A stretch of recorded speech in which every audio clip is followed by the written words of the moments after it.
Good morning, friends, followers, and channel members. Welcome to Paris. We've got a great long flight for you today. We're heading off to Tel Aviv, which I don't think we've been to for nearly 2 years. It's one of those airports that's a great airport, but it's a long way away. So if we get the chance to do a sort of long haul, that is long haul for Easyjet. It's obviously not a real long haul, is it? It's only 4 hours only. But yeah, I suppose for the low cost carriers flying the A320s, 4-5 hour flights, they can be considered long haul for what they do, and that's exactly what we've got for you today. So welcome, guys. Thank you. Come grab yourselves a seat, and we're going to spend most of the day in the air with you, hopefully keeping you entertained, chatting away. And yeah, what a great day to what a great way to spend a Wednesday. So good morning, everyone. Just jumping into the chat and seeing who we've got. So hey, Anthony, good morning to you. Paul, David, Jay from London, David, good morning from Southend-on-Sea. Hope the weather's nice there. And Armand says good morning from Tel Aviv. That is indeed our destination today. Armand, welcome, mate. Thank you so much for being here. Caribou Sim, good morning from Buckinghamshire. See, Dante, is that the first time that you've seen the introduction? That's amazing. Yeah, I suppose it's still quite new. Hope you like it, by the way. Hey Liana, hey Jordan, Barry Bartson. Was that the first time you'd seen it as well, Barry? Good morning, Barry. Thank you so much for being here. The legend Dark Fury, of course, is here. Good morning, the legend. Hey Clinton, Max Wright. Shame can't stay for the duration of the C-130 on its farewell tour at lunchtime, escorted by the Euros to top it off. Fantastic, man. That sounds like a great way to spend a Wednesday as well. MG King, Liana, hello.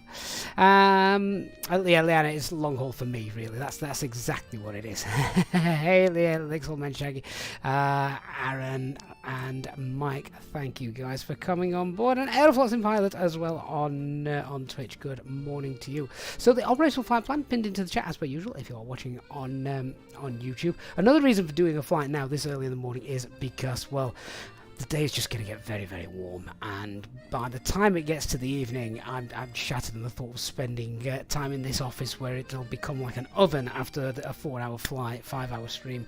Yeah, it's not appealing.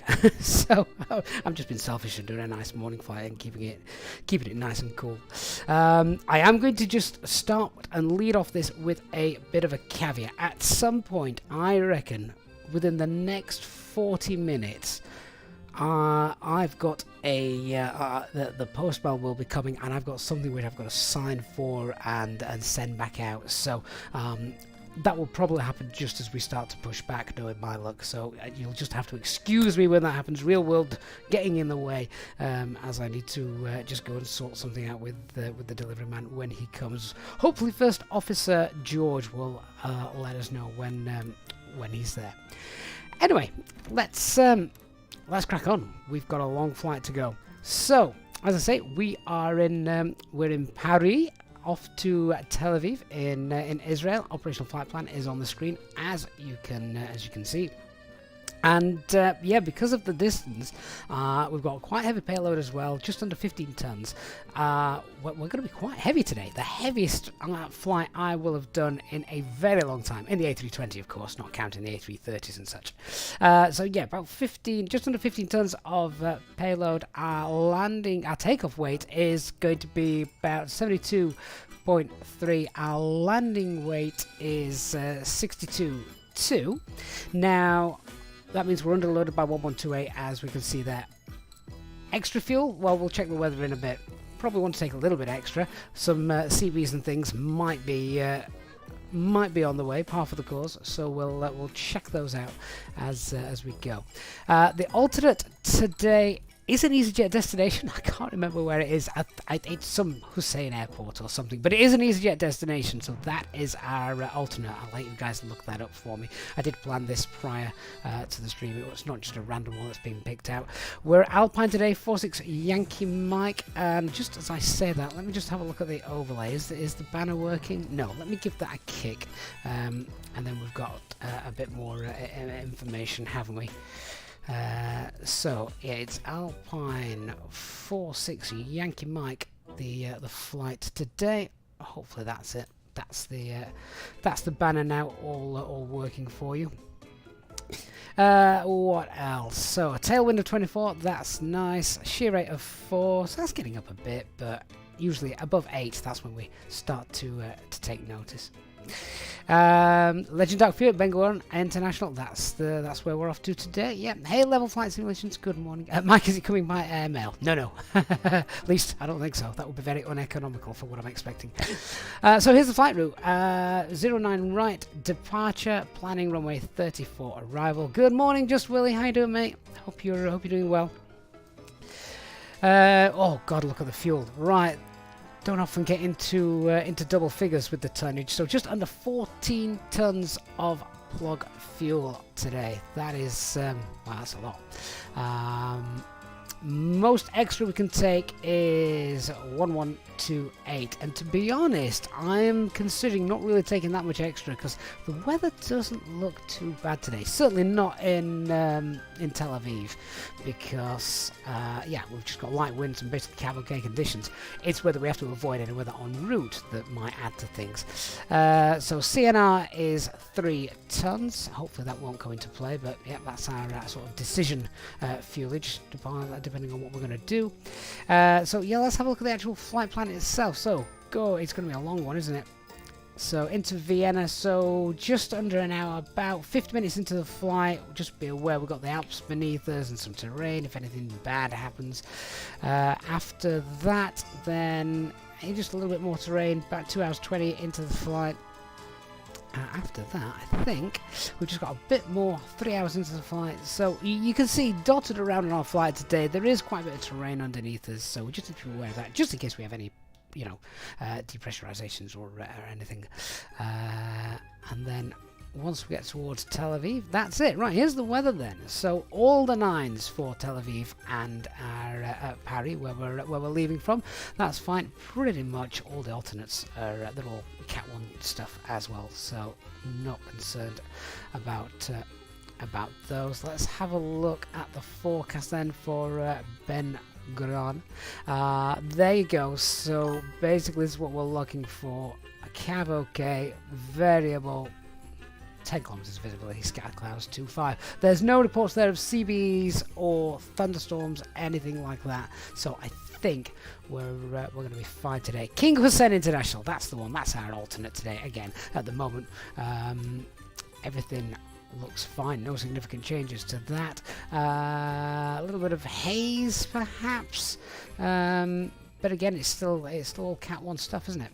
Paphos is another alternate. That's fine. Uri Mikali, that one's fine. Sharm el Sheikh, that's fine as well. So yeah, weather is good. Right, let's have a look at the segment charts. There's our flight route, nice and long. Are we avoiding the weather? Do you know what? I think we're going to get very lucky today. We are avoiding the weather. There's plenty of thunderstorms taking place over Sicily and Italy later today. But yeah, looks like we're going to be avoiding that lot. There's some CBs at the moment just north of Cyprus, but it looks like prevailing winds, they're going to be blowing those eastward, so they're not going to get in our way. Oliver Shatler, good morning, mate.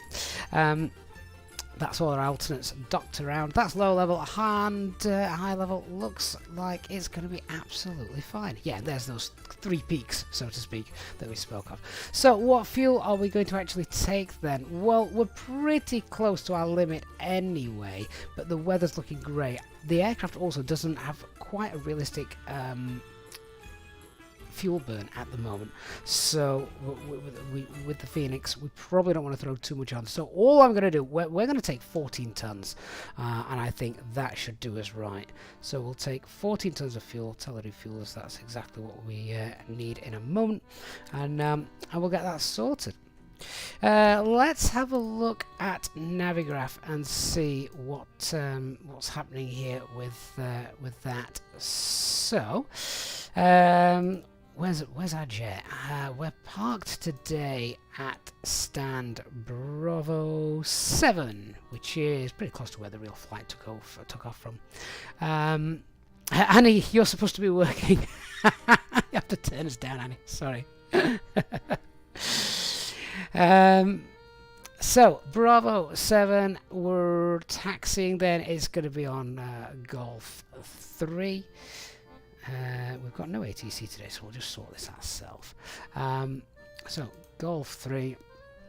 It's quite a long taxi. So Golf 3, then up on November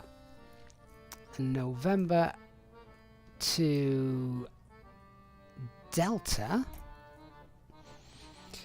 and then from Delta we'll see if we can take any of the intersections. Delta 6, Delta 5. Delta 6 would be great. In fact, let's just have a quick look and see if that's going to be possible.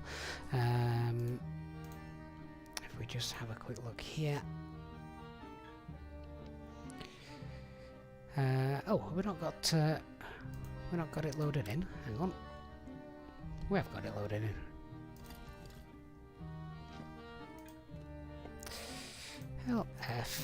LFPG 09 right. What intersection data is available? Delta 6. So that's going to be that's fine. That's still nearly 3 kilometers long. So yeah, all right. Delta 6 seems as though it's going to work. So that'll be fine. Delta, and then we'll take Delta 6, slightly shorter taxi. It's quite a long taxi anyway, isn't it? So I think single engine taxi is probably going to be the way to go this morning. Save a little bit of fuel. Yeah, that's almost as long a taxi as Amsterdam. This one, isn't it? And I don't do Charles de Gaulle too often, so we're going to need to be very careful. You guys can be my PMs there. Make sure we don't get lost. Dark, you've got 8 left for takeoff. Yeah, that's fine. Well, they're using at the moment in real life. They're using 9 right and 8 left. And this flight in real life departed from this stand and took 9 right. So we're just replicating real world. But obviously, Dark, you can go from wherever you wish. Quick look at the departure. No speed restrictions or anything on there, so that's fine. And we're planning to land with 5 kilo, which is there. Wonderful. Mike, would a long single engine taxi result in you having to balance the fuel later on? Not really, Mike. I suppose if you had a long single engine taxi, which shouldn't be that long, and then you also had the APU running for a long length of time, because the APU burns fuel off the left tanks, same obviously as engine 1, then potentially, but it shouldn't be that bad for us today. Okay, let's get rid of that. I think we'll go and find our jet. Start getting everything set up. So, what a beautiful day we have in Paris. Skies are clear. We've got some Parisian music on in the background as well. Morning, Mads. Am I using any scenery for Paris? Just Azobo's default. So there you are. Chris Shaw, good morning. Keeping out the sun for today then? Yeah, exactly. I'm not a sun lover. We'll discuss that later, whether you like it or not. Yeah, so here's our gorgeous A320 aircraft, our Alpine aircraft, of course. It's an Alpine call sign today, Alpine 46 Yankee Mike. Let's get on board and we'll start getting us set up. First flight of the day. No one else has been in here yet, so it's all squeaky clean and turned off. Right, I've got to remember how to do this because I normally do things in aircraft that are already powered up and in a turnaround state. Aircraft generally don't like to be powered down fully, but this one is. So before we do anything, let's make sure. I'll tell you what. Let's get a bit of catering on. I think we're going to need that today, aren't we? Get some cold drinks. So just check we've got the red unpredictable wind shears there. Off engine mode selector is normal. What's the battery levels? They're fine. Landing gear, that's fine. And both wipers, we've got those on, off and off. All right then, let's power up the aircraft. So number 1. And number 2. Let's get external power on.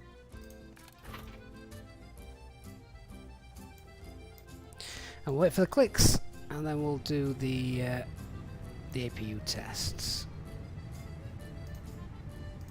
So what's everyone's plans for today then whilst we're flying along? Hopefully, if you can't, it's a long flight, I appreciate that, so might not be able to stay with us for the entire journey. But of course, if you are knocking about, then do come and see us.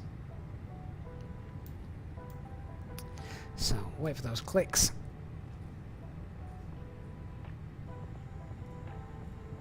David Lockley finally bit the bullet. Bought the Phoenix. Have been loving it, apart from GSX setting fire to the brakes. Yeah, it does that. Hopefully you know how to worry about that, though, and sort it out. There we go. All good.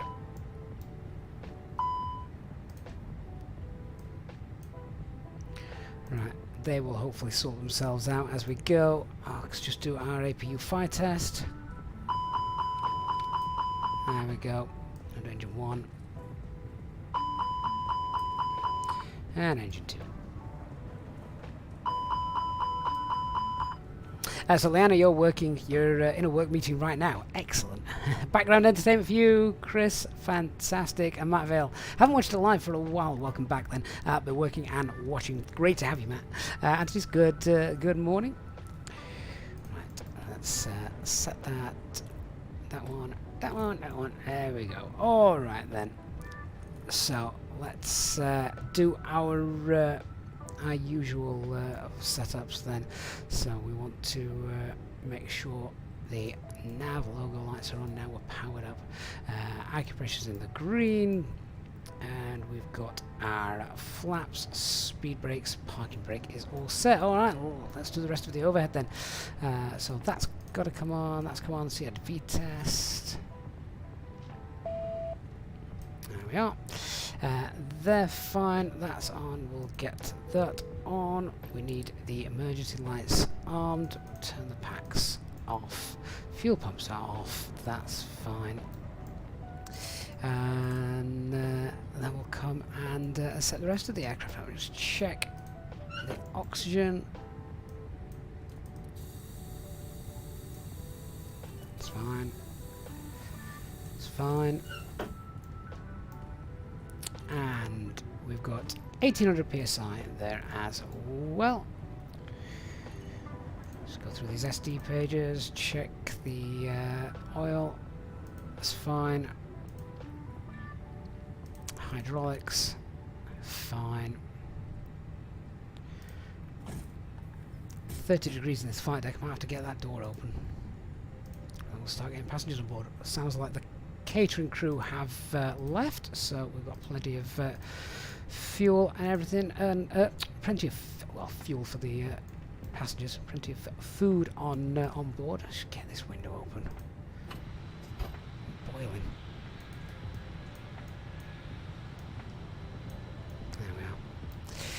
Right, so our alignment in 7 minutes. Let's see, we've got no ATC here, so let's grab the latest weather from the tablet. Pretty cav-okay and light winds, I think. Yeah, so our winds are 050 at 5, varying between 1 and 110. It is cav-okay. 25 degrees, QNH is 1015. Aviation 91, good morning, sir. Hope you're doing well. No significant changes. Alright, so 1015. Audio control panel, let's set this up. So we want 121.5, the guard frequency for our flight. Make sure that's being monitored. And then we'll come on to Unicom in a little bit as well. Okay, switching panel, thrust levers, engine master, motor selection, parting brake, grab to gear extension, squawking, standby 2000, acupressure's fine. Up to the FCU, get the constraints on 1015. Our initial climb out today is flight level 100 that I saw on the charts when we were looking. So there we go. Alright. I think we can start setting up the box then. Company message, so preliminary load sheet has just come through. Should we start getting everybody boarded then? So I'll get GSX to sort this out as well.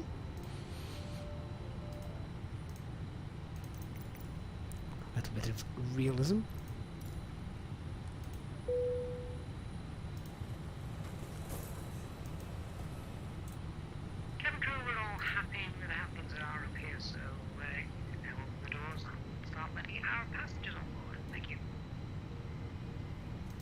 Okay, no problem. Right, passengers coming on. Let's get that box set up. So, Atsu, let's just turn this up as well, actually. Don't know if we'll need it or not today.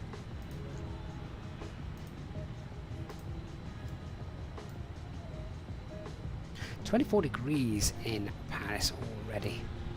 4 hours, 8 minutes of flight time. Paris to Tel Aviv. Excellent. Right, IRS is still aligning, so we'll check that in a bit. Aircraft status, CFM. Final day of the AirAct cycle is valid, so remember tomorrow you'll need to update that. Passenger thrust is coming. I'm Group, good morning. Let's do our init request. Tell you what, it takes a much longer time to set up your aircraft for the first time in the morning, doesn't it? I prefer the turnaround flights. Now, call sign is EJU 46 Yankee Mike. That's not a bad call sign for the day, is it? Cost index of 4. Temperature is 25. And what's the tropopause? According to the flight plan, it is about 36,000 feet. It's actually 35998, but 2 feet. It'll be fine. Get the winds for the flight.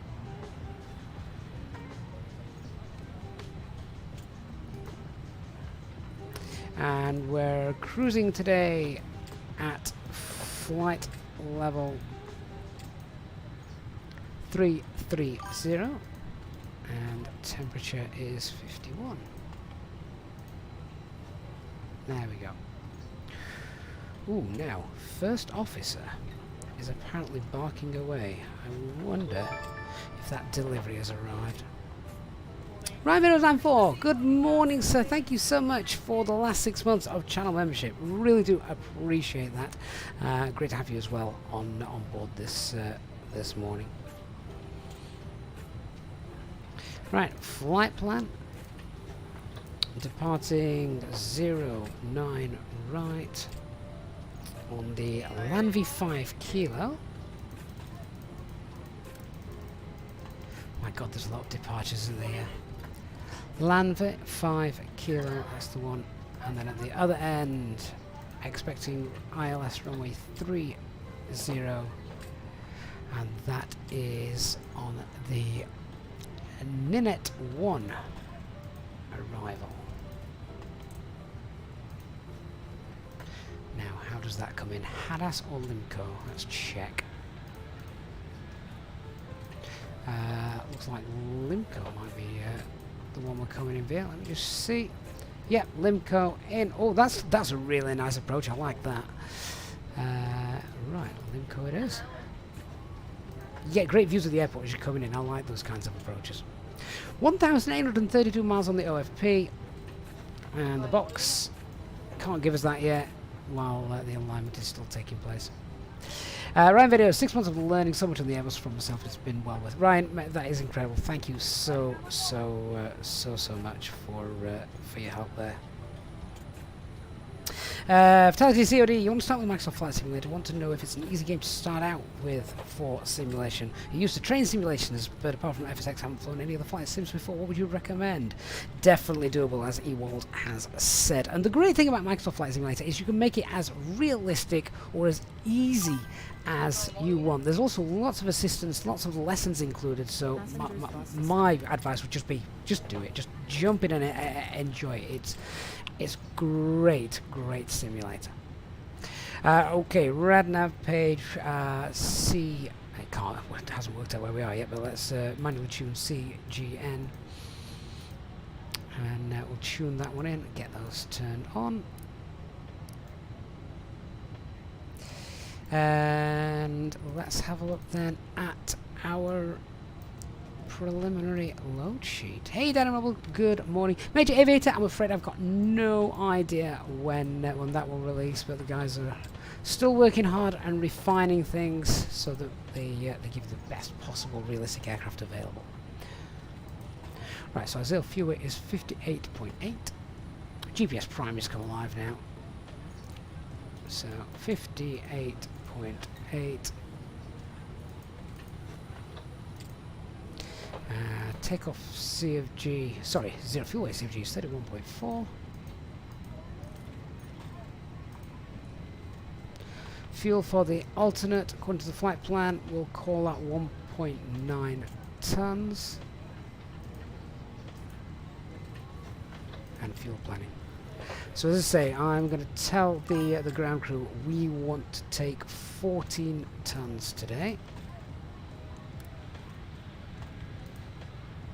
So plug fuel was about 30.8. We're just taking a couple of extra 100 kilogram. So we want 13.7 and we're taking 14. That's fine. So with that extra, that basically just gives us about 9-10 minutes sort of extra thinking time. There's our takeoff weight. Look how heavy that is. It's 72.6 and our takeoff CFG is 27.7.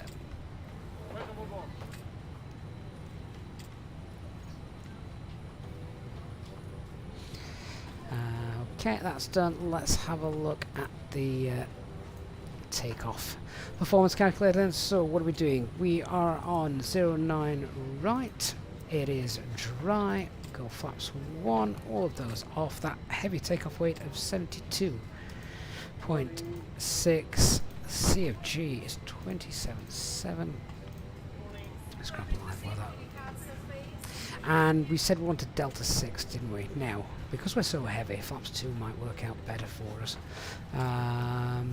Yeah, so we've got a flex of 56. Let's see if we can just save a bit of fuel. And go. If we go flaps 2 configuration, recalculate that.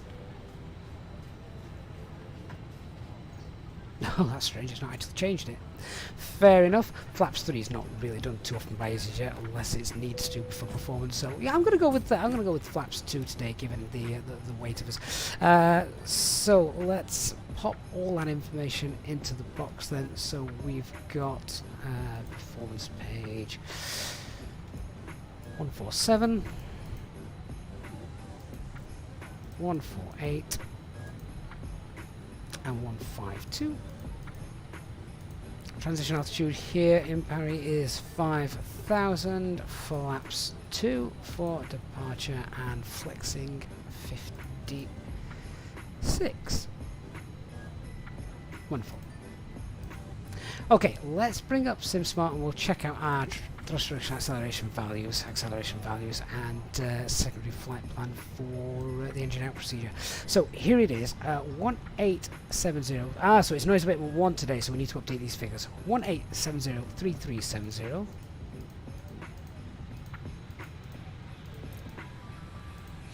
And what's the engine out? That is 1370. There we go.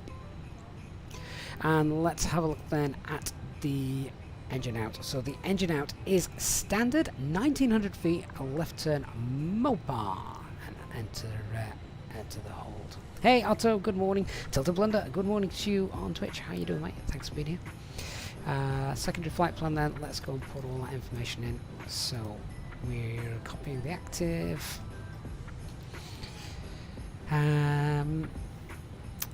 So E out SID. I need to create this waypoint based on Lima Fox, Papa Golf's runway 09 right. And what's the heading of that? 084. It's standard, so we'll pop that just 15 miles out. And use that waypoint now. So that's where we're going to straight out if we lose an engine after V1. Then after that we're making a left turn to Mopar.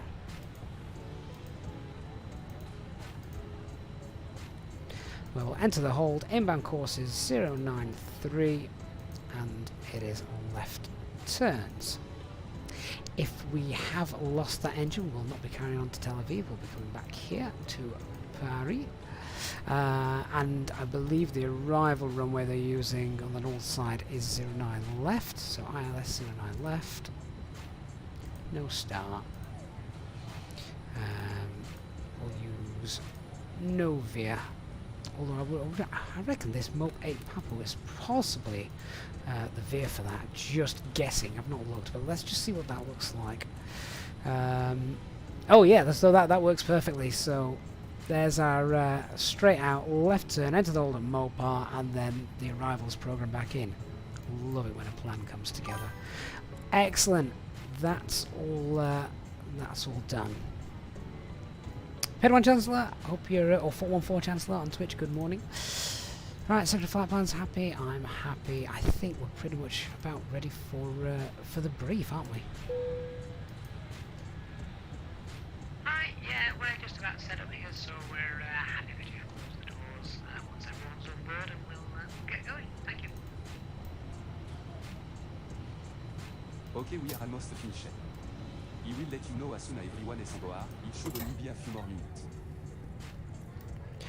Okay then, so let's do our brief. As always, starting with the weather. So, weather here in Paris, well, light wind 050 at 5, cav okay, winds varying basically from the east, so probably going to be taken off into them, perhaps a very slight wind from the left as we depart. That makes engine 1 potentially the critical one. So, runway is, of course, dry. Nothing to worry about that. It's all good condition. Weather en route should be fine. Looks like we're avoiding all the CBs and thunderstorms today. And the weather at Tel Aviv also looks good when we get there in about 4 hours' time. Aircraft, check the tech log. Fully serviceable with the exception of the weather radar. Hopefully that shouldn't pose us a problem today. So that's all fine. Performance of the aircraft should be exemplary. I've checked through the NOTAMs for our departure today here in Paris. Nothing affects us for us getting out. I haven't checked the ones for Tel Aviv. We'll do that in flight. We've got plenty of time. Threats to be aware of, aside from the postman arriving literally any minute now. He will arrive, and I'm just going to have to go for a couple of minutes and sort that out. So yeah, that's probably our biggest threat. That and unfamiliarity with this airport. It's a long old taxi that I'm not familiar with, so we'll take that nice and steady so we know where we're going. In terms of terrain at Paris, there's not very much. MSA, as you can see, is 3,200 feet, and yeah, there's nothing on the map. If we just check an arrival map, actually, sometimes they show a little bit more. Yeah, nothing really. Yeah, so no terrain to worry about. Yeah, biggest threat is the postman, lack of ATC, and my navigation on the ground taxi. Photogramax, good afternoon, good morning even. Okay, let's talk about the taxi and where we're going, what we're doing. So we had a look at this in the briefing room, but it's going to be pushing back, facing west onto Golf Yankee. Then we'll take Golf 3. We'll take Golf 3, then we'll taxi November up to Delta, and then we want to take Delta 6, and that's where we're departing from. Because it's a long taxi, we'll do a single engine taxi, intersection departure from Delta 6. And then for the departure itself, no speed restrictions. MSA is 3,200, so we can accelerate and clean away and clean up on schedule. Pretty straightforward. Transition altitude is 5,000, and our initial clearance is flight level 100, which we've got set. Let's go through the box and check all that is right. So 09 right, Lambert 5 kilo. Radnav is tuned to CGN VOI here, just to the west of the field. Progress page, flight level 330, Optimus 330. Recommended max is 362, so that's fine. Even though we're really heavy, we can get up to our planned cruise straight away. Speed 147, 148, 152. Clean is 231. It's a flaps 2 departure today. Noise abatement 1 departure. Flexing at 56. Our takeoff weight is planned to be 72.6, so be aware if we do need to get back in, we're quite overweight for the landing. We can come back in, but we'll need to just mitigate a few things. And secondary flight plan is all set with the engine out procedure, which we've done. Okay, I think we are we're good to go, aren't we? So let's get that APU started. We'll start setting up.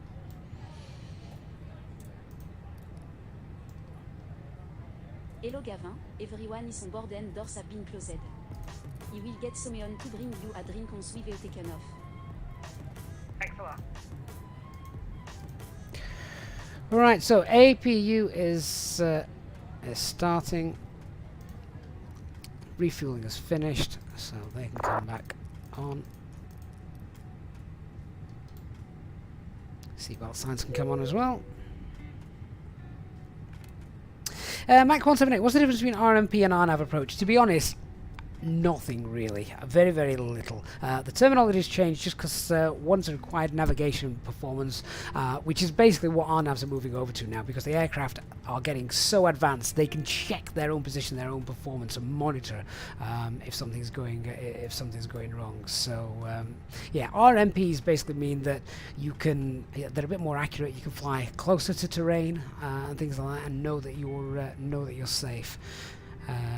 But yeah, but on the face of it, they both operate in exactly the same way. IYR, is this even called long haul? It is for EasyJet. It's not real long haul, of course. We're not crossing the Atlantic or anything. Right, that APU has become available. Just get that a few more seconds, then we'll get the APU bleed on. Wonderful. So, final load sheets come through. We'll check that out. Ladies and gentlemen, this is your captain speaking. My name is Gavin, and I would like to welcome you on board this Easyjet aircraft. We expect a good flight with you today with no weather problems showing in front of us, so we should be pushing back within the next few minutes or so. For now, the ground crew have now finished loading the last of the baggage into the aircraft, so if you can get yourself seated and secured, then we can make sure we can depart on time. The cabin crew will shortly be providing their safety demonstration video, so it would be appreciated if you could give them your full attention. A special welcome on board to our Easyjet Sim pilot members, and if you wish to inquire about becoming a member, please contact a member of the cabin crew. All our Easyjet Sim pilot members are of course entitled to free drinks throughout the flight. Thanks very much, and we'll give you an update once we're airborne. That's interesting. Why has everything just gone... The ground crew had just disconnected the GPU and the chocks and cones and everything turned off. The APU should be sorting that lot out. That was strange. We've not lost anything, have we? Box is filled out. That's fine. That's fine.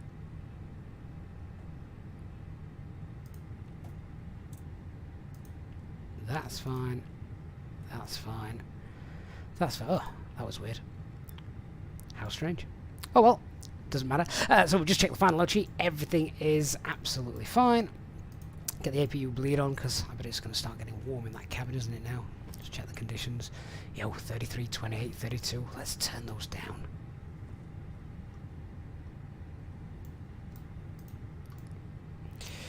Alright, let's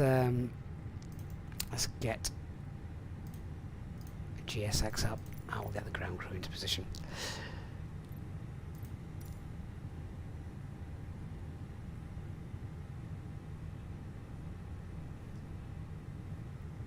Alright, so our cockpit preparation checklist. Aircraft acceptance has been completed. Fuel quantity, just check we've got the 14 tons of fuel that we need as balanced.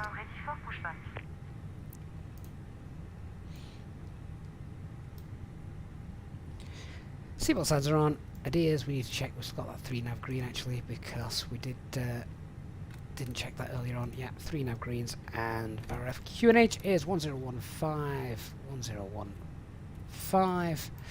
and 350 feet.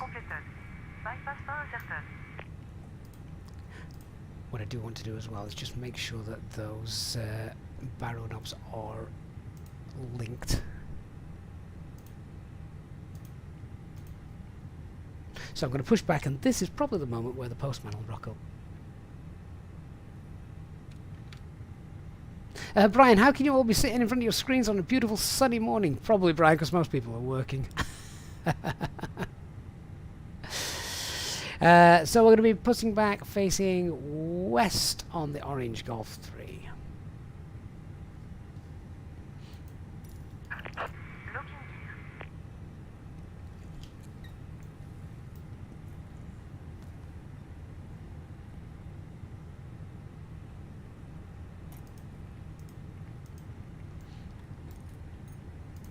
Charles de Gaulle, traffic Alpine 46 Yankee Mike, stand Bravo 7, pushing back onto Golf 3, facing west on the orange line.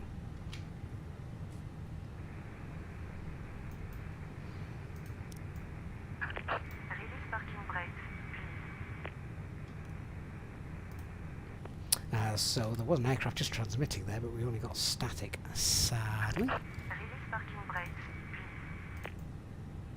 Okay, that's done, and let's go. So, before start, check this parking brake is on, takeoff date has been confirmed, windows are closed, AFB is on flight mode, doors closed and armed, beacon light is no on. idea where the ground is going to put us. Cabin crew, we're all ready to go, so please arm the doors and cross-check. Thank you. Starting push. All engines clear. Start at wheel. Engine mode selected to ignition and starting engine 1. Back we go. Dailun and Bajunu. Can't say your name, mate. Good morning. Hope you're well.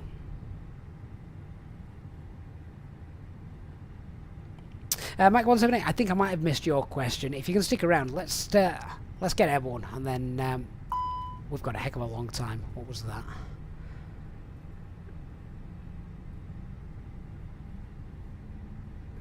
Don't like it when it pings at me.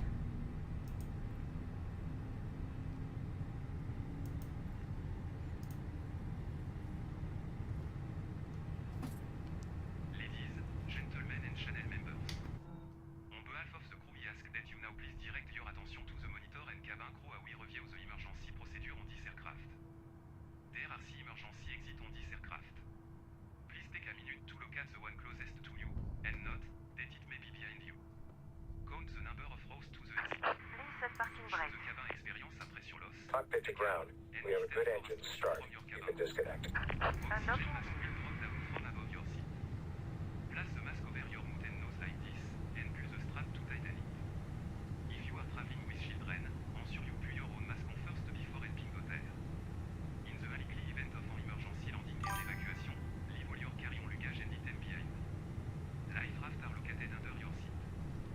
Okay, that alert may have come just because we've not started engine number 2 and we've actually got fuel in the centre tanks, which we don't normally get. We don't fly that long normally. So I'm just waiting for the ground crew to disappear.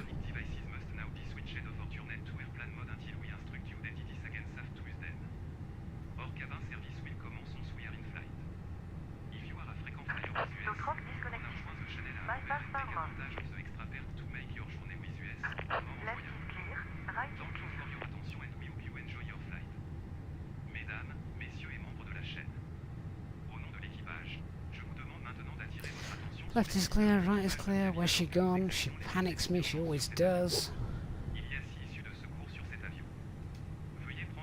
There she is. Shuttle traffic, Easyjet taxiing runway 9 right via, well actually I'm not entirely sure what taxiways we're taking, we'll work it out.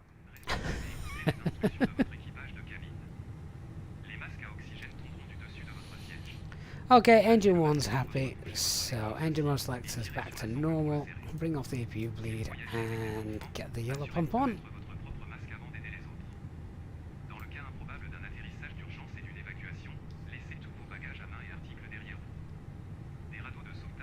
Charles de Gaulle traffic, Alpine 46 Yankee Mike, taxiing now to runway 09 right via Golf 3 November Delta, we'll be holding Delta 6 in section, Alpine 46 Yankee Mike. Charles de Gaulle traffic, EL320 is taxiing via Golf, November, Charlie, Tango, holding Tango 1 for 08 left. Okay, do you know what? I think the postman has just arrived. I told you this would happen about now. So, bear with me a minute, guys, and we're back in a second.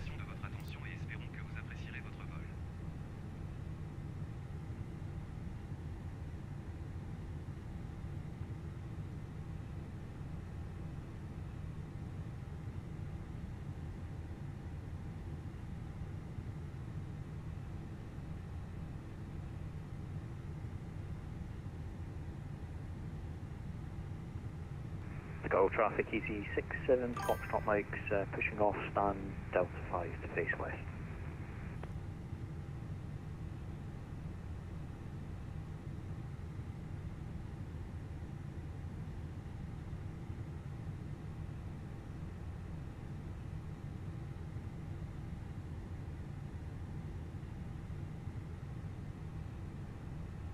Charles to go traffic, LL320, taxiing Golf, we're going to sidestep onto the blue to bypass the Easyjet.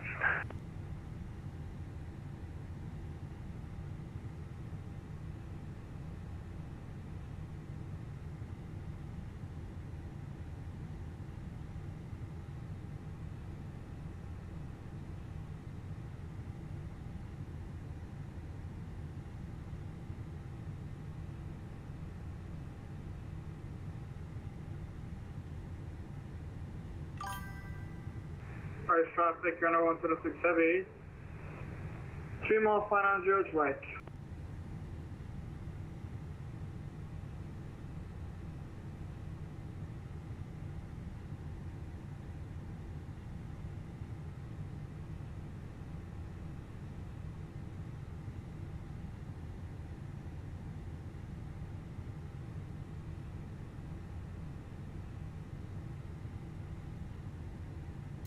Oh yeah, sorry about that. Back with you.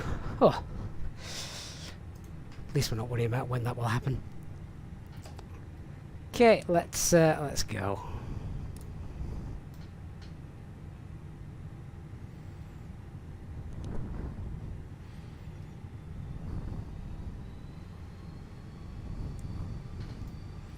Following the LL. I'm going to assume who's in the LL. Is that you, Dark, by any chance?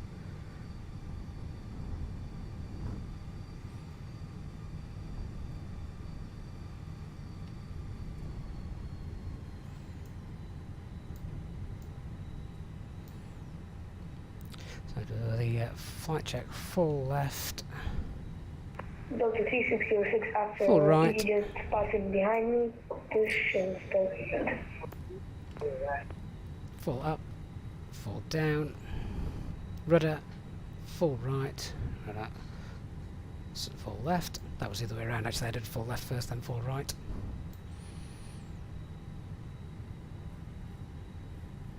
Not convinced about that taxi line. I'm pretty certain I might bash into that fence with the main landing gear if I follow this taxi line. We'll come left a little bit.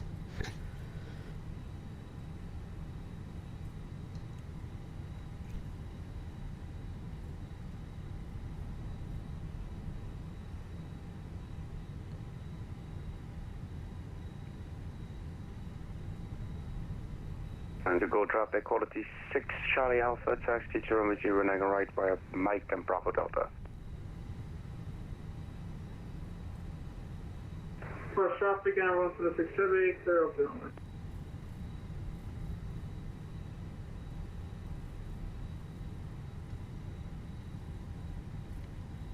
Nicola, do I use self-loading cargo? I do indeed, yes. Right, let's bring the taxi map up, see where it is we're actually going. So straight to the end here and turn right. Xander, do I use AIG? No. I'm on FSLTL and FSTraffic models, both together.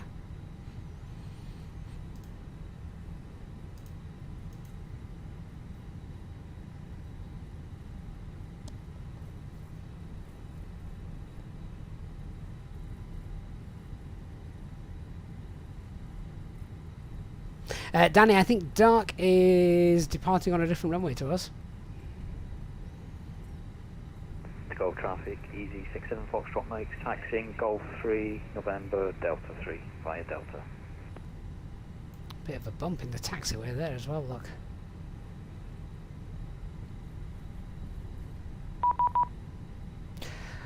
Oh, has ATC just come online? Oh god, please do not slow us down. 1281. Alright. It's probably my biggest bugbear when you've done everything and ATC pop up. If they're there from the start, brilliant. I'm I'm basically going to tell them what I want to do because it's a long flight, and if we spend another 15-20 minutes on the ground, that's going to be frustrating. Vedic, Quebec 4 CPDLC, Logan, Lima Fox X-ray, X-ray.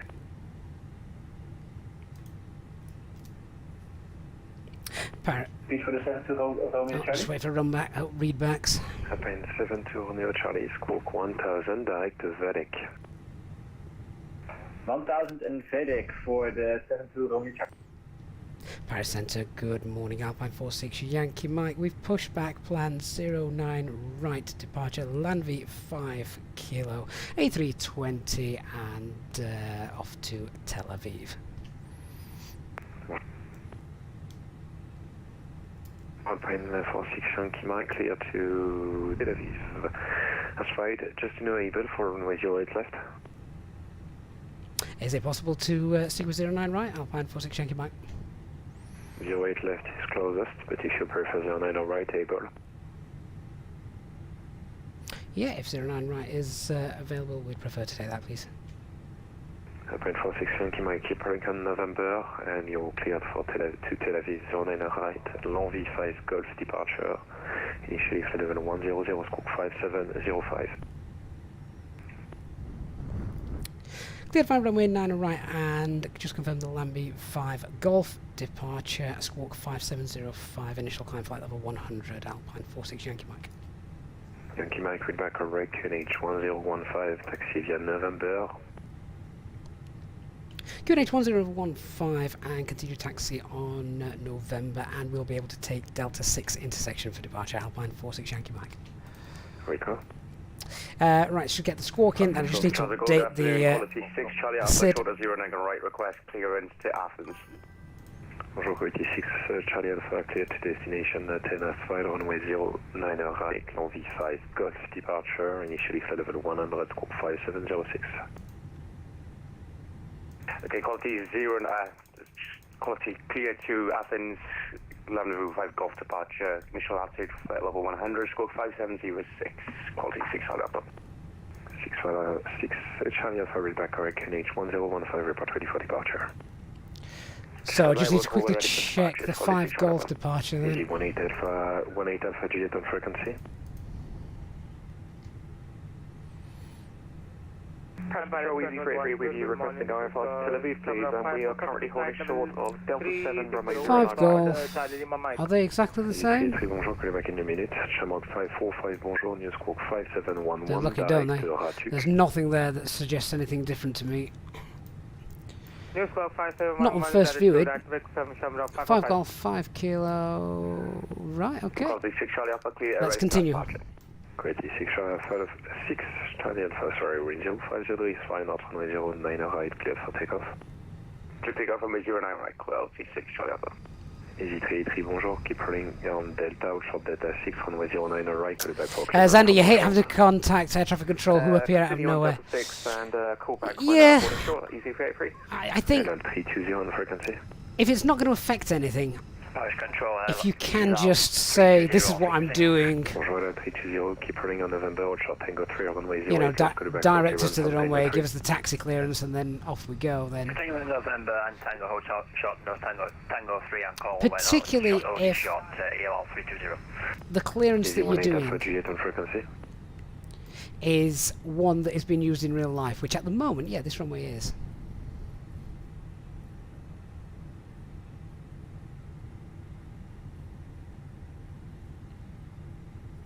Easy 383, ready to copy. Easy 383, pass your message.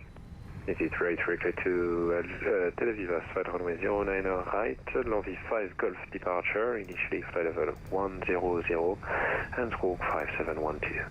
Right, let's concentrate on this taxi. We still need to also get the other engine started as well, don't we? Squawk 5712, initial climb 10,000, and we are cleared to Tel Aviv via the Landv 5 Golf departure. Hey, Osprey, do I think the announcement of 2024 will affect the development of fly-by-wire? No, not really. I don't think, report ready for departure, at the moment, any developer can afford to hold stuff. It's over a year away, isn't it?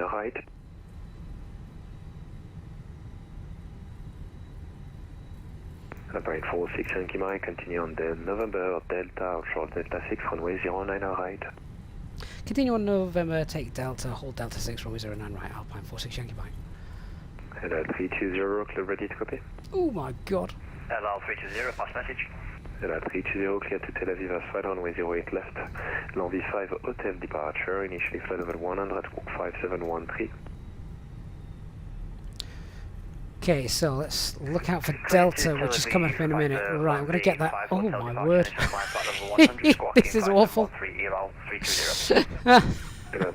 back correct, NH1015, continue ordering point. Let's just slow her down a little bit. Let's get that other engine started then.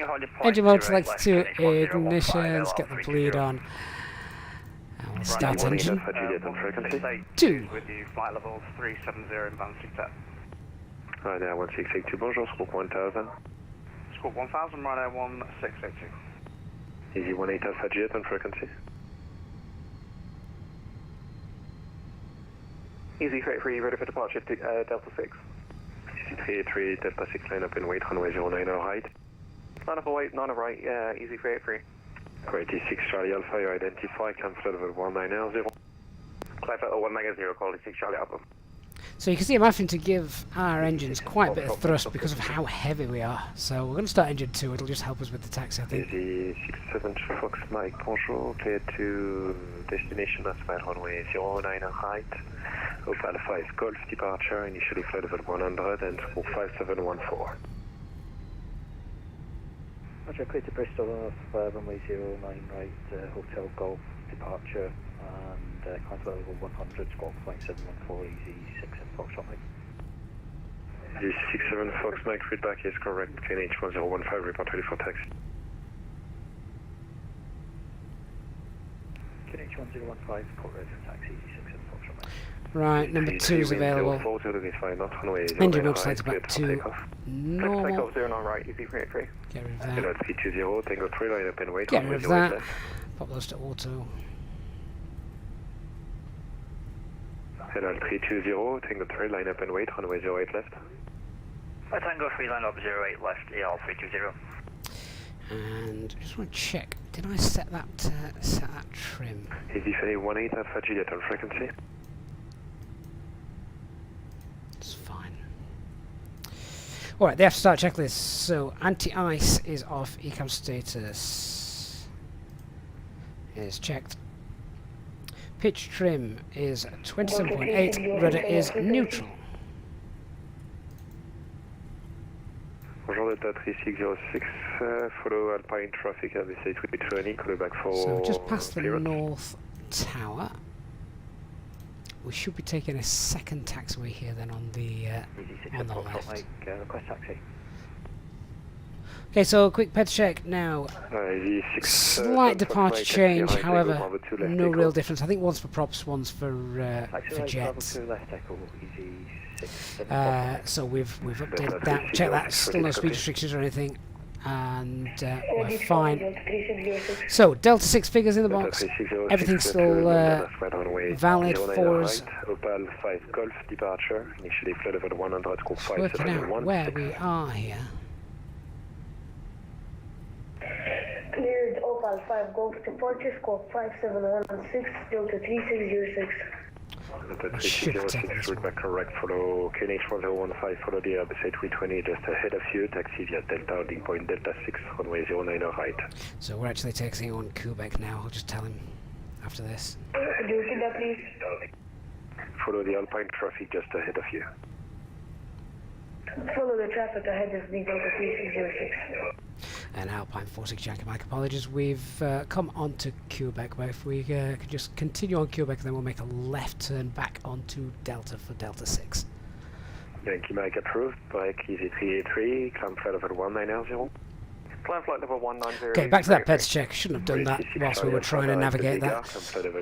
So no change to our performance. Engine out procedure is straight out 1600 feet, left turn, enter the hold, safe at 4,000 feet, then back into Paris. Departure is now Landvik 5 Golf, which is essentially the same. It's a noise abatement, 1 departure. First turn will be to the right, and our initial climb and stop level is flight level 100. Easy 383, direct Longwy. Direct London, easy 383.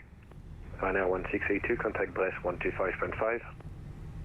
125, sorry, say the frequency. 25.5, 25.5. 25.5, thanks, Ryanair 1682. Level 320, wind 040 degrees 5 knots, runway 08 left, cleared for takeoff. Clear for takeoff, ELL 320. I'll just make this turn, then we'll do the taxi checklist. 46 Yankee Papa. Is that flight level 230 and time to descent. Bonsoir, Easy46, Yankee Papa, descend now, flight level 110, expect Victor, side 09 left. Descending flight level 110. Easy61, Quebec Charlie, identified, direct Bégard. Direct Bigger, Easy61 Quebec Charlie. First control, Beauty 9, Yankee X-ray request descent. Beauty 9, Yankee X-ray descend initially flight level 370. Right, the taxi checklist, flight controls have been checked, flap setting is config 2. Climb nav blue 1FD2 10,000 blue. Easy, sorry.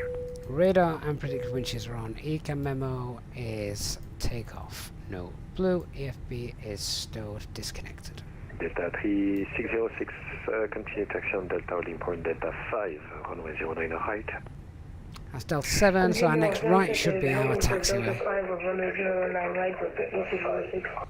Level 320, identified, climb flight level 190.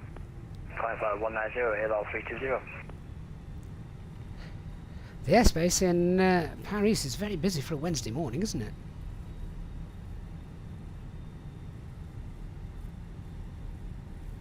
Easy6 at Foxtrot, Mike. Could you confirm taxi instructions, please? Sure, Easy67 Fox, Mike, continue on Echo, next right, Fox, trot. Continue Echo, next right, Foxtrot. Easy6 and Foxtrot, Mike, thank you. Easy46, Yankee Papa, radar, Vector, turn left heading 140, descend, flight level 8. Was that a call sign Easy46 Yankee Papa? It's similar to ours, obviously we're Alpine, aren't we, but still. Easy46, Yankee Papa, turn left heading 140, descend, flight level 80.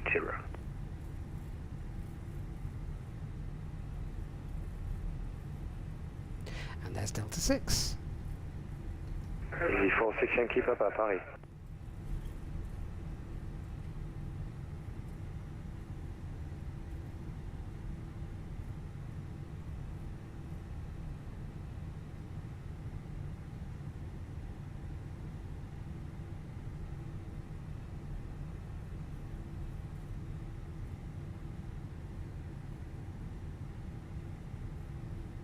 Alpine 46 Yankee Mike, runway 09 on right, line up and wait.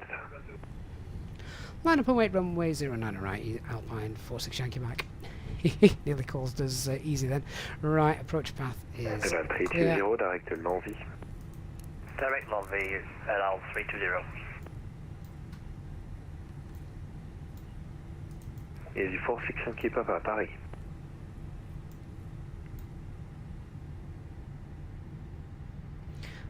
I think Easy46 Yankee Papa's gone to the galley. Okay, lineup checklist. Cabin secure. Takeoff runway 09 right via intersection Delta. TCAS TRA. Pax 1 and 2 off. Airbus A320 request clearance to Tel Aviv. Level 370. Call you back. Brake Beauty 9 Yankee Foxtrot. Descend for level 220. Level by Vekin. Descend flight level 220, level by Viking, Beauty 9 Yankee X-ray. Alpine 46 Yankee Mike, wind 040, degrees 5 knots, runway 09 right, cleared for takeoff. Clear for takeoff runway 09 right, Alpine 46 Yankee Mike. Power control, requested 2578, flight level 350. Progressing 2578, new scope 1000. And if it's okay with everybody, I think we'll do a roll in takeoff. Walk 1000, Griffin 2578. And direct Mokeep. Direct Mokeep, Griffin 2578. The 4657 ready to copy. Take off. Start the Ready to chrono. copy. Easy4657. Easy 4657 clear to Tel Aviv asphalt on 50% way 08 M1 left, set. L'Envie 5 hotel departure, initially flight level 100 and scope 5. Set takeoff thrust. Manflex SRS runway. Easy 4657, clear to Tel Aviv, land V5 Golf, departure 09 right, 45721. Easy 4657, read back correct, expect push face to the west, report ready for push. Checked. Roger, to the west, we're also ready for push. So push and start approach KH 1015. 1015 and for push and start. Delta 3606, V1. line up and wait, runway 09 Rotate. Delta 3606, line up and wait, runway 09 right. Easy 67 Fox Mike, continue on Foxtrot, left on Quebec Nav. and Delta. Gear up. Continue Foxtrot left Quebec and then Delta Easy 6 at Foxtrot Mike. Easy 383, climb flight level 370, direct Degar. Direct Degar and climb 370, Easy 383.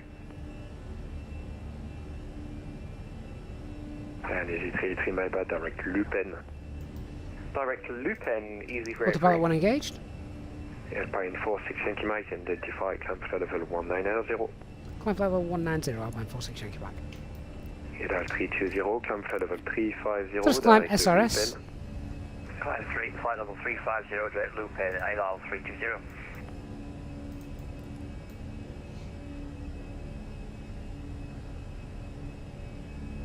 Delta 3606, wind 04, raise 5 knots, runway 09 right, cleared for takeoff.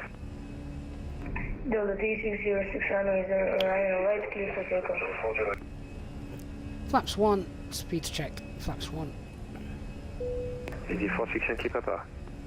Thrust climb, climb. Yes, sir, go ahead. Easy 46 Yankee Papa, radar vector, turn right heading 150, descend 5,000 feet, correction, descend 4,000 feet, KNH 1015.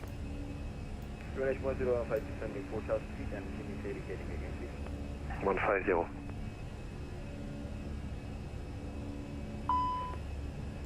Paris, Alpine 72 Romeo Charlie, request 5 minutes late. Alpine 72 Romeo Charlie, sorry, confirm request. So just keeping an ear out on ATC at the moment. It's obviously very busy, lots of aircraft around. Don't want to miss anything whilst we're just in the departure. We're about to pass S speed. Delta 3606, identify, climb flight level 1990. There we go, so S speed, flap 0. Flight level 1990. Spoilers disarmed. It is a bit bumpy coming out of Paris today. Mag the V pilot, good morning. Where are you off to today? 89 Yankee X-ray, reaching flight level 220, Unicom 122.8, bye. Upon reaching 220, Unicom 122, definitely. Merci beaucoup, bon service, 89 Yankee X-ray. My pleasure, Shamrock 545, Unicom 122.8, Okay, we'll ding the cabin crew and they can start prepping the drinks carts. I think we're going to need it today. Shamrock 545, Unicom 122.8, bye. Spoilers, flaps, gear, lights can come off. Shamrock 545, Unicom, bye-bye. Unicom Shamrock 545, bye-bye. Press control, good day, Eurowings 9 Papa Mike at flight level 370. Bonjour, Eurowings 9 Papa Mike, News Corp 5723, direct to Buzik. First and Tad, if your displays are blurry, have you updated your graphics card at all? Your graphics driver, sorry. Alpine 46 Yankee Mike, direct to Lupin, climb flight level 330. Direct to Lupin and climb flight level 330, Alpine 46 Yankee Mike. 330 blue. Delta 3606, direct to Kazakh. And we've just got discontinuity in there as well because we changed our departure. 240. There we are. So Delta 3606, climb flight level 240. Eurowings 9 Papa Mike, thank you, identified. We continue to climb to our cruising altitude. You may now use your electronic devices. Rechargeable battery pack are available to purchase from our cabin crew. You can also ask them about... Easy 46 Yankee Papa, turn left heading 140, cleared at 09 left. Messieurs, nous allons bientôt commencer notre service de cabine alors que Left heading 140, please for ILS. Vous pouvez maintenant utiliser vos appareils électroniques. Des batteries rechargeables sont disponibles à l'achat auprès de notre personnel de cabine. Vous pouvez également leur demander de rejoindre notre club de fidélisation et de devenir membre de la chaîne. Merci. Not a cloud in the sky. But a bit of turbulence on departure. So Mike Wright, yeah, check the display settings, because when I updated my driver recently, it changed the settings to DLSS and everything was really blurry. I hated it and I couldn't work out why. So I went and checked the settings and realised that they weren't what I thought they should be. So yeah, basically. I think it's definitely worth checking them. And Oscar WM on Twitch says, yeah, the blurry displays may also be due to the low quality sim settings. Check rendering set to 100%. Approved, report back.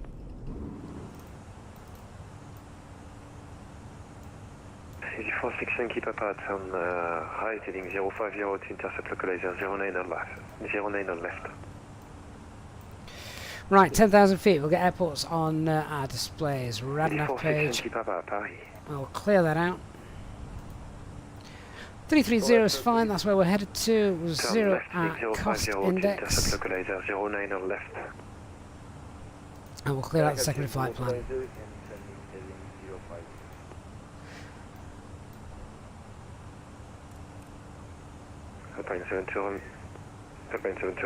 Still a bit bumpy. I'm just going to leave those seatbelt signs on a little bit longer. Hey, Cromza. Yeah, so this is long haul for EasyJet. Over 4 hours. And it's quite on the edge of where they fly to as well. Heading out towards the east. So EasyJet will fly to Israel, Tel Aviv. They'll also fly to Sharm el-Sheikh, Cairo as well, but basically this is sort of the furthest that they will go. They'll fly to Jordan as well. But yeah, this sort of area, this is the furthest EasyJet travel out to the east. Furthest to the west, of course, is down to the Canaries and up to Iceland.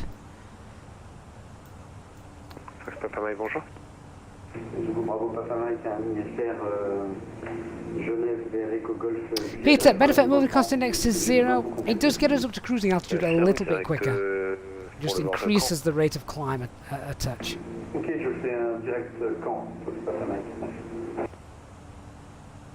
Paris Control, good morning. Scanning an 836, stand Alpha 03, Tab A320, that carries 1215, and questions to Oscar Garmin, please. Canada 836, bonjour, contact the code approach 121150. 121150, scanning 836. Wow, Paris approach 57 on Foxtrot, contact and Paris ground are now online. 121150. That's in Orly. 57 on Foxtrot, contact the Gaulle approach. I've never seen so much French air traffic control on.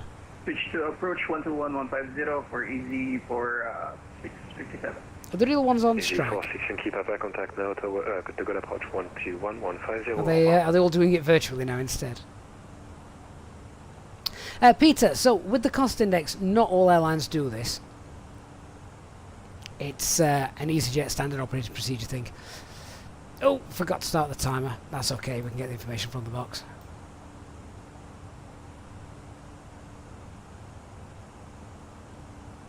Mackie, can we do an RMP approach to Tel Aviv with a little explanation? Best thing you can do, Mackie, is if you check the EasyJet Sim Pilot channel out on YouTube, there's a tutorial that will walk you through everything with regards to RMP. There's also several flights that we've done which have got RMP approaches into them. It differs as well whether you're flying the Fenix A320 or whether you're flying the fly-by-wire A320. Because final approach mode doesn't work in the fly-by-wire where it does in the Fenix.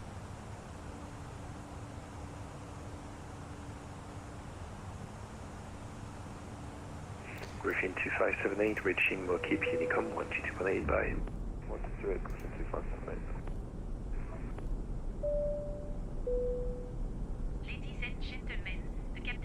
Paris 72 Romeo Charlie Quebec. Paris 72 Romeo Charlie Unicom 122.8 by. Bye. Météo recommande d'être when very you are in your seat, that you keep your seatbelt de façon à tout le time.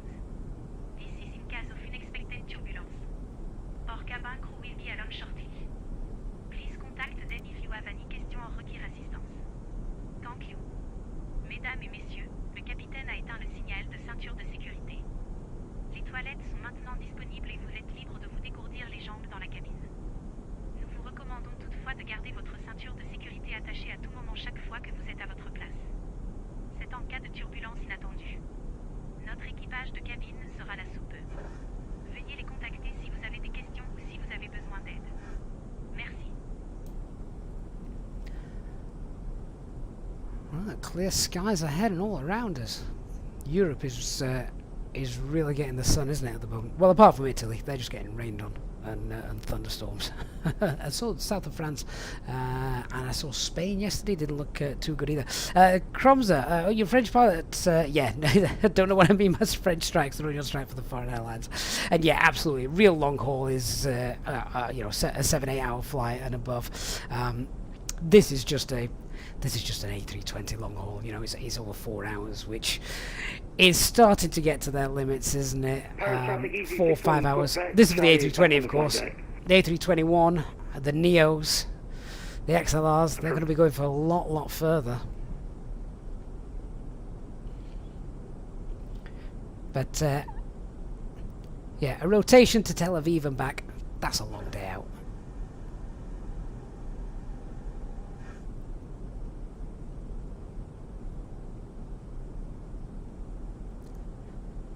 Do you know, I didn't realise, I mean, I probably knew this anyway, but I didn't realise, aside from the Alps, a little bit further south, I didn't realise just how flat France is. It looks like Lincolnshire.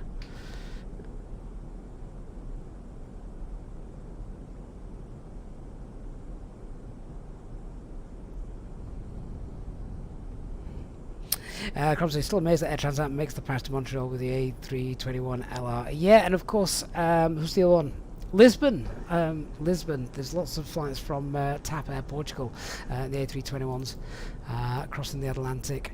The Aer Lingus flights also are transatlantic now in the A321 Neo. It's brilliant. Osprey, am I attending FS Expo? No, I won't be, I'm afraid. Paris Control, bonjour, Beeline 3 Sierra Fox at flight level 380 inbound. Peter, JetBlue do it as well from Heathrow, don't they? Yeah, absolutely. With you. Mads, Danny, Scandinavian do it as well. Where do they fly? Where do they fly, Mads, Danny? Let me know. I'm direct Viking not seen those. Beeline 3 Sierra Fox. Kieran, do I know where the terrain is on the operational flight plan? In the briefing I gave, I seem to know exactly where it was. Yes, so contact you.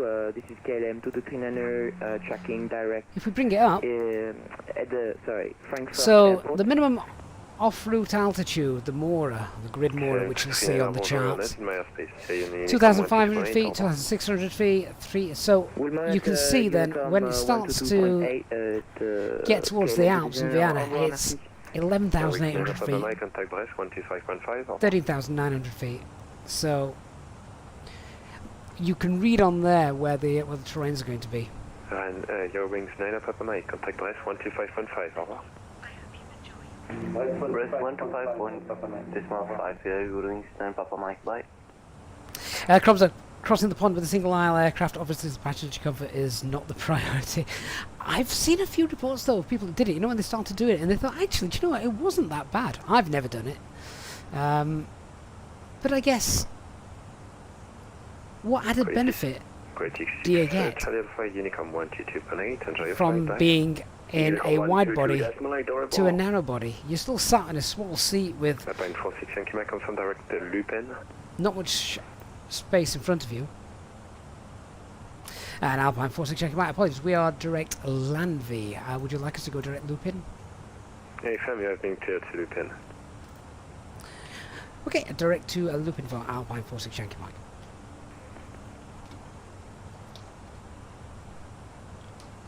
Let's get that changed. Wrong direct. How far away is that? I'll get the beam points on. Might save us a bit of time now. What time we're looking to land then? About 14:15 UTC. So that's about 5:15 if you're in the UK.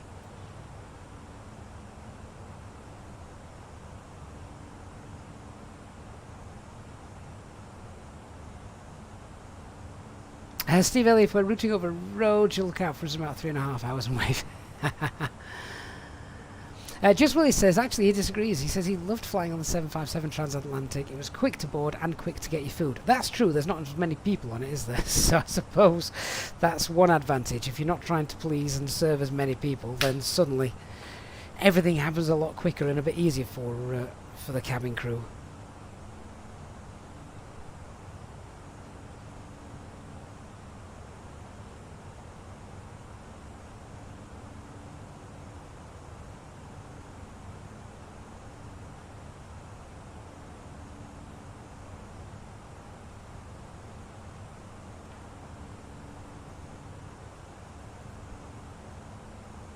Cromser, that is a fair shout, particularly referencing the sort of turbulence with the jet streams you get over the Atlantic. I would imagine a 777 or a 350 is probably going to fare a little bit better if you get some CAT than the little A320. I guess they'll have done all sorts of tests and things like that, won't they? But how can you test an aircraft in clear air turbulence? It's it's not there for you to go and diagnose, is it? All based on pilot reports. Right, as we are going to be crossing the Alps, what we will do is we'll go to our flight plan page and we'll pop our Alps fixed page in, which is DGAD 225 and 90. And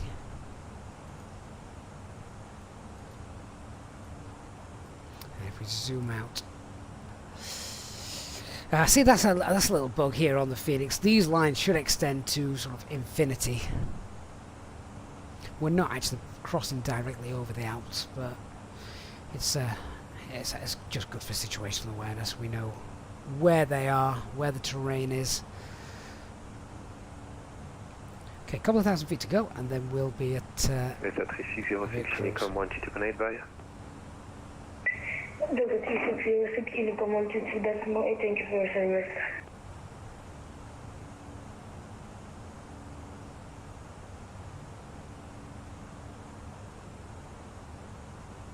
Cromsey, you fly the you fly the C510 Mustang in your job. When you encountered the jet streams in the north of France, it's freaking bumpy. That you can tell the aircraft wasn't meant to fly through it. No, again, fair point. Osprey, do I think VATSIM will be available for Microsoft Flight Simulator 2024? I would imagine so. Yeah, I don't think that's going to be a concern. Planes and stuff. Good evening, mate. I hope you're doing well. Steve Elliott, Alicia A320 Jet 2 livery is now correct because they're actually flying them. They've got a lot on order, Steve, Jet 2. They're moving away from Boeing. They've seen the light and they're coming across to Airbus. So can't complain at that. Kieran, what was that Alps line input? Need to write it down. Okay, let me show you. Paris Control, bonjour, KLM to the there it is. Currently 503.450, climbing up to 503.70. Jean KLM to 339, you're still not in my airspace, so stay here, come, bye bye.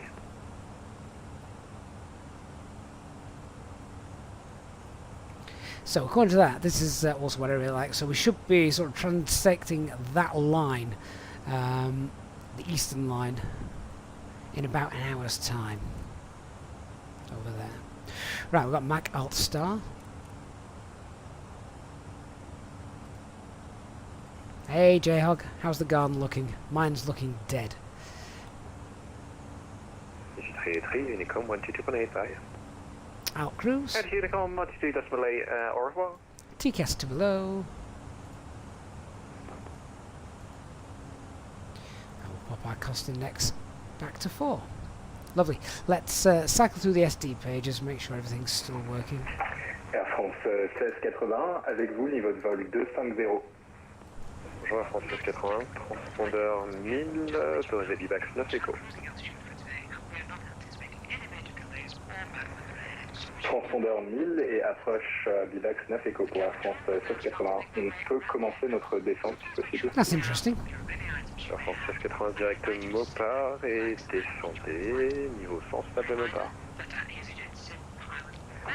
Direct Mopar et on descend au niveau 100 à Mopar. Air France 1680.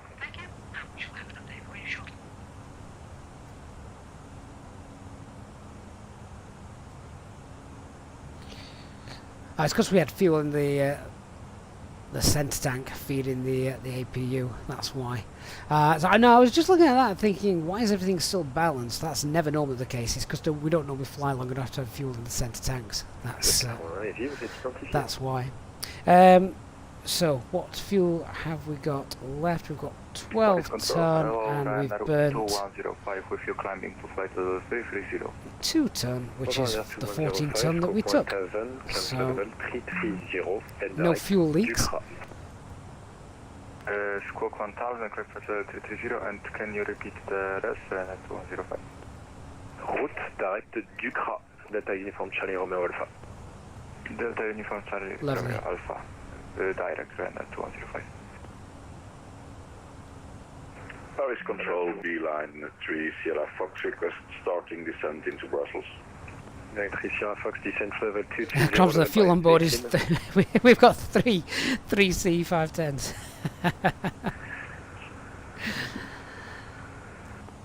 Got some traffic over there to our left. 220 for there he is. You see him? Level by Vikin.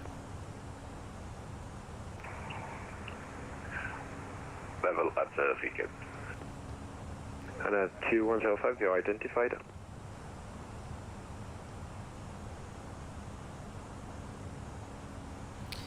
So the maximum takeoff weight for the C510 is 3.9 tons. Wow. Bonjour, Fabian 933 Heavy, squawk 1000, call you back. What's the maximum range then? LR 320, Unicom 1228, bye. Over to Unicom now, LR 320, Messi. I mean, it's a great little business jet, isn't it?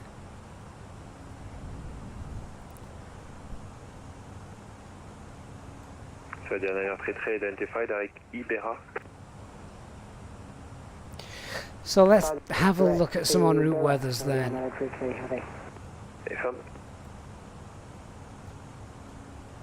Let's check the routing we're going over, and then we'll see.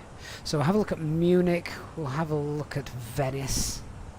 They look like two good options.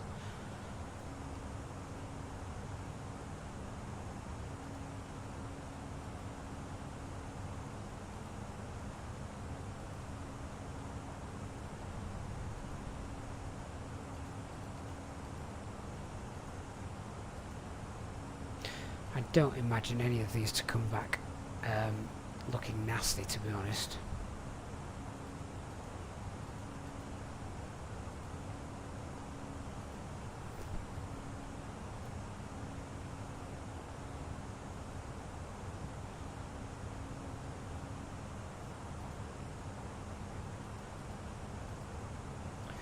Why aren't my messages working? Munich's wide open, Cav OK, light winds, and Venice is the same. Yeah, so two good places to dart into if we needed to for whatever reason. We've also just got Zurich coming to the south of us, which I'm guessing we could probably once again guess that it's looking quite nice. 2150 pour l'arrivée à France 1680. Bonne journée, au revoir. Au revoir. Beeline 3 Sierra Foxtrot reaching Vikin, Unicom 1228, bye. Cromsley, so you don't usually fly more than an hour flight doing organ transfer. That's really interesting. Unicom 122. Obviously very time sensitive. Beeline 36 Fox.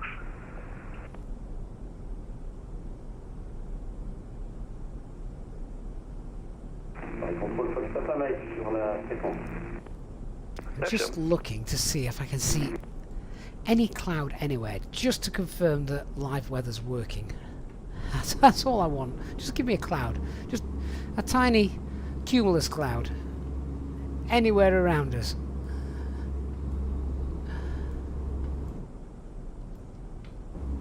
Nope. Okay. So, obviously, with the announcement of Flight Sim 2024, did you guys also see the developers' take on that little image? For those of you that have seen the trailer, the image of the tornado. Did you see that? And the developers came in and said afterwards that that tornado wasn't sort of like a stock tornado that was there. The tornado was being simulated Control, hello again. because they are simulating the atmospheric and weather conditions to that degree of realism. Rosie 4657, hello again. Identify director Lupin and So when that to me says that when the weather conditions are in favor of a tornado spawning, the simulator is going to replicate them to that degree, which is incredible. And I know lots of people, myself included, have, basically come out and said, well, what are they thinking? Why are you bringing out another simulator?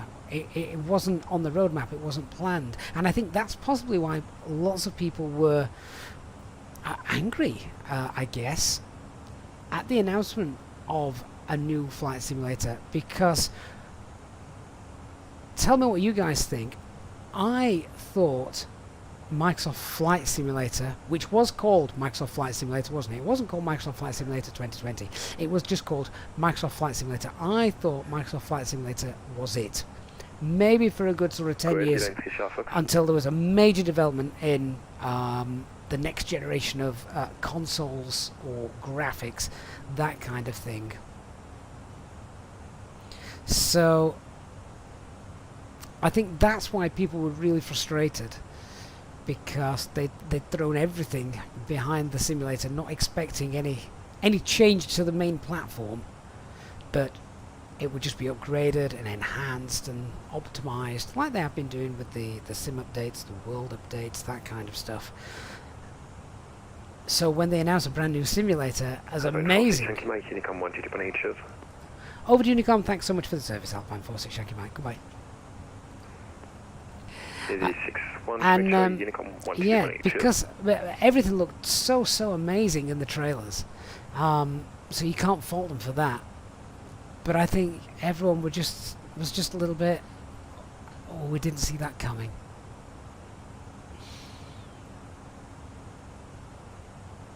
Brian, would those violent weather simulations actually affect the aircraft? You would hope so, wouldn't you? You would hope so. Chris Shaw says, yeah, but I don't want a weather simulator. Yeah, but Chris, we do. Don't we? What is the biggest thing that affects aircraft when they're flying? Obviously you want the scenery down below, but where do you spend most of your time? You spend it in the air. So you probably want the weather to be simulated just as accurately, if not more accurately, than the ground.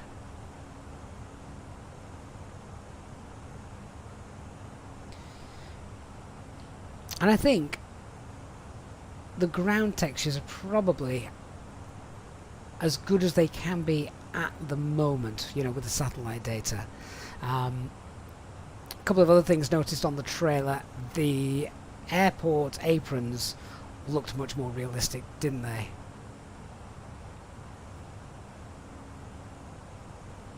Carby says it's a shame they haven't done that for the current simulator. Also doubt they'll release it without all the bugs haven't been fixed. Yeah, so we know there's going to be bugs. It's definitely going to be bugs. Willie Azoba have indeed said that pretty much all add-ons will be compatible, and I think it's important here to point out as well, because they kind of said two things, didn't they? They said that all add-ons will be compatible, and all marketplace purchased add-ons will be compatible. That's two different statements, which is great, because that's confirming that things like the fly-by-wire, the Fenix, the Headwind should all work pretty much out the box with Flight Sim 2024, and anything you've purchased in the marketplace will also transfer across, be absolutely fine. So whether you bought them third party or whether you bought them marketplace, it should work. That is the main thing. Caslab, did they mention 2024 should be available on Game Pass? I think they did. Yeah, I think they did.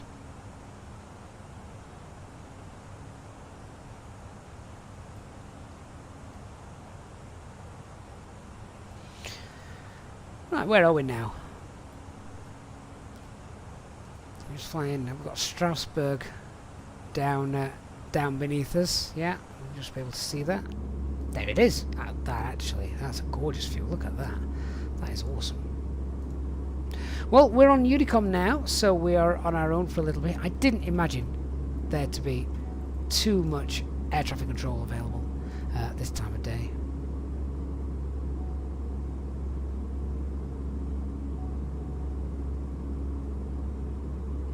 Chris Shaw says, I understand that, but is it different wanting an accurate flight simulator with working weather, or am I being daft? I think you can't have an accurate flight simulator until you've got working weather, if we kind of put that spin on it.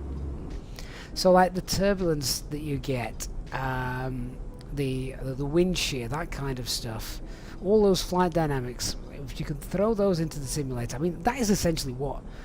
I think that's what every flight sim wants, isn't it? They want a desktop simulator that is as close to, I guess, the D-level simulators. And remember, D-level simulators, they still have their faults. They still can't replicate the real world perfectly. Ask any sort of commercial pilot who's gone through the training. They say the D-level sims, they're great. The visuals are rubbish, by the way. If anyone's ever been in a proper one, the visuals are nowhere near as good as Microsoft Flight Simulator. But they are really, really good at what they do, but real world's still better. to try and put it that way.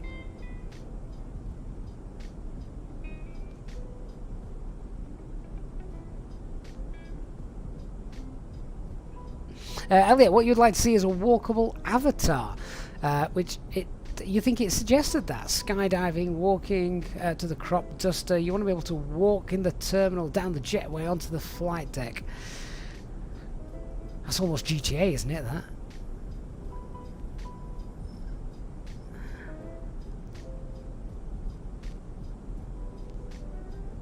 What it means is we've got about a year and I don't know. What do we reckon? When was Flight Sim 2020 released? That was August time, wasn't it? Do you reckon they'll do something similar, just ready for the summer holidays when all the kids break up from school? Which gives us about a year and 2 months before it's out. We'll wait and see.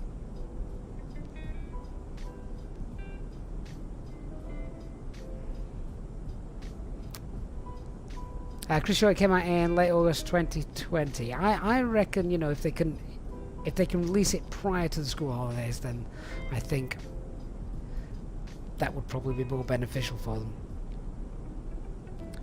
Magnesium Man 5000, hello mate, hope you're well.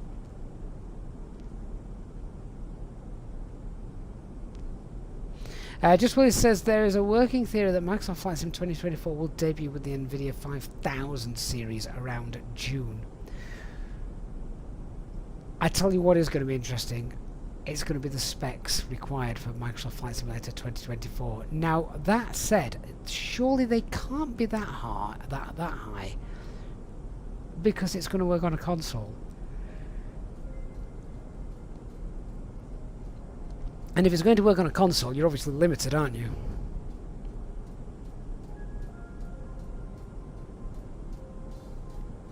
But then I've never flown Microsoft Flight Simulator on a console, so I don't know what the graphics like, what they look like on an Xbox compared to this, for example, here on my PC. I'm not sure what the differences are.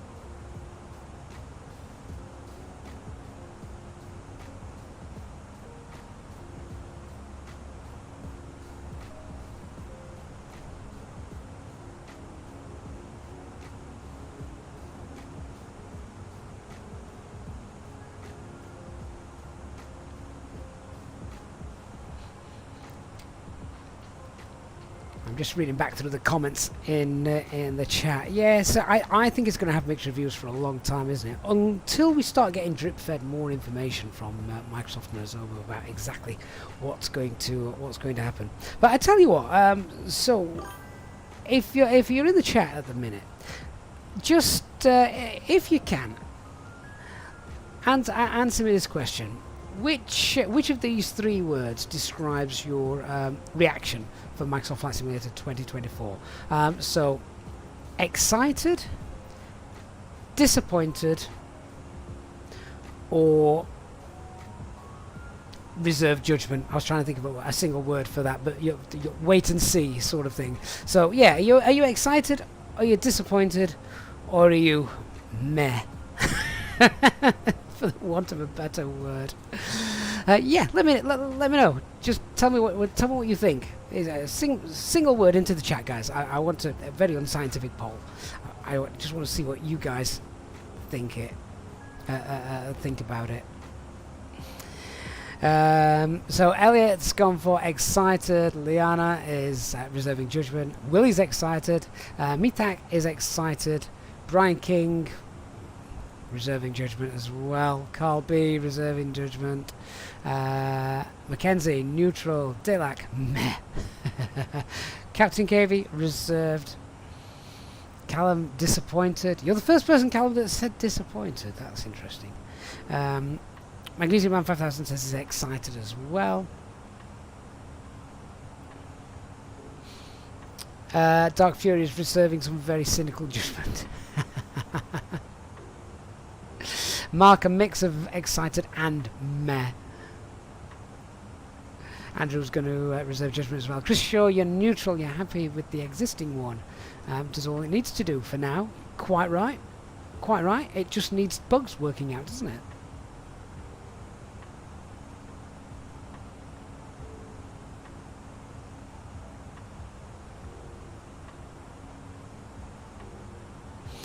Mark, you just need to say exactly what it's going to bring.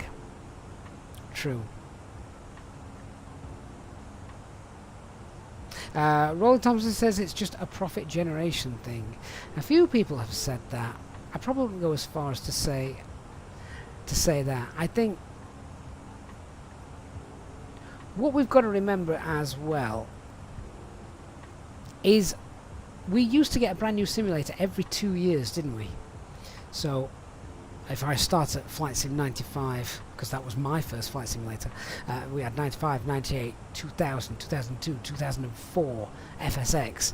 So we got one every couple of years. I think the big difference was, a lot of people have been saying that we got one every 2 years, so what's the big problem, yeah? And I think, I do take a bit of issue with that, because I think the big sort of issue that we've taken with it is, back then we used to expect a new one every couple of years. When FSX came out and then they announced there wasn't going to be an FSX2 or whatever year that would have been, 2016, we were shocked, we were horrified there wasn't going to be a new one. Whereas with this one, I think we were all led to believe this was it, that there isn't going to be a new one. We weren't preconditioned to expect another flight simulator coming in 4 years' time.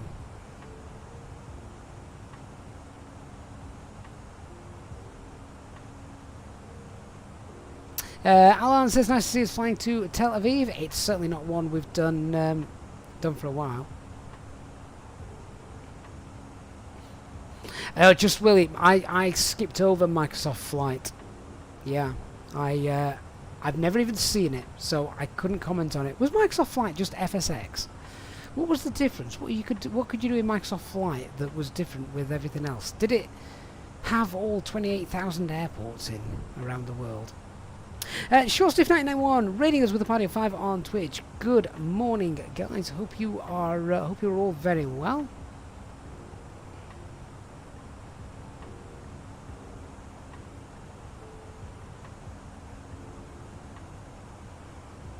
I seem to spend my life back on FSX in the day. Just really, so Microsoft Flight was just an arcade game. Well, you know, let's hope 2024 is not. Brian King, that is a very good point. In the early days of Microsoft Flight Sim 95, 98, 2000, there were no updates. You couldn't just download an update through the internet. It would have taken a year. So it was on a disc. It was on a CD or DVD. In fact, I think Microsoft Flight Sim, I think FSX was on 2 CDs. So yeah, you couldn't update them. So you expected a new version every couple of years. That was the update. This, we probably didn't. Captain Gabe, did the trailer show in-game footage or was it cut out scene? No, that was in-game footage. Yeah. Steve, they edited out the crash to desktops.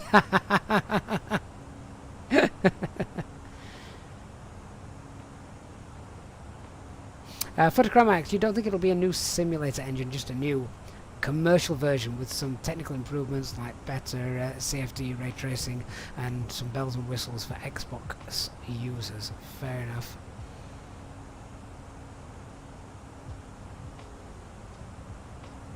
Willie, again, back then it was of course different days. Azobo's built up their following and they want to apply lessons learned to a new simulator. Every developer loves the opportunity to rebuild things a little better. Azobo won't destroy the market they've already created, why would they? True. But I think the shock factor is what sent the ripple effect through the community. Because I'm betting there's nobody here in the chat saw that announcement coming.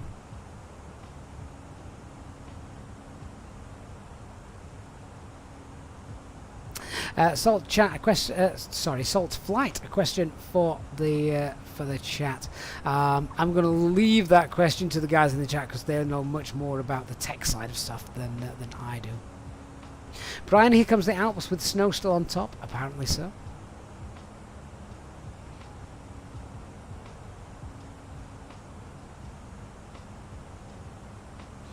Willie, the shock factor was mainly because the press release wasn't ready at the time of debut. Well, again, I agree with that. I do think if you're going to do something like that, please say from the onset 2020 Microsoft Flight Sim 2020 add-ons will still all work in the new simulator.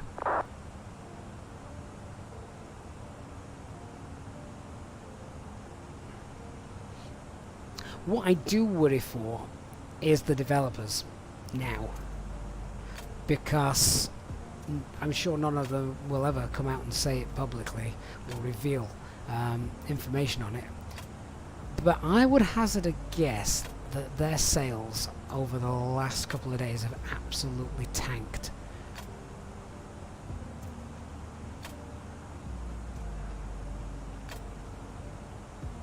FMA, missed the last poll regarding Microsoft Flight Sim 2024. You'll wait for 2028. True. Well, that's it now. What happens? Do we think 2024? This is the start of something. We're gonna have a new simulator every 4 years, which is absolutely fine. If that is how it's going to be, great, absolutely fine. The difference is we'd know it.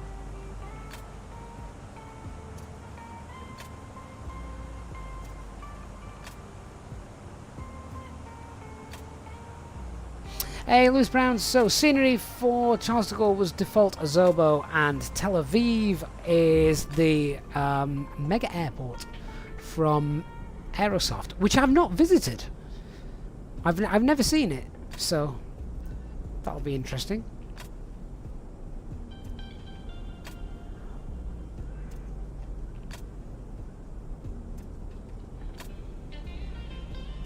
Christopher Shaw says, don't know about others, but he's spent upwards of £2,000 in purchases over the last 3 years for this platform. I don't think you'd be alone, Christopher. Yeah. Backus 173, any idea on the new flight simulator, what it's going to cost us? No, but I would reckon it will be very similar to this. Christian, if there's going to be tornadoes in it, I'll buy it.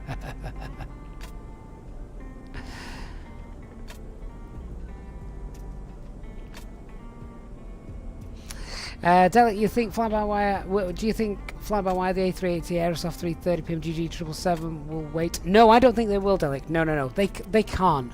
They can't wait over a year before they bring something new out.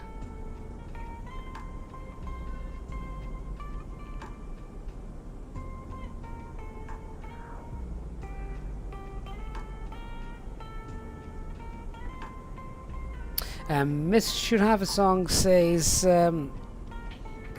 he's personally just going to wait and see because we don't actually know anything. That is true. A teaser trailer. Plus they addressed the add-ons question pretty quickly. I think they should probably have done that along with the trailer, to be honest, but there you go. It would have saved a lot of worry. Jez 71, we didn't used to get a new phone every 1 to 2 years. It's the way of the world now. It might be for some, Jez. I'm still on a. I think my phone's nearly 3 years old. I keep my phone till it dies. I'm not precious in upgrading them.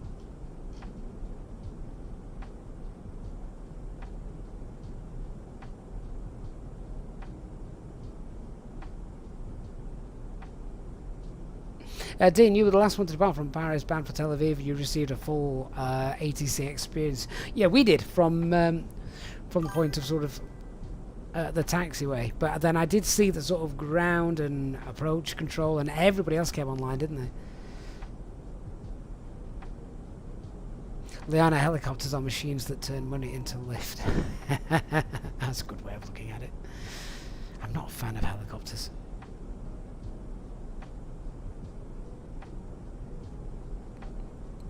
Oh, Dark Fury, let's not talk about Sim Update 5. That was the Xbox update, wasn't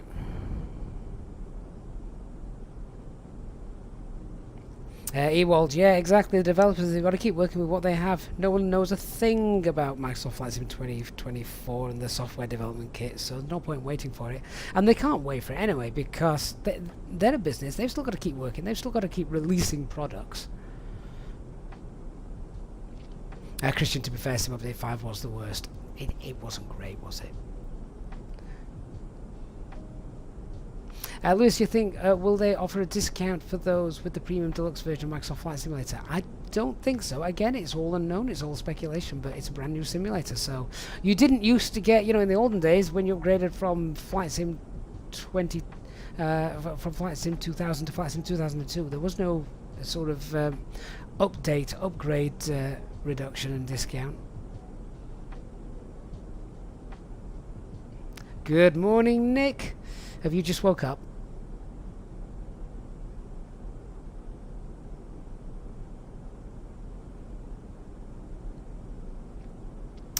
Salt Flight, that is a great way to change the direction of the chat for a moment. So whilst we're all waiting for Microsoft Flight Sim 2024, I'm not sure all of us are, but I see your point.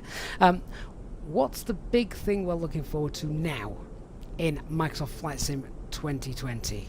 Salt Flight's looking forward to the fly-by-wire A380. That's a great question. Let's open that to the chat.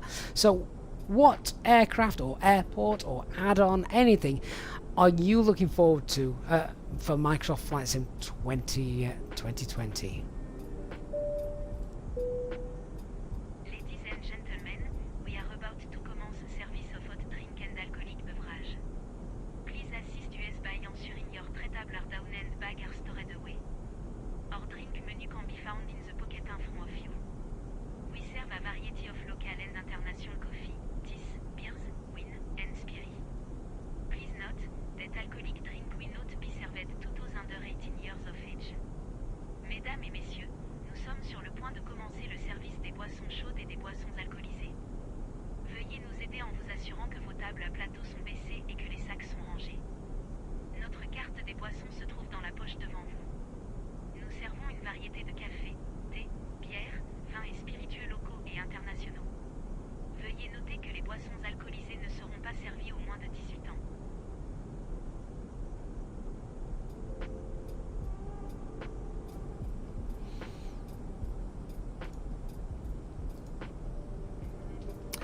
So lots of people are looking forward to the A380 from fly-by-wire. Castle Ave, the Fenix version 2 as well. Just Willie, the Synaptic Sim 220, interesting choice. Old Man Shaggy, the PMDG 777. Lewis also the A220 and the A380 as well. Yeah, Elliot, the A380 is a massively exciting development. Backers 173, the Avril Lancaster, is that planned? I've not seen that. Christian, the Aurora Borealis.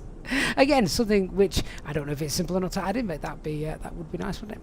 Leanna, the fly-by-wire FMS version 2, so the A32 and Alex will be really worth its cost. Chris Shaw, Schiphol, and the A380. William FS looking forward to the Phoenix version 2. D91, please, an A350. He would put some hours and hours on that. That is true. An A350 would be beautiful. Chris Shaw also looking forward to the A330, of course, from Aerosoft. Bacchus 173 Mosquito would be good. Salt Flight VATSIM will be chaos when the A380 arrives. I'm not sure VATSIM will be chaos, but I bet Dubai will be.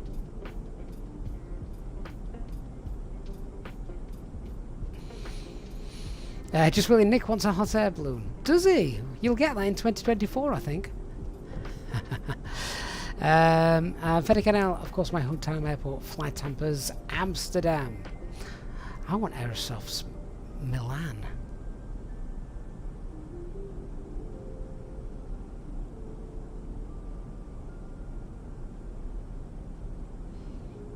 I do think the snow should have disappeared by those Alps by now. I could be wrong. I'm not currently in Austria. I have no idea if they still have snow on the Alps. Anthony says an A350 for Microsoft Flight Simulator is currently in development by Digital Flight Dynamics. Have we heard anything from them for a while? Kieran 2905, mate, thank you so much for the follow. If you are enjoying the flight, the company this morning, heading down to Tel Aviv, if you could do us a huge favour, hit that like button. Would really appreciate that, as it helps with the YouTube algorithms and shows the exposes the channel to more people as well. So that would be amazing. Thank you everybody who's already done it.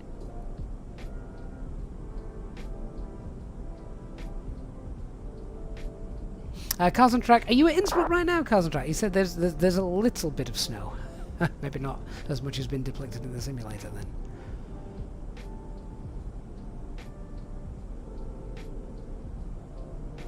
Just with the first stream, a hot air balloon long haul 48 hours. Christian, the Hindenburg Zeppelin with working fire scenario.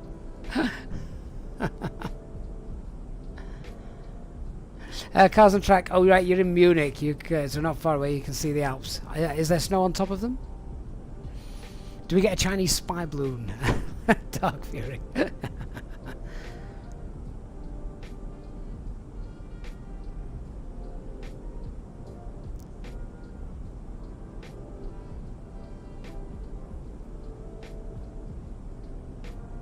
Kieran, this is Xbox. No, it isn't. What am I talking about? This is not Xbox. This is the PC. Simple Ben, you know you're getting old because you can't tell the difference if it's real or a simulator. Well, that is what we all said when this first came out, didn't it? Carlson Track, yeah, they're white, so believe it's snow. Fair enough. Christian, Munich Vision 2 comes out tomorrow. Yeah, I've seen that. Seen that. Is that an upgrade or is that a new purchase?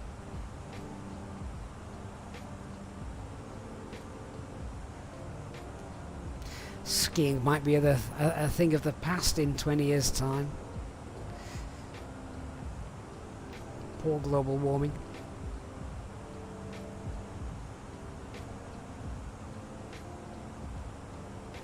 Oh, Christian, is it an upgrade? That's nice, that's neat.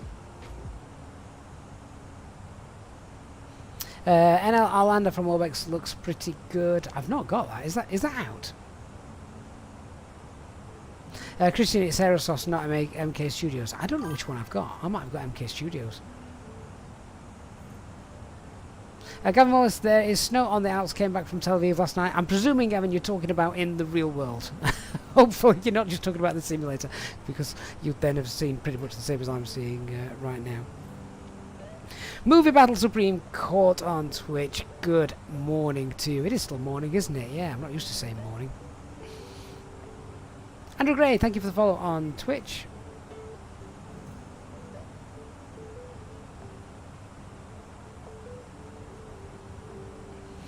Right, live weather's working.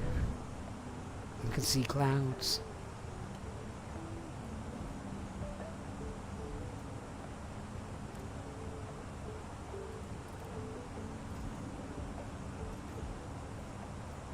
Right, let's just do a weather check then. We've got Ljubljana as well, straight in front of us. I love flying into that airport. That is a great airport to practice some energy management.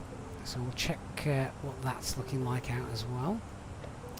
Oh wow, Willie Canuck and positive rate has been a channel member now for 27 months. That's well over 2 years of supporting the channel, Willie. That is incredible, mate. Thank you so much.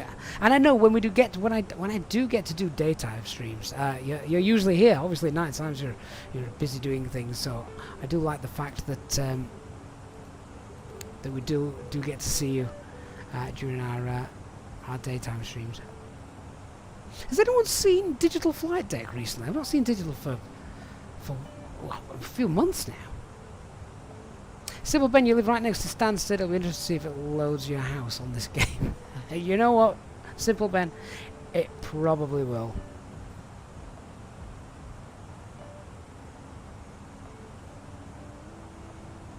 Movie Battle Supreme Court. So they've already said Microsoft Flight Simulator 2020 add-ons and things will be compatible with 2024, so you don't need to worry about that.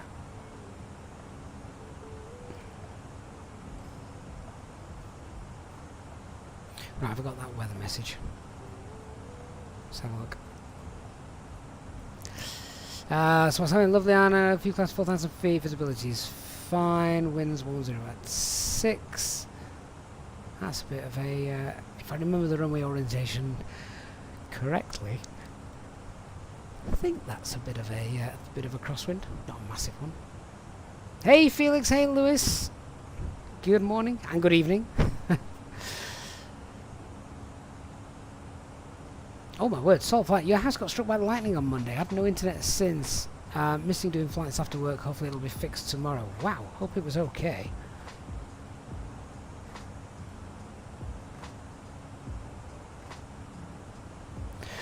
Right, let's see if we could do something to improve our fuel burn and our time. So, where are we? We're at gimmicks at the moment. Let's have a look at our OFP.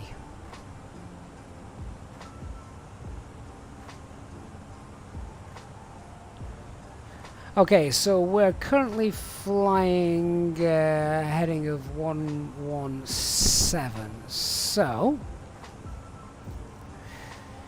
we're at 33. So winds currently 274 at 45. Higher up we go, the lower the winds are.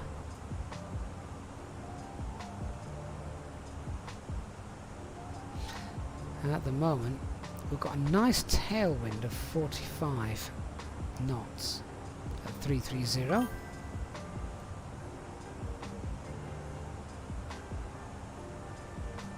So we actually are better staying at flight level 330 for the winds.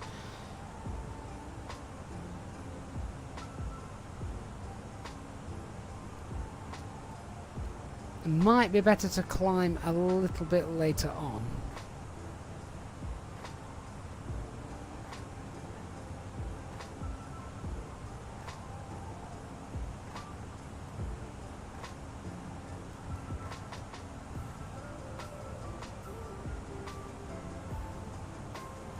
Yeah, so some sort of from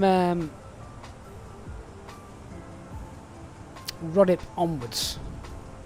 I think we'll see if we can get a bit higher there. How far away then is Rodip? Let's have a look.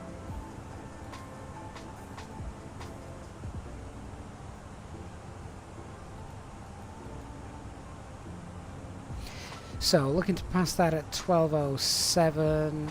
Oh wow, that's quite far away then. Alright, flight level 330 it is for the duration.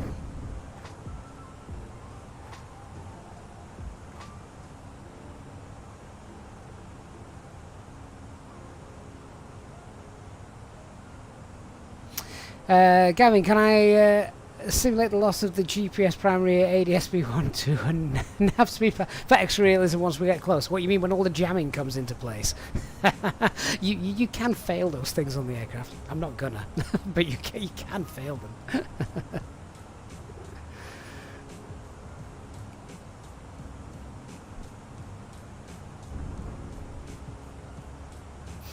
Stuart, enjoy watching the videos. What I use to move the camera about so easily. Nothing that isn't by default really. So it's right mouse button for just panning around, and then I have custom camera views that I have set up, which you set up by pressing Control Alt and then a number 1 through 0, and then you recall them by pressing just Alt and then the corresponding number. And I've got those set to buttons on my side stick, so we can sort of literally have a look at our right hand side and then zip across to the left.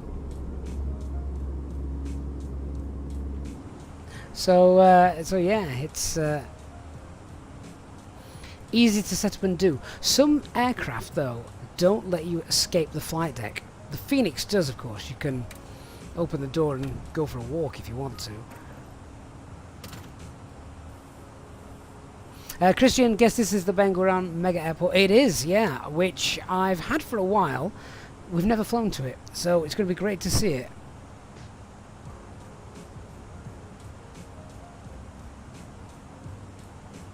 Movie Battle Supreme Court on Twitch says, usually stays away from game trailers, news about new games that are not out yet, so you've got no overly hyped expectations.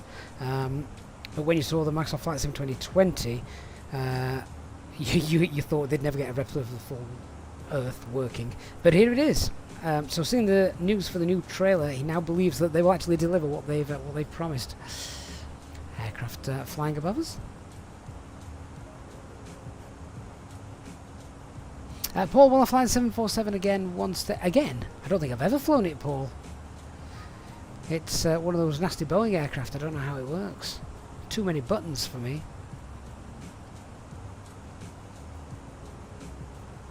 Alan, so Ben Gurion was the first Israeli Prime Minister. I certainly don't know the history of the land we're flying to.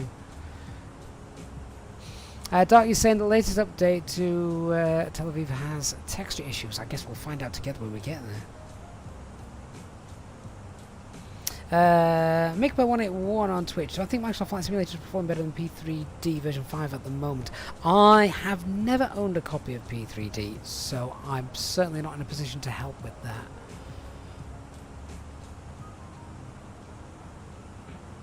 Back in 173, you're the same. You got Brussels a month ago and you've never flown into it or out of it. Oh, you really need to. Brussels from Aerosoft is absolutely amazing. Old man, how do you pop out the display screen? So if you, on your keyboard, the right Alt key, press the right Alt key, hover your mouse over a screen and it'll turn into a little diamond or a little plus symbol circle, and then you can, it pops out into a window so you can see where we are.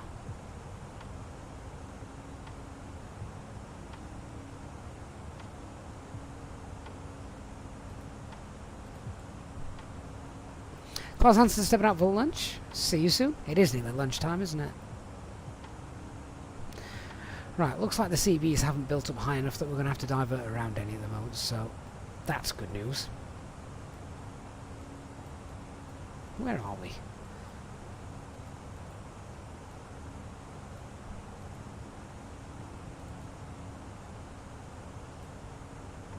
Lana says P3D is for those people who hate money.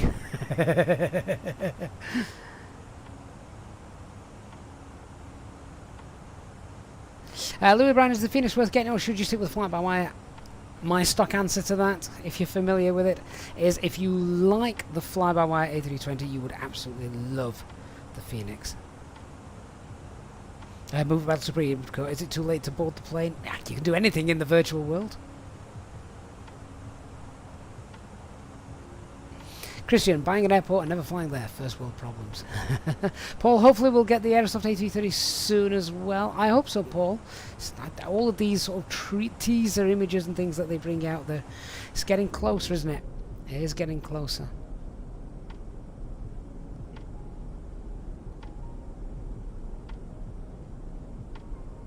Atlanta, the Phoenix is still a bit of a dog to land. Still don't love it. Yeah, I think when version 2 comes out, you'll be much happier.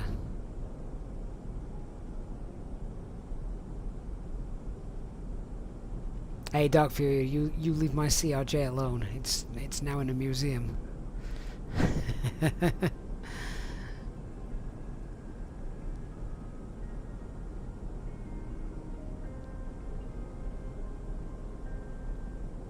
So how long till we land? About 3 hours, I think.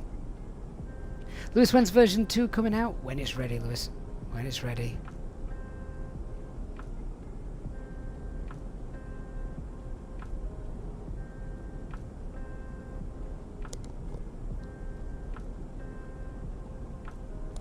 Oh, gorgeous. The cup of tea I made right at the start of the stream has just cooled down enough to actually drink.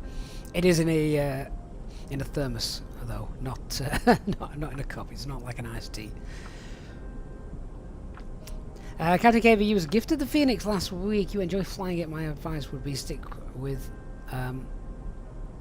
your advice would be to stick with the fly-by-wire, even though you've just been gifted the Phoenix. Really? I'm very confused, Captain KV. Lewis, 3 hours till we land. Thought it was late. No, Lewis. You're quite early. You landed back at 1:20 this morning. How's the job going? Are you enjoying cabin crewing? Ewald, you don't even remember how the current Phoenix version flies. Well, that's it, mate. Because I'm literally almost flying it every day, or certainly every other day on stream. I rarely get a chance to go in and experiment with what's coming. I mean, everyone knows I'm a part of the dev team for the Phoenix, and without sort of breaking any NDAs, I can already say with certainty that I have flown the upcoming versions, and the handling is so much better. So crosswind takeoffs, crosswind landings in particular, just much more realistic. You've not got the wing droop. You can counteract it with the aileron as you can in the real world. So it is going to be very worth it when it comes out. Lots of things, and of course I know everyone's looking forward to IE engines as well. Get realistic airlines on there. Bacchus173 posing a question to the group. I'm quite interested to see the answers to this, Bacchus. So everyone, answer in the chat. Answer this question: what was the one add-on you were looking really forward to, but then was totally disappointed by? What were you really looking forward to, but then disappointed by? Smithwood 21, I think the fly-by-wire TCAS during landing causes it to climb if it detects other aircraft. I've never had that happen, Smithwood. It should be prohibited below a certain altitude. I forget what that altitude is now.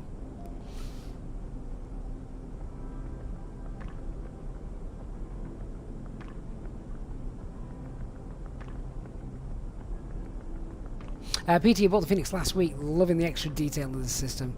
Certainly the presence of the final approach is a big one. Yeah, of course, that means you can fly you can fly RMP approaches, you can fly VOR approaches, yeah, much more realistically, and easier as well.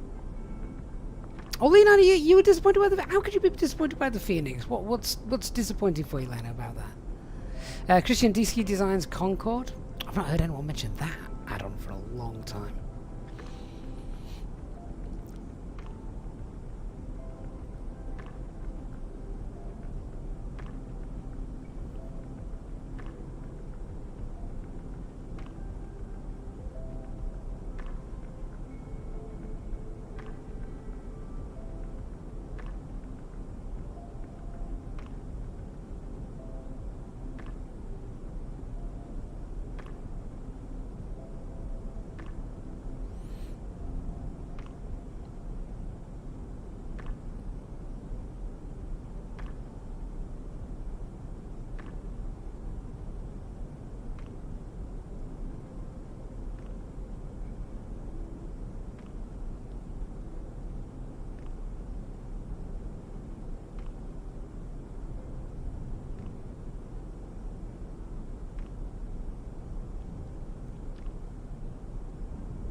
Lemon Wolf, Easyjet flew the BAE 146 some time ago. Nah. Show me proof, Lemon Wolf. Don't think that's right. Baker's 173 for me, it was the Airsoft Twin Otter and Manchester Airport from Micro Simulations. What let you down about that one? Gameplay laughs, the Captain Sim and Briddock 3D stuff. Fair enough. So Leona with the Phoenix, performance was bad, handles terribly, won't integrate well with hardware, sounds are meh. Well, the hardware is sadly beyond their control, isn't it? Performance wise, it's not as good at things like the fly-by-wire and the headwind, but then there's a lot more going on under the hood, I guess, isn't there? Mind you, I suppose there's also for PMDG.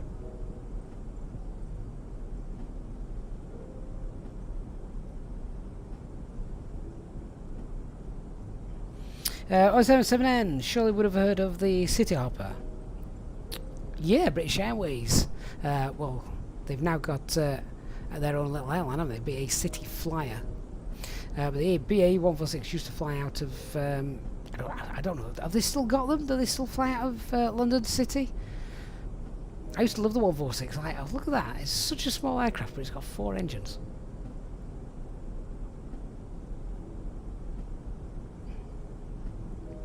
Eliana, you think the AFB is slow? I guess at least it has one.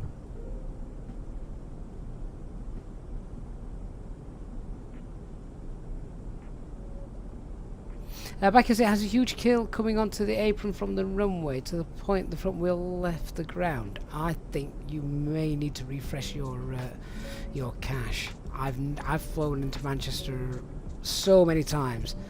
I never had any issues with that. So it may be a terrain mesh issue that you've got.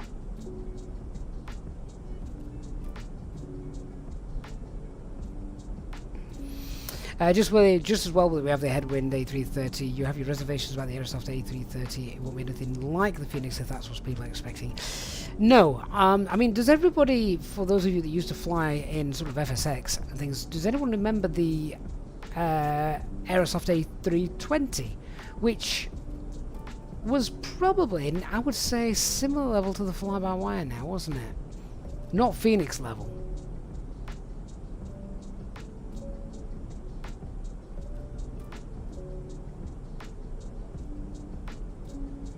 Elliot, the 146 was out of Exeter for Jersey European. I remember Jersey European. Multiple times daily when you were growing up, it helped nurture his interest for flying, and then you ended up working on them as an adult. Excellent.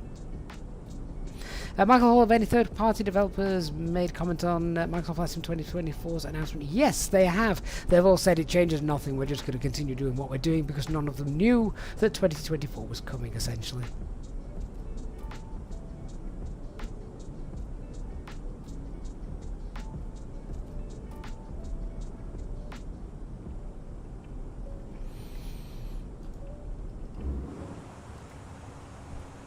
Right, clouds of plast, and we're back to being able to see beautiful skies ahead of us.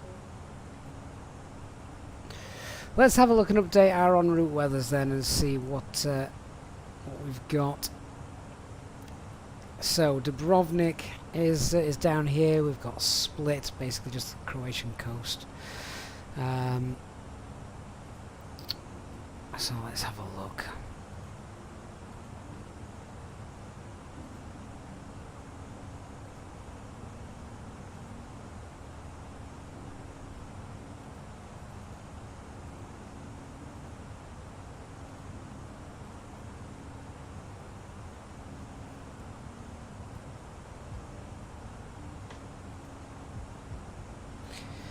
So Dubrovnik, few clouds, 3000, but that's open. Cat 1 stuff. And Tirana.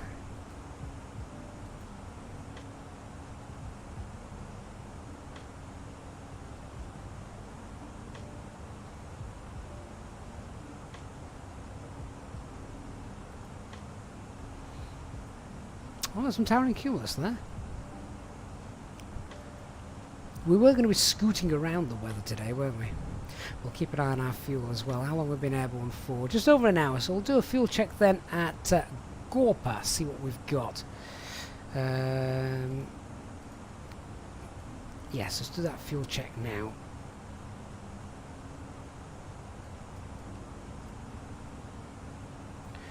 So we took 14 tons in the end. Plug fuel was 13.8, so we've obviously got 200 kilograms extra. Contingency is half a ton, 0.5. Sorry, yeah, 0.5. So 700 kilograms extra. Let's see what we should have when we get to Gorpa.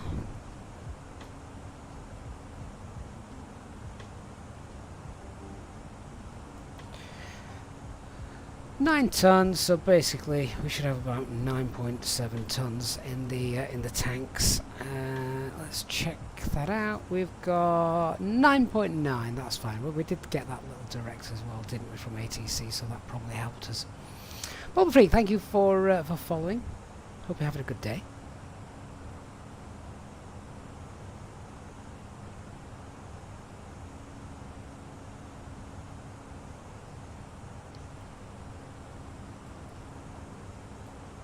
Leanna, what spec are you running, or the Fenix on? Sounds like you're having a few lagging issues with it. I mean, hopefully you can see here on stream. I'm not really getting any sort of problems. Everything's, you know, working exactly as it should. Really, there's no sort of lag with selecting things. It's all there.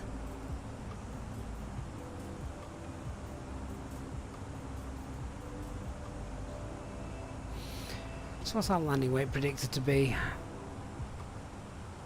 I'll just do an in-flight landing distance calculation. So let's be conservative, say we're going to land with about 4.2 tons of fuel, plus our zero fuel weight is 63. Okay.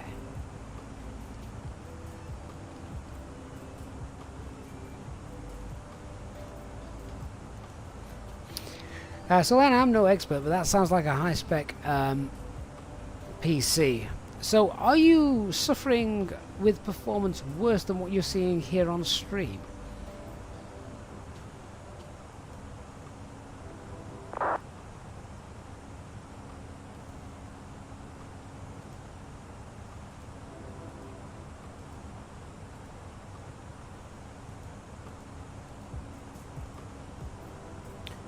Water brake low and flap 3. Easy.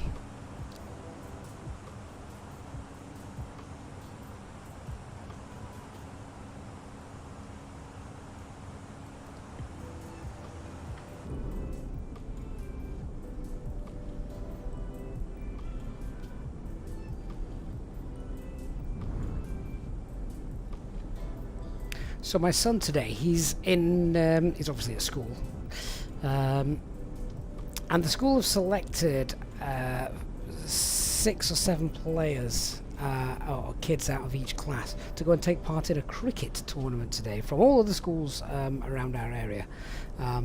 So that's where he is now. My wife's got the day off, so she's gone to go and watch. No one knows when they're going to finish and come home, because if they win, they stay till the end. If they get knocked out, they come home. So it's a bit of a difficult day to plan.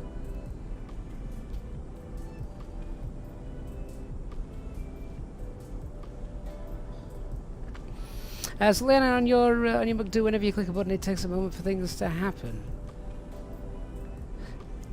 As I say, Leonard, how is it compared to what you're seeing on stream? You've obviously just seen me messing around doing stuff and tapping away. Do you think that's laggy?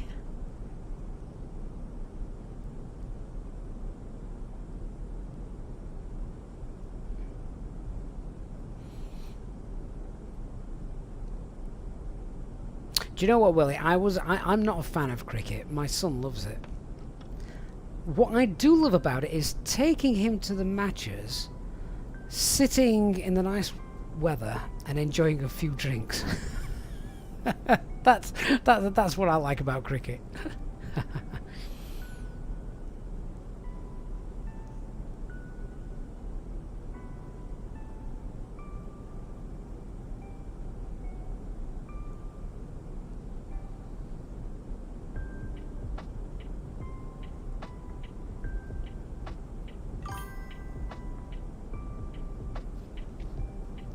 J237, good morning or good afternoon now. Welcome on board our flight. LZORL, thank you for the follow on Twitch, and P4D3 Go, hello, thank you for the follow as well. Morning, guys. So we saw from the charts where the build-ups were, and that we were going to avoid them. There, you can just start to see them in the distance. We're scooting around those at the moment.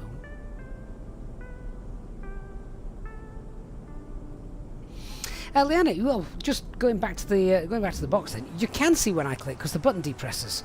So there, there, there, there, there. You know, hopefully that's coming across on the stream.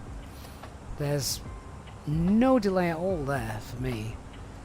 Just really the oval is just basically a giant bar, isn't it? It's one place I've never been. Am I using the Aerosoft Tel Aviv? Yes, we are. Yeah. Hey, Ferez, good afternoon. Back here, it's a gentleman's game. They don't get... they just get inebriated. Fair enough.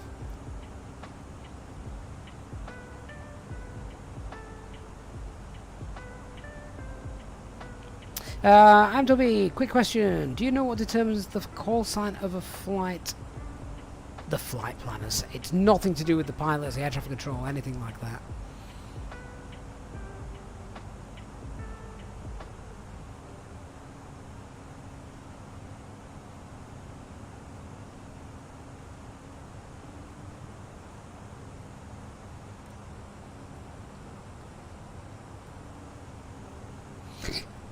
I was wondering if we're going to see the nice Croatian coastline in the Adriatic Sea, but I think we're going to be a bit too far east as we come over Bosnia and then Serbia.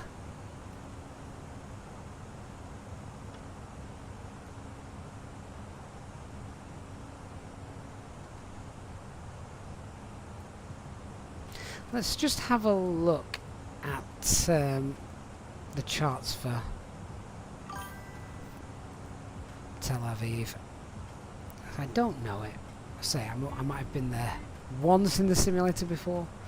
So just looking what I'm expecting to do with the landing and where we're going to get off. So looks like Romeo or Zulu, and then Kilo Mike to the apron, and then we'll check some NOTAMs out.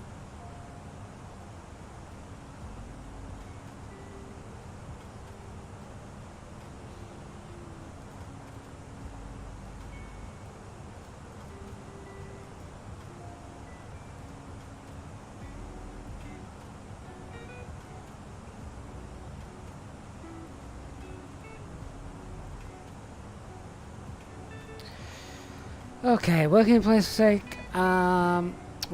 take place on taxiway Kilo 5, taxi along Kilo 5 between aircraft stands, aircraft code C only.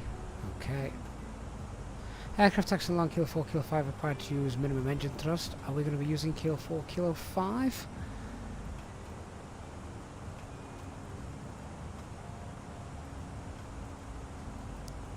Maybe.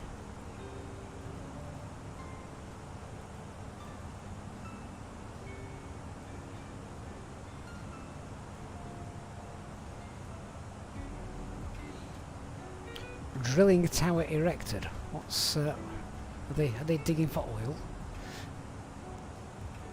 Crane, crane, crane, crane. Construction works. Right. So runway 8 and 26 closed. Runway intersection is closed as well, just work in progress. Okay, so 8 and 26 is closed. That's fine. Are they? That's not going to bother us.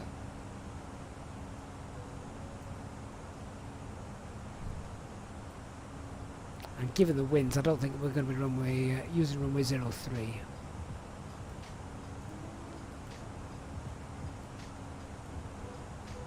Standard engine departure, approach procedures. Runway 26. Withdraw for maintenance, it's fine.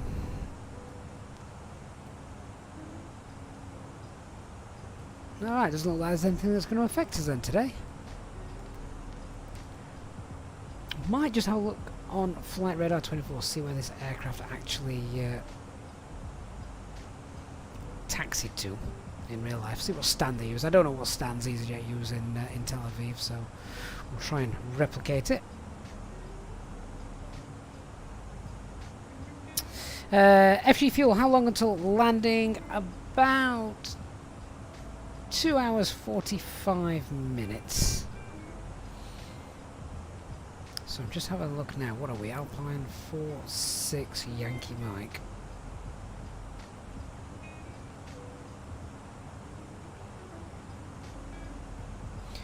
Where did it taxi into yesterday?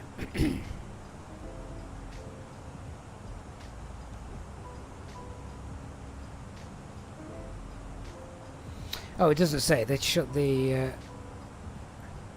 transponder off after they'd taxied in. Oh, that's frustrating. Let me try another flight.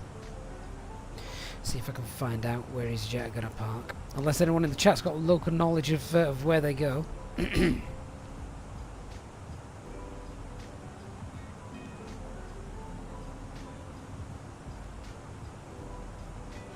237, do I use a flight stick? If so, which one, and do I recommend it? So, flying in the Airbus, I fly the Thrustmaster TCA Airbus side stick, complete with their captain's pack as well for the thrust levers, spoilers, flaps, etc. And yeah, it works really, really nicely, both with the Fenix and the fly-by-wire. Also works with the headwinds as well.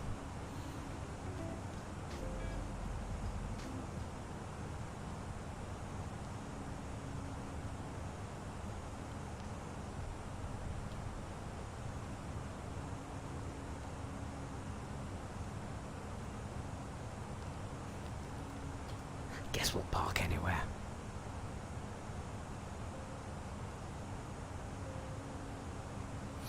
Ben's plane spotting and trip reports. Hello, I have a question about the 737-800 on Xbox boarding. When I try to change the cabin, the layout, you're unable to do so.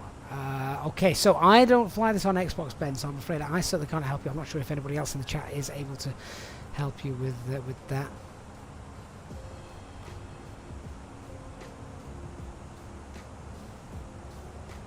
Christian, as long as we don't park at the Gaza Strip, we should be fine.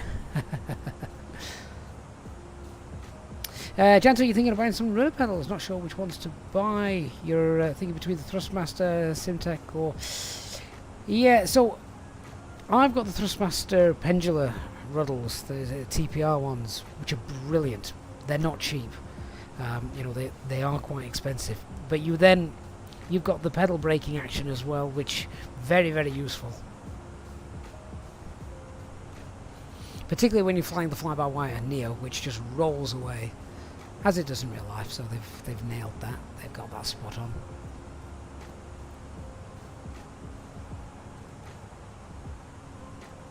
Everyone's warm enough. 21, 22.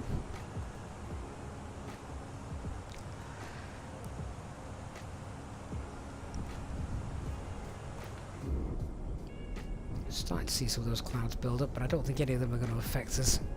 And if we do end up flying through the clouds, just quick check on the temperature. We're at minus 50 at the moment, so we're not going to need anti-ice or anything like that.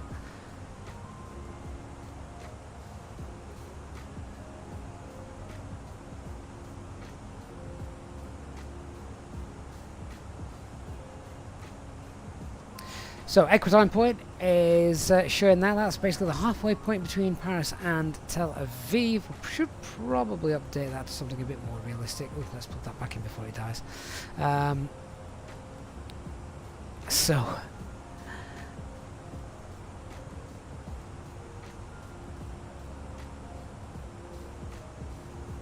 I'm Going to be flying straight over Izmir. We'll have Istanbul to the north as well, Athens to the south, just passing Cyprus as well, which is a destination that, again, I've not flown to for a long time.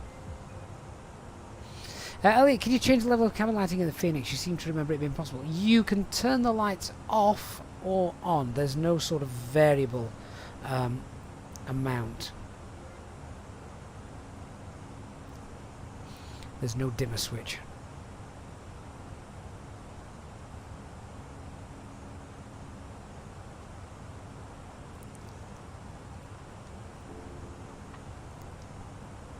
It was great fun last weekend seeing the amount of aircraft flying to Istanbul and back from Manchester.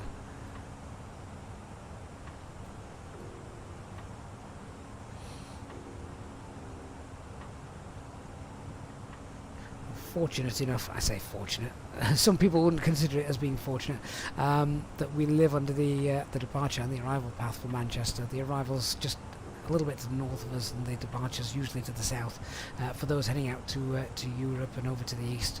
So yeah, all day we were getting those aircraft over us. Mr. Dog from Israel, welcome, good afternoon.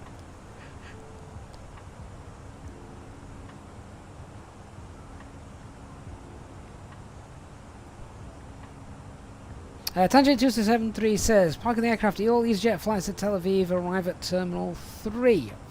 Fair enough. Where's that?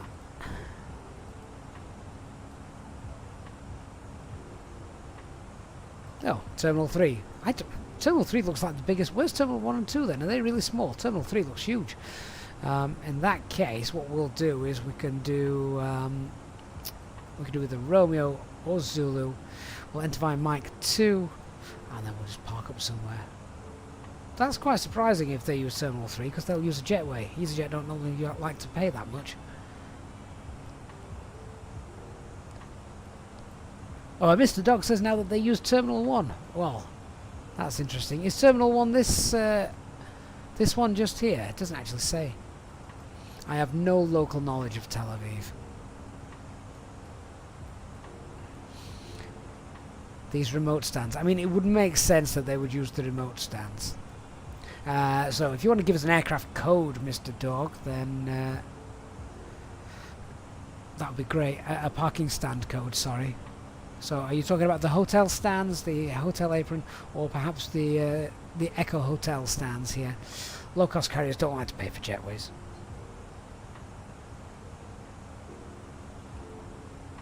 Adel FPS, Easyjet said, oh, looks like Terminal 1's the way to go then.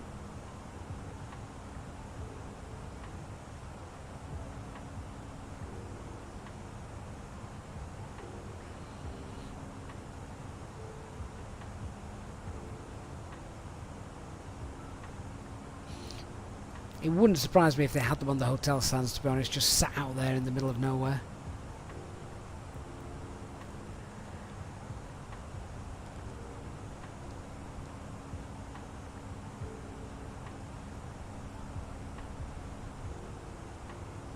Just will you need to go and travel to the office, it's too warm at home. You see, yeah, I'll see you later, Willie. Thanks so much, mate.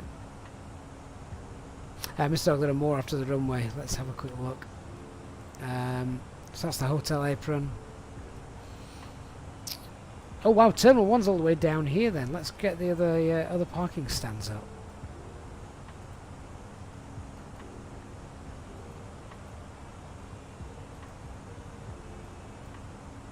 Right, in that case, we might actually be parking. Oh, we might be parking down here. Then it'll be one of these remote stands. So maybe the Juliet apron. Which the other day, if they're landing on this runway, which they were, then they've got a nice easy taxiing, haven't they? Or do they throw them right out at November? Which is all the way. Oh, they're tucking them right in the corner, aren't they? I'm literally going to fly over the stand as we get in then. More or less. Oh, what a long taxi in. Okay, that's what we'll plan then. We'll plan for the November stands 11 through 19. Oh, you mean after that long flight we've got a really long taxi in? Gutted. Flight 7001, afternoon.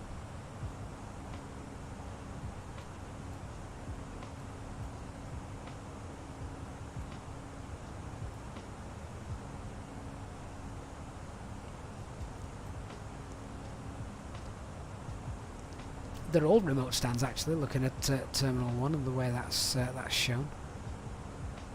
No jetways at all. So you would imagine this was the first terminal that was built years ago when the airport was in its infancy.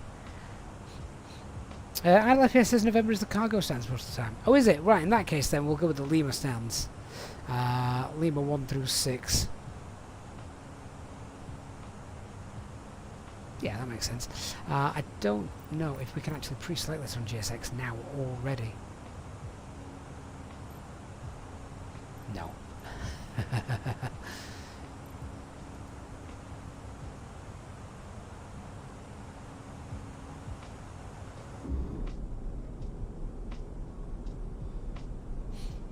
A decent airport down there, wherever that is. I don't recognise it from 33,000 feet.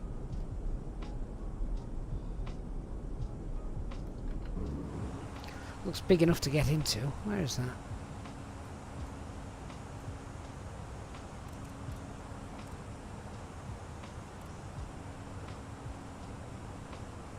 Oh, we have been there before. I recognise the VOR.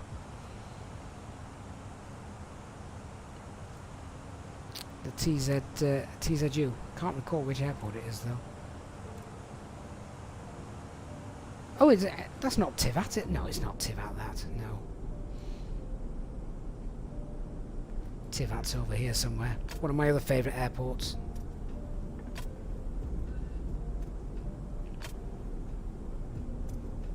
Krazek, this is a 360, that's right. Mr. Dog, sadly in the summer you will be at Terminal 1. Oh, why do you say sadly? Unless you're working, of course. Then it might be a different game. If you're going on holiday, though, good news.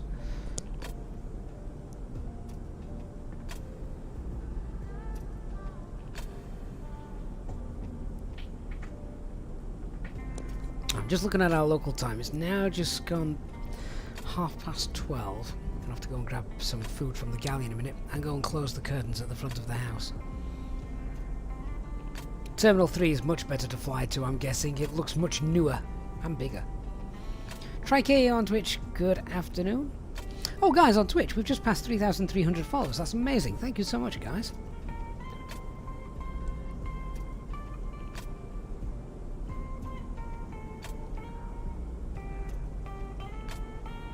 Uh, 1001, I'm not a heat lover. So, here's a conversation that I have with lots of people. So, just talking very, very simple physics, and I mean very simple physics here.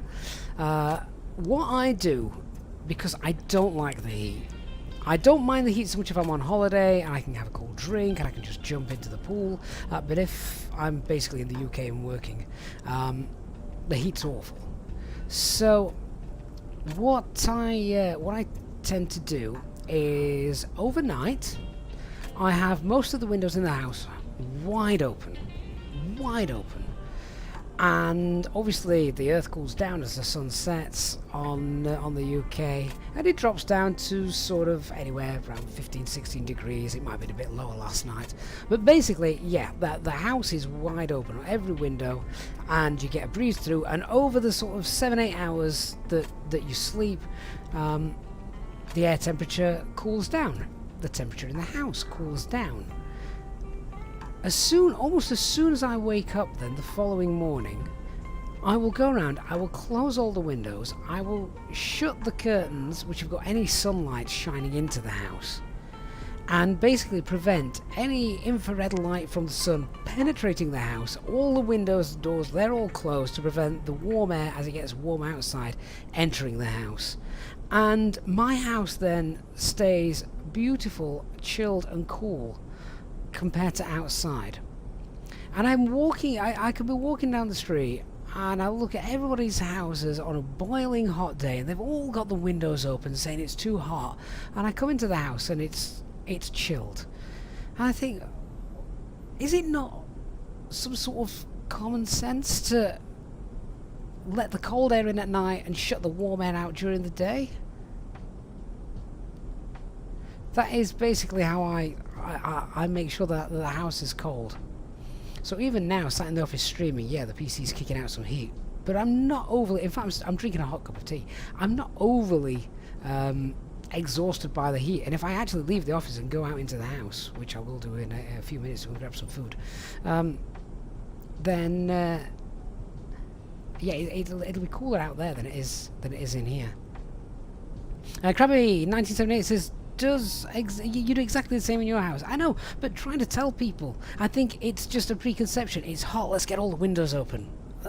You need to do the exact opposite. And that's the way you keep you keep everything, you keep everything nice and cool. Michael says, I wouldn't be happy sort of leaving the windows open at night, would be waking up to uninvited guests. Well, I guess, Michael, yeah, depending on the circumstances, that perhaps is indeed true. We have a first officer who hates people. No, he doesn't, but he barks like mad at the first sign of anyone on the drive. And he sounds quite vicious. I don't know if you've heard him on stream. And we also live in kind of a 3-story house. So even if we don't open the windows on the ground floor, which we don't, the second and the third floor, they can be wide open. So I'm pretty happy with that.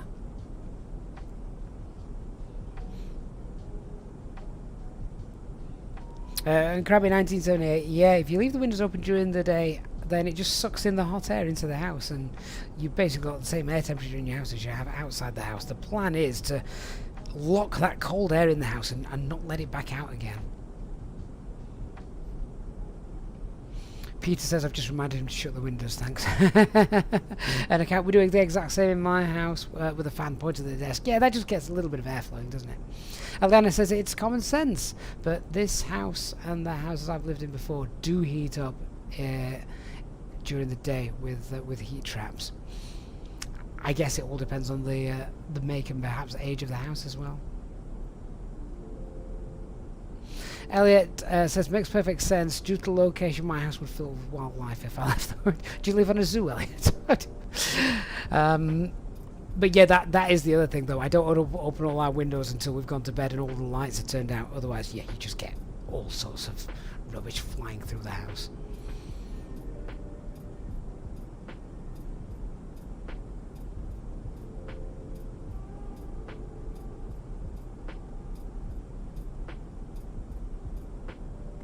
Jack, you agree with the theory, but it's nice having some sunshine through, though, so I don't like a dark house. Well, so what time is it now? It's 12:30 here where I am, which means the sun is pretty much just coming onto the back of our house now. So what I'm going to do is I'm going to go shut all of the blinds and things at the back of the house and open everything at the front of the house, so you still get loads of light into the house. And with the blinds as well, Roman blinds, you just pull it down sort of like so it's 3/4 down, still plenty of light. You're just blocking the sun blasting into the living room, which we've got black sofas, so as you can imagine they heat up quite a bit.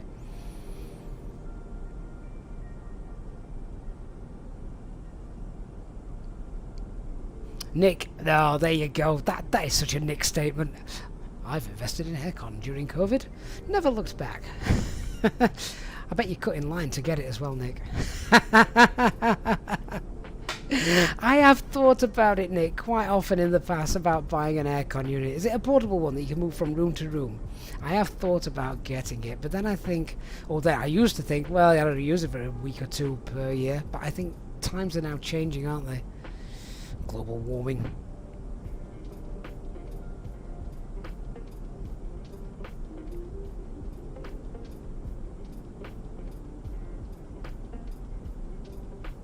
Backers will say, if you set up a garden seat and table in the meat section of Tesco's, you think they might? Very nice and cool there. Captain KB, you lived in Queensland for a few years, very hot and humid. People normally open the front and back doors to get good breeze through the house, or they close everything and max out the AC. Yeah, that's probably what I'd do, to be honest.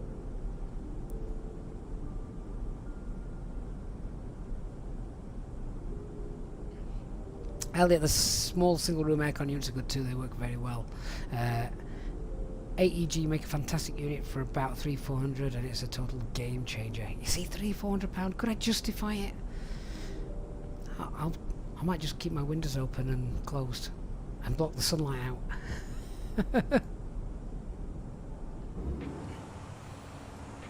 Flight Sim 1001, global warming is a shame, but oh well. It's perhaps a bit more serious than that. Robert, you cannot beat the laws of physics. Nope, quite right, Scotty. Mr. Dog, do I have an add-on for Tel Aviv? Yes, I do. We've got the Aerosoft Mega Airport installed.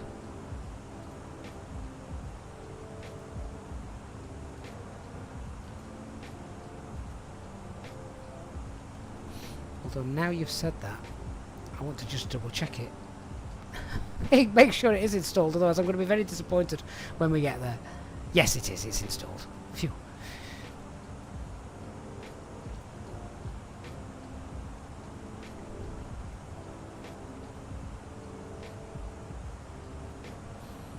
Flight 1001, everything hasn't been done. There is turning back, but it would need the entire world to agree to it, and therein lies the problem.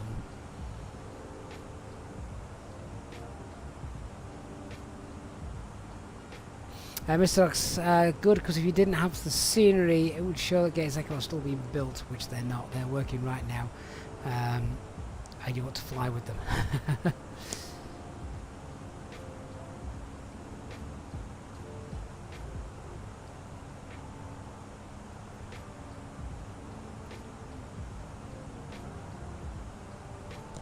Tell you what I did do last night. I went out and cut the grass. My neighbours must have hated me because I did it about 8:30 at night. It's just too warm to do it during the day.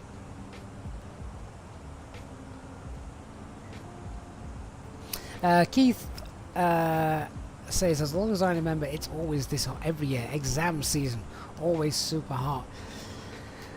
Oh, thinking back to my exams, was it super hot? It might have been, but I didn't notice. I was too focused on the exams. No, I don't think it was. I mean, it's a fact, isn't it? It has got much hotter in the last 20 years, and it was, 20 plus years or so that I was doing my exams, so it wasn't that hot back then.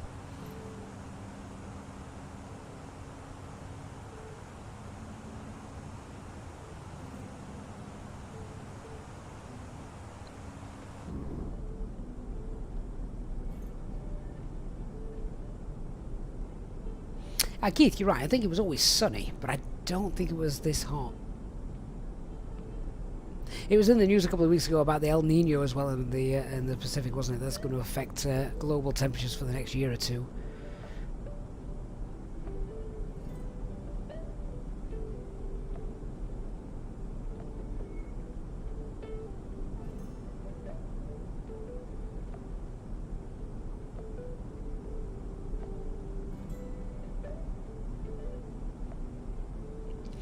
Christian, I need to turn the heater off in the summertime. I can't. I'm currently using it to play Microsoft Flight Simulator 2020 and stream.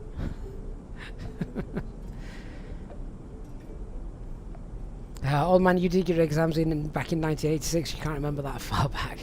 It was probably raining.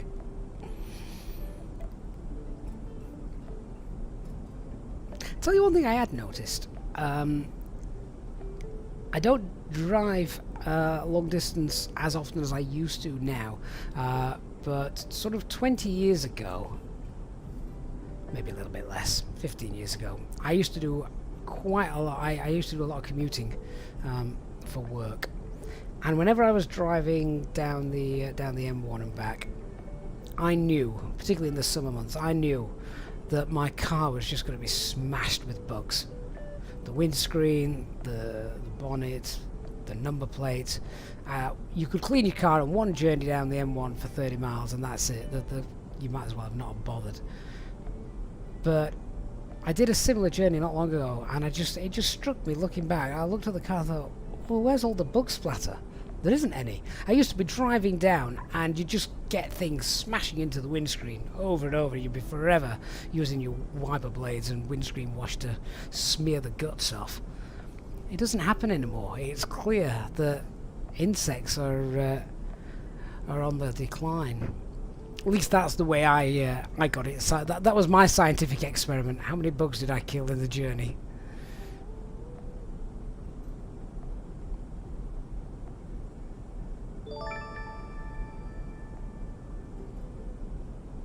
Peter, ATCO, good afternoon, Peter. How are you doing? 16 months. Time flies so fast. Not as fast as me. But how are you, mate? Great to see you. So you've been having fun and games? One of your runways is closed for work, isn't it, at the minute? Or it was the other day. I don't know if it still is. That must have added some challenges to your workload. Brian says it's finally dawned on the bugs, don't hang around near roads.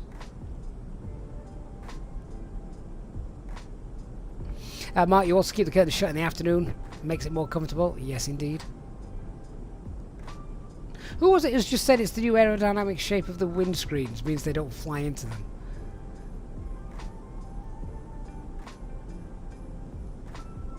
That doesn't stop them flying into the bonnet.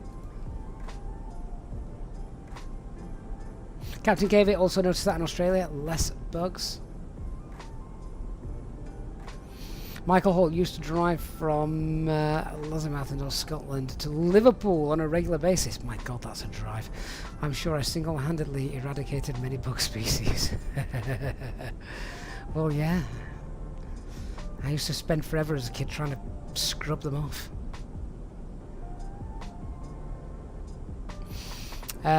So Peter, yeah, so you still got 22 right closed. And not speaking of the ATC shortage Copenhagen's got at the moment. Oh dear.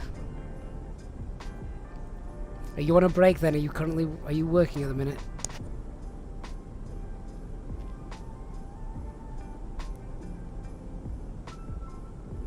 Oh, Elliot, was it you? So Radio 2's done a piece on it. They're speaking to car designers who have found an angle that allows most bugs to skip over and not go splat. Okay. I'll buy into that. What about the number plate? They haven't changed the angle of the number plates. And mine, my number plate was almost unreadable, or it used to be. Speed cameras in the olden days would have had no chance. Every letter would be obscured and changed by black bug splatter. Hey Yardy, good afternoon. Welcome on board. Are we halfway yet? We're just coming up to halfway. You can see the little banner at the top. The line is almost in the centre.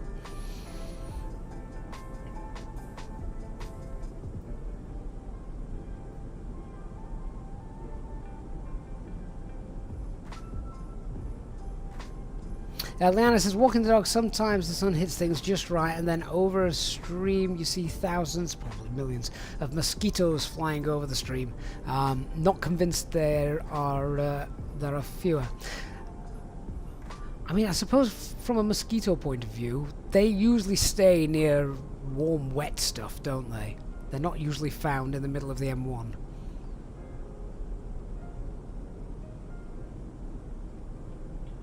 Yeah, nice long flight, Yardy. We've called this a long-haul Easyjet flight, which is... it's going probably as far as Easyjet go, out to the east. So Peter, you're on your day off after 3 days of 16-hour shifts, 2 hours on, 30 minutes off, rinse and repeat. Oh my word, that is a long... 16 hours? Jeez. How's the brain not frazzled after that? I mean, as much as I love ATC, I think that would do me in. Christopher, you're going to go get some lunch, might ride out to East Midlands to chill for a few hours. That sounds like a nice idea. Is there anywhere to view at East Midlands though, Christopher? Obviously Manchester's got a great viewing park and a pub. But I've never thought of East Midlands as somewhere to go and watch aircraft. Some great freight aircraft though coming in there.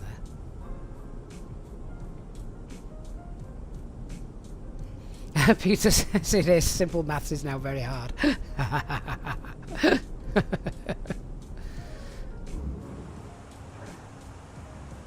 16-hour days. Ouch.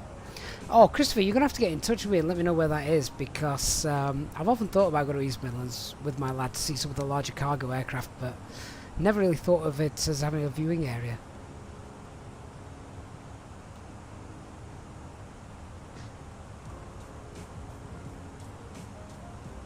Yardy, the heat's killing you off at the minute. I feel you.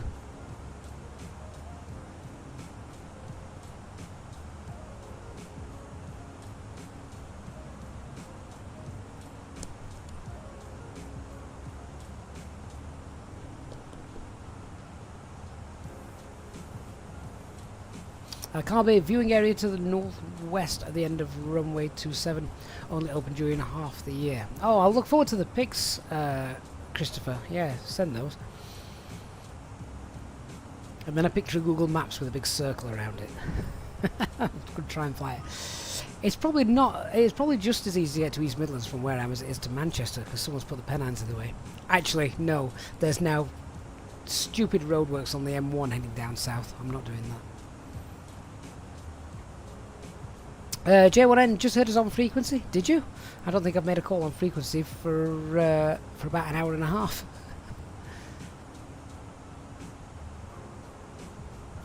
So Yardy had a fully loaded 321 the other day. By the time we loaded it, it was 40 plus in the hold. Ouch! Oh god, yeah, that's no fun.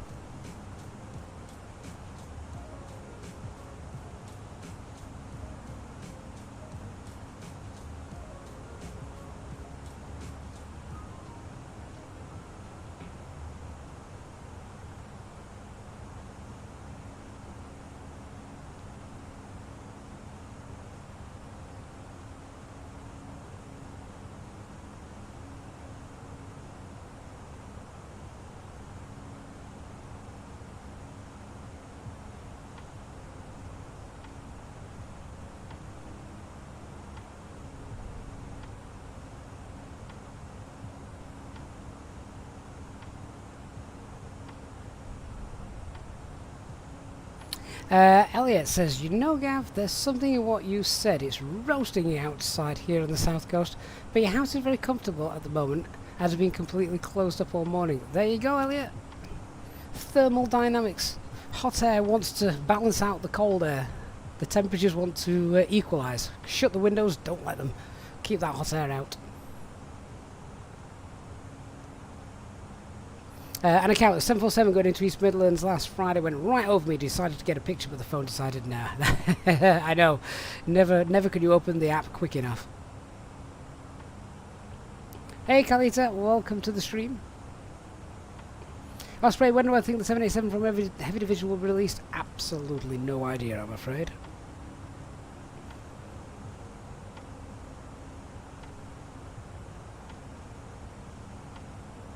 Yardy, your 321s are now wet leased from Titan, so they've been converted from bin loaded to bulk. So the floor is fully of holes. Sounds warm, mate. Sounds very warm. Just think of all the weight you'll lose, though. Right, what we got? We've got an aircraft there. It's coming towards us, 1,000 feet above. Can we see? Where are you? How far out was my TCAS range? Not that far out. Can the FO see it?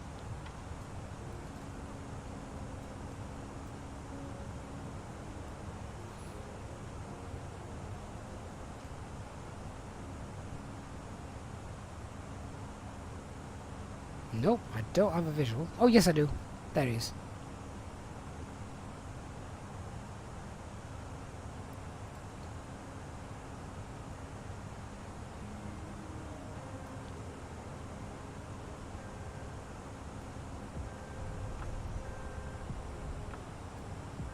Jack says, might find this interesting. Out of all the planes to fly over me, most of altitude, the only ones you can easily identify without binoculars are EasyJet. Must be the orange. Yeah. It stands out, doesn't it? There are a few others that stand out as well. Kieran, I'm going to load up the same and practice engine outside. Is there a way to set the failure up on takeoff? Kieran, which aircraft?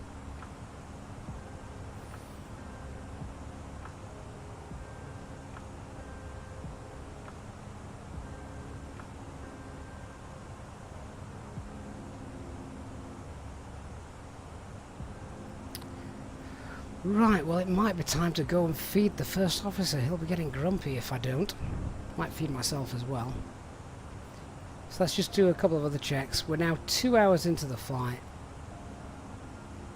We'll do a fuel check at Nisva. We'll get some en route weathers. Then it'll be time to go and grab some food, I think. So we already worked out what we got: 700 kilograms extra on board fuel. So Nisva, let's find that.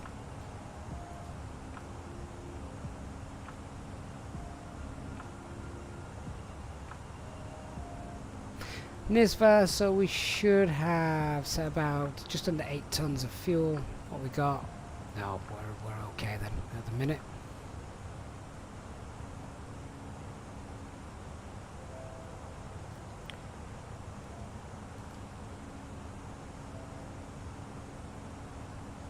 Just going to check that landing weight. That's okay, we're still alright. So the Fenix aircraft doesn't burn fuel as much. The Fenix aircraft is very efficient. It doesn't burn fuel the same way as the real aircraft. The real aircraft burns a little bit more. Just want to check our landing weight. And that's going to be fine. Our landing calculation is still valid. So en route weathers, then we'll check out LBPD.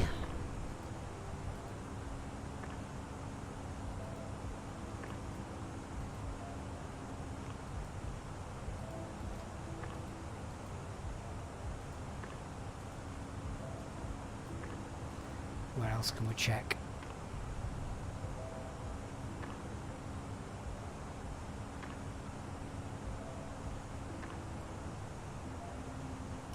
Athens is probably not a bad shout.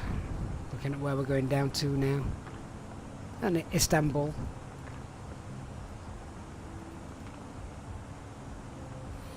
So what we've got down there, towering cumulus, winds are okay, there's just a few showers of rain, which I actually can see that if we look forward.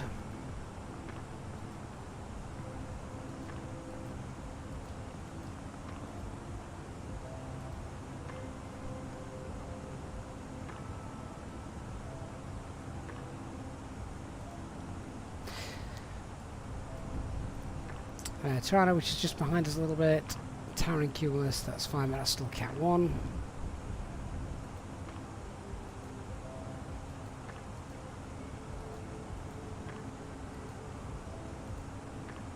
We'll start looking at Turkey as well now.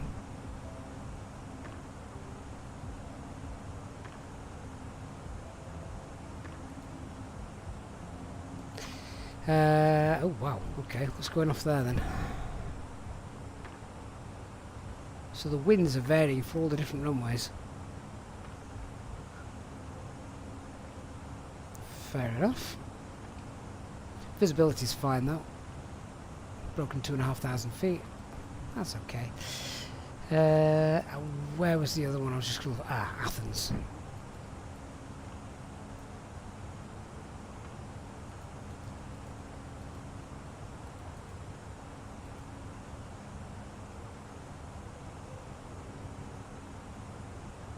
Hey, Andrew Wommer, plays red aircraft are always visible at altitude. Yes, you don't get much redder than that, do you? Athens looks good as well. Alright, so if something nasty happens, we've got quite a few options for places to go. Then we'll check out Cyprus in a little bit as well.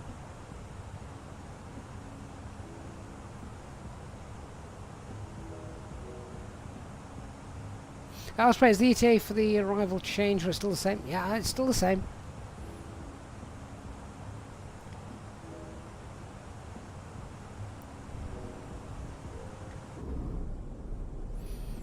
That's some gorgeous images down there. Look at that. I wonder what town that is. Or village. I mean, it's miles from any major built-up area. You know, gorgeous scenery all around it. I often find myself asking that question when you're flying in the simulator. You look down and think, I wonder where that is. Be nice to put a pin in the map and say, yeah, let's go and visit that. Osprey, if you want to check out my settings, there's a video on the channel which explains my current graphics settings for the simulator.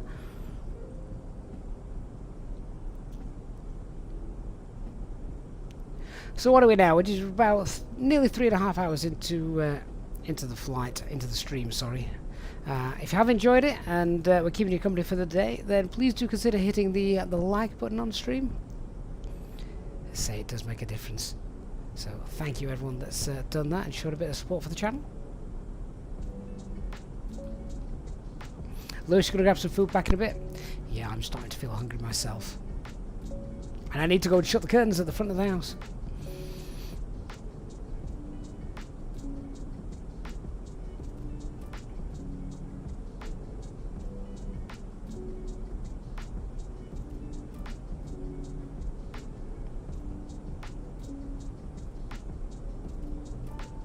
Mr. Dog, your best friend's father is working at Ben Gurion Airport as air traffic control. He's working 12 hours during the night. I guess during the night it's quieter than during the day, isn't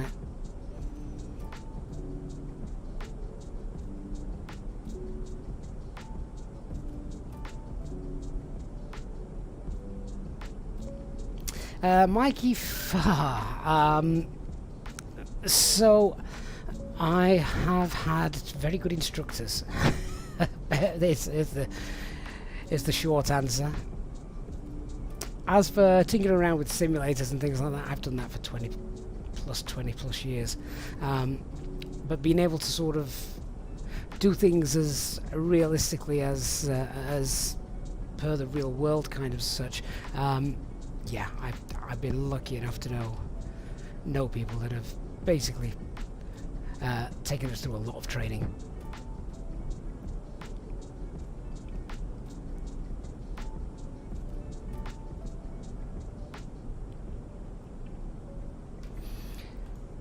Now, just looking ahead, are those clouds going to build up? Do we need to get above them? I think we're going to be okay. Securing step cloud. Well, that was something we were just looking at, because we said earlier on, didn't we, that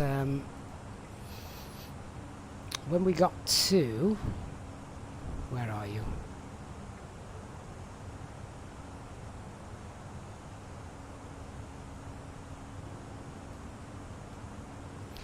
Yeah, when we got to Rodip, we were going to look at seeing if we could climb, just to take advantage of the winds. And that's about 90 miles away, look. We're direct there at the moment. How high could we go? We could get up to 3.5. 3.7 is a push. What would that benefit? 3.5 would give us an extra sort of 10 knots, helping us on our way. 3.7, an extra 15 knots. We can't do 3.9, we're too heavy for that. Mr. Dog, at the moment we're planning runway 30, but I'll check the weather later on and see what the current active runway is. We're not landing on the closed runway.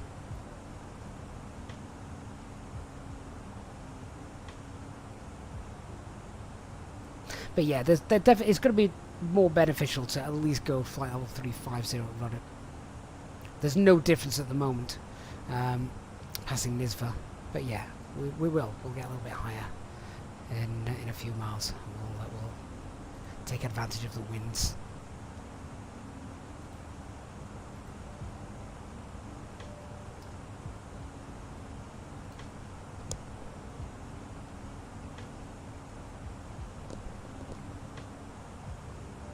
Haven't looked at the overhead for a while.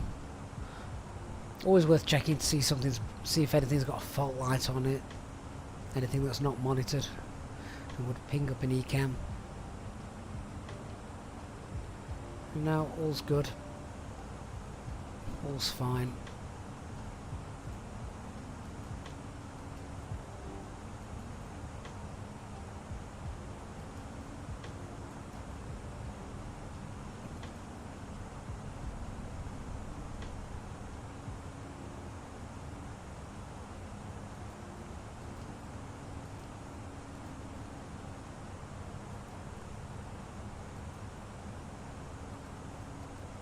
Lovely.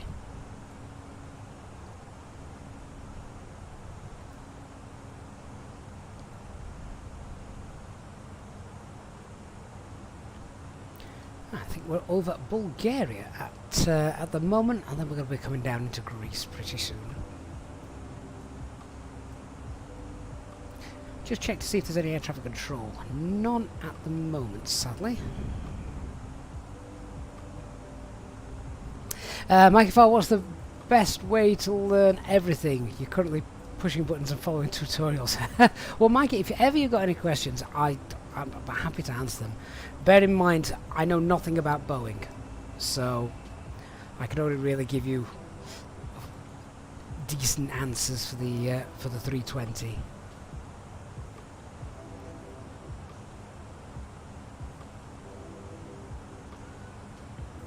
Elliot, you're at least able to dry big loads of washings in about 20 minutes in the garden. Yeah, my wife's been rather happy about that. She's working her way through the wash basket. As you can imagine, with 4 kids, that's a lot of washing. It's not so much the washing and the drying, it's putting it all away.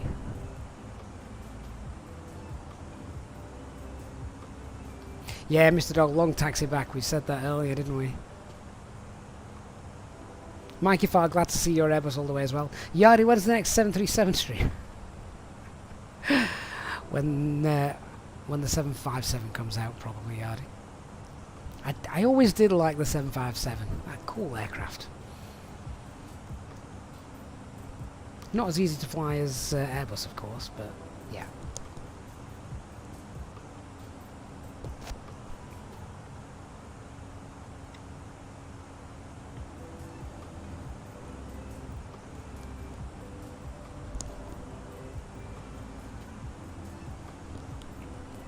The thing I loved about the 757 was its versatility. Because it could do long haul, it could do medium haul, short haul as well if required. So you could see them zipping around the UK. In fact, I'm sure British Airways years ago used to fly them up to Scotland from Heathrow. So, you know, quite a short flight, and they still have 757s running it. And in the next breath, you'd see a 757 crossing the Atlantic, you know, Heathrow to JFK or whatever. It literally could do everything. Designed with both in mind. That long haul single aisle aircraft.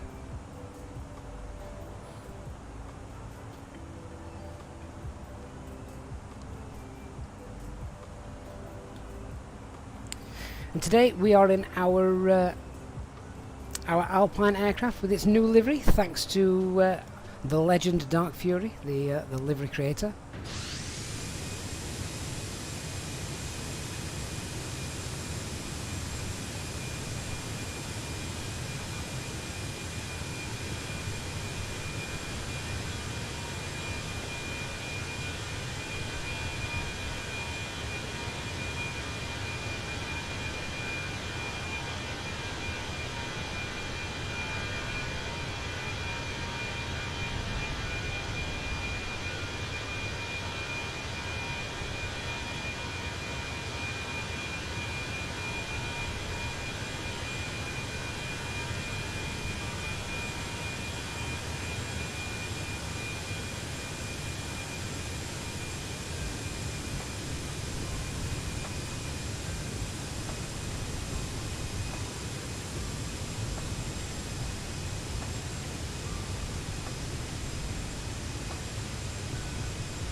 Gorgeous aircraft. And very spottable from down below.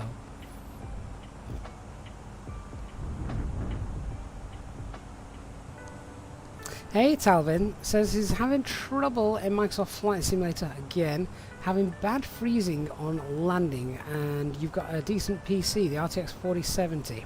Is there a fix for it? I'm no tech expert, Talvin, as anyone here on the channel will tell you. There are people far more experienced than me with stuff like that. But what are the overall settings that you've got? You know, the level of detail, what's that turned up to, that kind of stuff. What are you coupling that with as well? What's the CPU, SSD, RAM, etc.?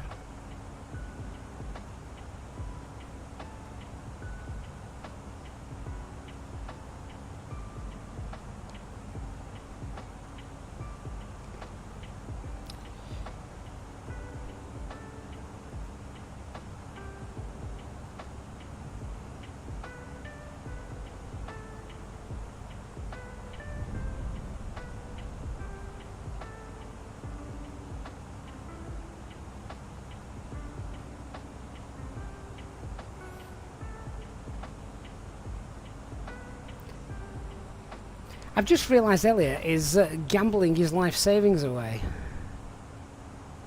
Oh, well, at least you won. Well done, mate. Oh my god, have you nearly got 1,000,000 points, Elliot? You must be at the top of the leaderboard now, surely.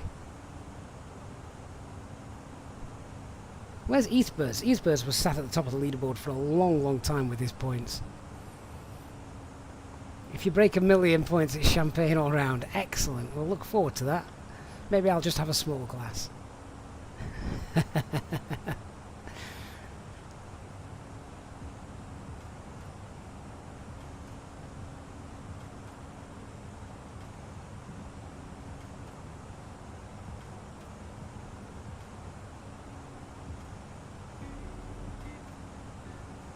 I can see a couple of people pulling up the points board now. I'm just waiting for Streamlabs to answer it. Hey Bernie, glad you're loving the stream, mate. Has anyone dated to the latest NVIDIA drivers? I've certainly not. Right, so who is number one? Eastbirds is number one. Elliot, you're in second place. Mark third. Peter ATCO is in fourth. ATC Swede, new entry at number 5. Chris Morgans is at 6. Soren is 7. Nick is at 8, just clinging on alongside Ginger Ninja and Otto as well. Welcome back, Photochromax.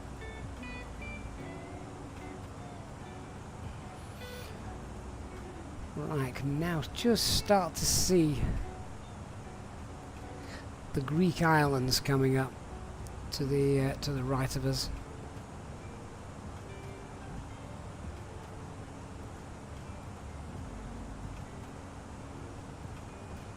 Oh, Elliot, look what you've started. Everyone's starting to gamble now. Well, that's a good way to spend your time while I go and grab some lunch.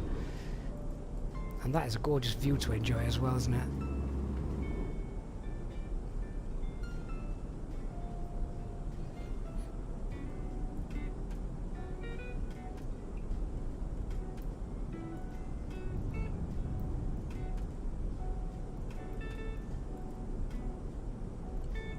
The one thing I do find helps with Microsoft Flight Simulator's performance, as well as obviously a decent spec PC with CPU, SSD and that, is I have nothing running in the background.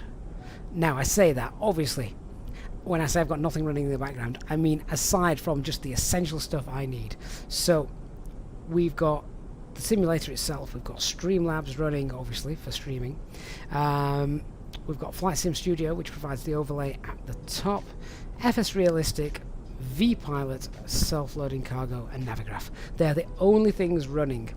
They're also probably the only things installed on my actual PC, as well as things like fly-by-wire installers, Aerosoft installers, Orbex installers. Basically, it is dedicated just to flying, and there's nothing else on it, so like Microsoft Office or stuff like that. I know people can't always have a dedicated gaming or flight simulator PC, but that is the way that mine's set up, so it's trying to keep it as clean as possible with as little running as possible as well.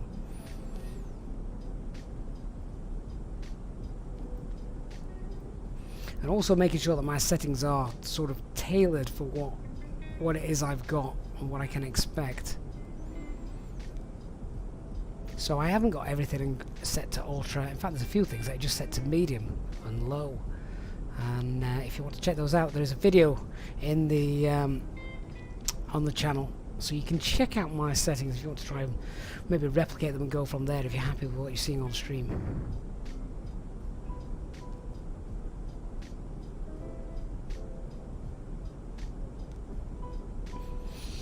I've got very few things on ultra. I might even only have clouds on ultra, to be honest. The volumetric clouds. Right, guys, time to go get some food. So when we come back, we'll get ourselves up to file 350. No ATC is around, so we're not going to upset anybody. And yeah, I'll be back, and then we'll play the usual game of what have I got for my lunch. No one's going to get it this week. So, thanks for watching, guys. Thank you so much for being here. If you have enjoyed it, as I say, I haven't done so already, please do leave us a like. I will be back in 5 or 10 minutes once I've fed the first officer, shut the sun out of the back of the house, and got myself some lunch. So, yeah, see you in a few minutes, guys.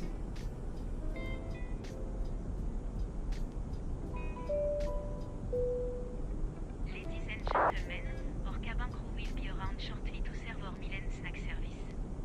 Please ensure that your tray tables are in the downward position. To assist our cabin crew, please ensure all bags are stowed away. The food and snack menu can be found in the back pocket of the seat in front of you. There is also a children's selection of food and healthy snack available. Please dispose of any rubbish you may have in the bag provided at the ends of the S. Cash payments are no longer accepted. Thank you for your support of this channel. Mesdames et messieurs, notre équipage de cabine sera la soupe pour commencer notre service de repas chaud et de collation. Veuillez vous assurer que vos tables de plateau sont en position vers le bas. Pour aider notre personnel de cabine, veuillez garder les allées exemptes de sacs et de tout autre article que vous pourriez avoir.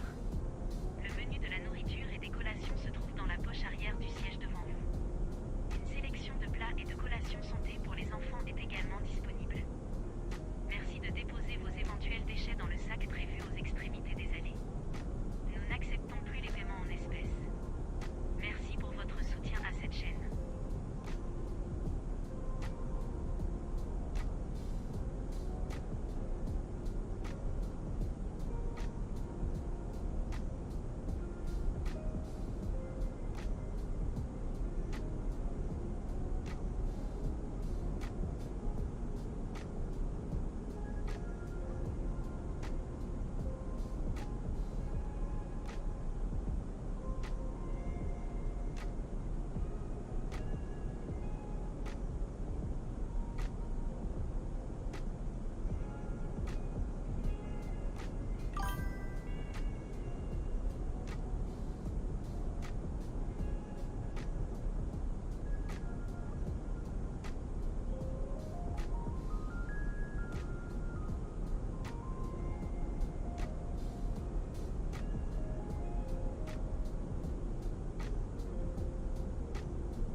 Alright guys, back with you. Got myself a nice plate of food. What did I miss? That looks very scenic and like a beautiful holiday destination. Where in the world are we? We must be over just the coastline of Turkey now, I think. We've got Athens out in the distance. Hey Willie, you've just arrived at your cool office now. That's with aircon, isn't it? Yeah, I've just realised I didn't think my office here was that warm until I've just been in the house, which is freezing by comparison, compared to in here.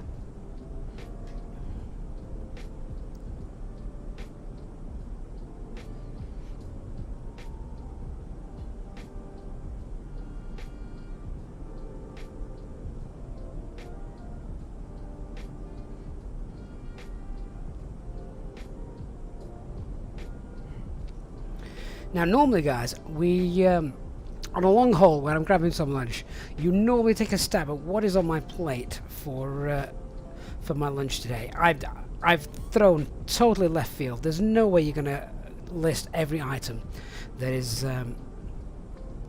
that is on here. You've no chance. Feel free to have a go and guess. Obviously, I'll let you know if you're right or wrong. I might even post a picture on Discord in the members lounge later. Scotch egg. Good shout, Just Willie. No. So I think we've got about an hour and a half to go, something like that. A pasty, apple, and a wagon wheel. No, but I would eat all of that, Elliot. That sounds very nice to me.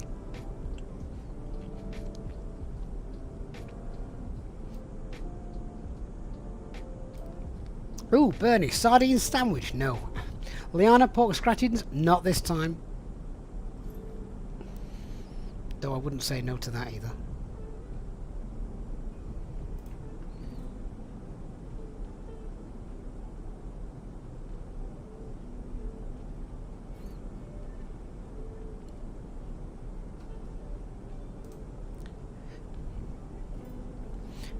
Right, a few cumulus clouds building there. We got anything ahead of us? Oh no, it's clear skies all around, isn't it? Just Willie a bacon roll? No, again. Great suggestion. Might need that tomorrow. Bernie, is it healthy? It's a lot healthier than a plate full of pork scratchings, if that's any use. Elliot, pork scratchings belong in a bag marked as dog treats. Oh no, they're far too good for dogs.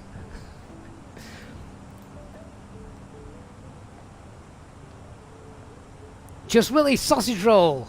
Tick. That is one of the items on my plate. I do have a sausage roll. Mark, it's not a Greg sausage roll. Yep, so there is a sausage roll on there. There is still another 1, 2, 3 items, though, to go. Pint of lager. No, Captain KV. Don't drink and fly. Lionel, I'm going to give you that. I'm going to give you the cheese. So, don't want to advertise here, I guess, but you know the cheese that is usually wrapped in a tight red sort of package and is sort of round in shaped. You all know what I'm on about. But yeah, so there was one of those on there as well. Philip Mignon and a glass of wine. I'm not that rich. David Butler, is it a salad? No. Elliot, yeah. That's the one. Andrew Warner, I cannot believe you've just said crab sticks with a sprig of lettuce. Do you know, I've got them in the fridge. I was going to get some on my plate, and I thought, no, I'm not going to have those. I'm all right today. But I knew if I'd have thrown that, no one was ever going to guess those. But yeah, crab sticks. I haven't got them on my plate, but I was so close. It was an option today. Remember that for the future. Mark, I don't have a packet of crisps today. No. Twiglets? No Twiglets. No.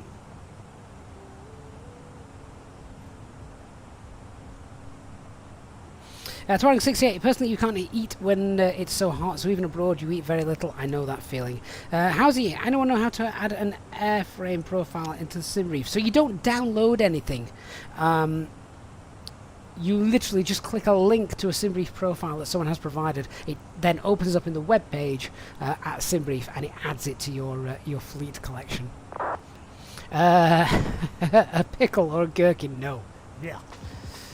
Old man, you don't like crab sticks? There's probably very little crab in them, to be honest.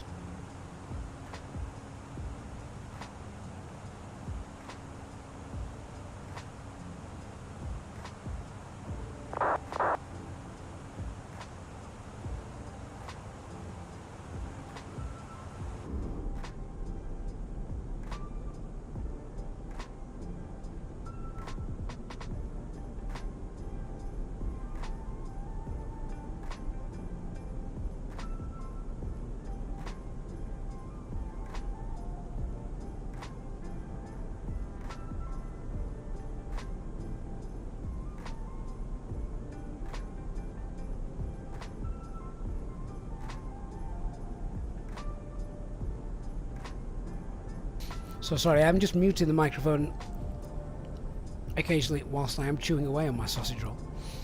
Vine tomatoes with salt and crackled pepper, Andrew. No. Do you know what? I can't stand tomatoes. Hate them. Bernie, sausage roll and cheese, interesting. Yeah, well, not at the same time. Seafood sticks, Elliot. Yeah, same thing. David, you're just getting hungry now. Willie, a boiled egg. Good shout, but no. Yeah, so Howsy, that's how it works with the SimBrief profile. If you need one, usually there's a link to it from somewhere. Which SimBrief profile, which airframe profile are you trying to download for use in SimBrief? Old man, tuna and cucumber sandwich. That would be nice. Very refreshing in this warm weather. No. In fact, that's the first time someone suggested a sandwich, isn't it? I mean, for lunch, a sandwich is a pretty standard thing, isn't it? Lovro spinach? No. Bernie, oven fries? No. Half-boiled egg? No. Howsy, thank you for the follow. Appreciate that as well, mate.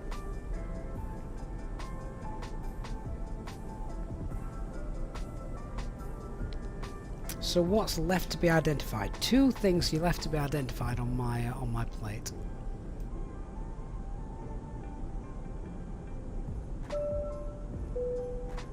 Ladies and gentlemen, we are about to commence service of hot drink and alcoholic beverage.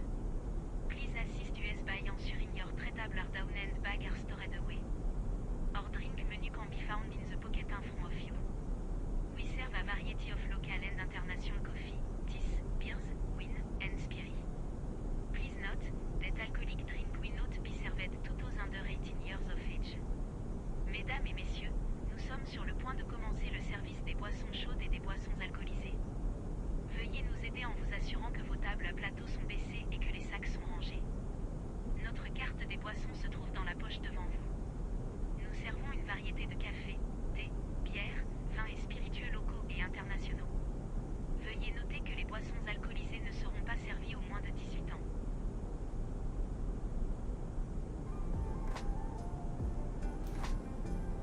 Anthony, great to have you on board with us today, right from the very off as well. And so appreciate you being here for the last 4 hours, mate. That's incredible. Have a good night's rest, and we'll see you on the next one. Mark, no hummus, no French stick. David, Leanna, fish is gorgeous. Love fish. No chicken, Bernie.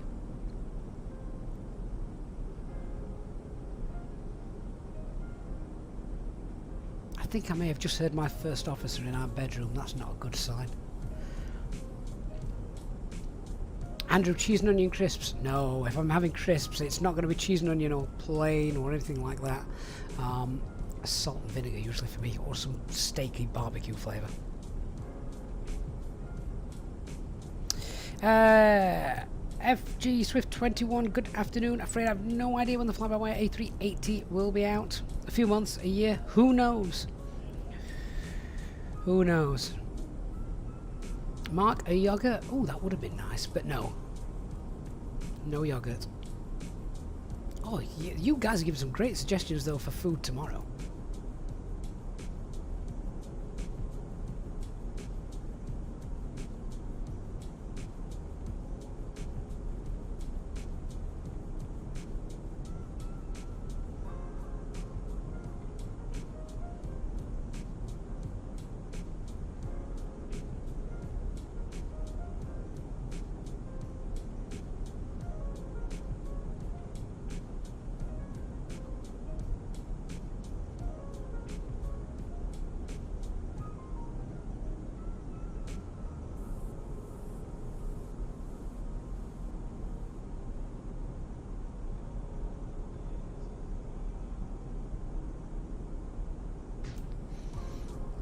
cold cooked sausages, David? No, sadly not.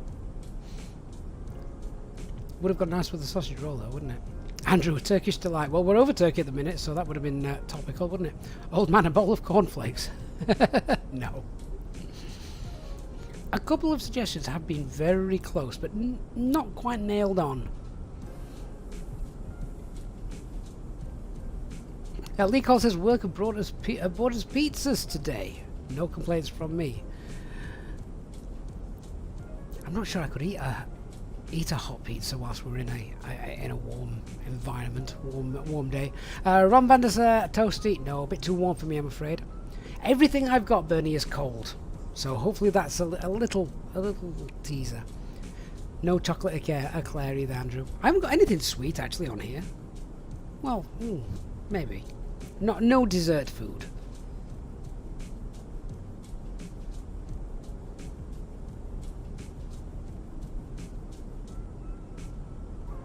Barry, a single banana, as opposed to those common double bananas.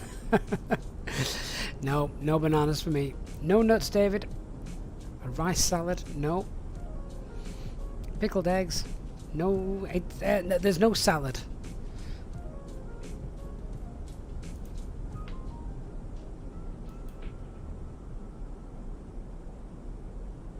Look how brown the landscape is down there.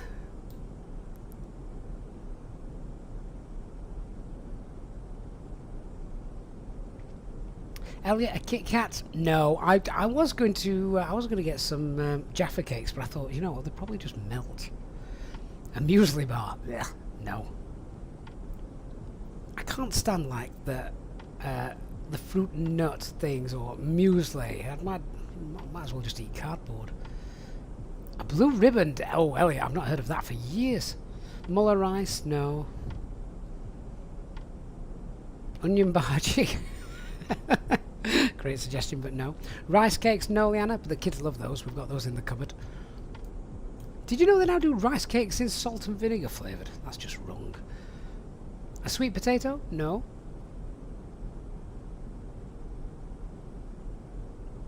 Barry, what do English folk eat? Something with brown sauce or brown. Well, I'm not having fish and chips, Barry. That I think isn't fish and chips our national dish. Andrew, a jam donut. Oh, that's very tempting once we've landed. There's a Dunkin' Donuts about a 5-minute drive from here.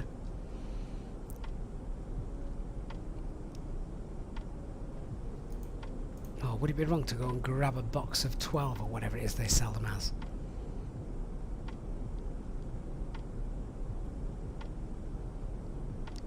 No samosas, David. I'm going to open up that little cheese though now.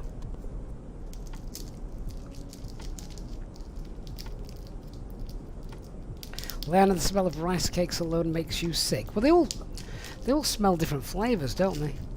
Guacamole, Mark? No.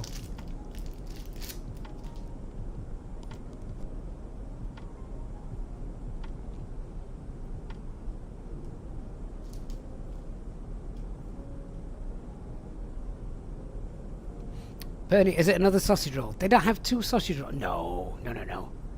Oh, Photochromax's cheesecake already asked. No, it wasn't, but yeah, definitely would be good in this weather, wouldn't it?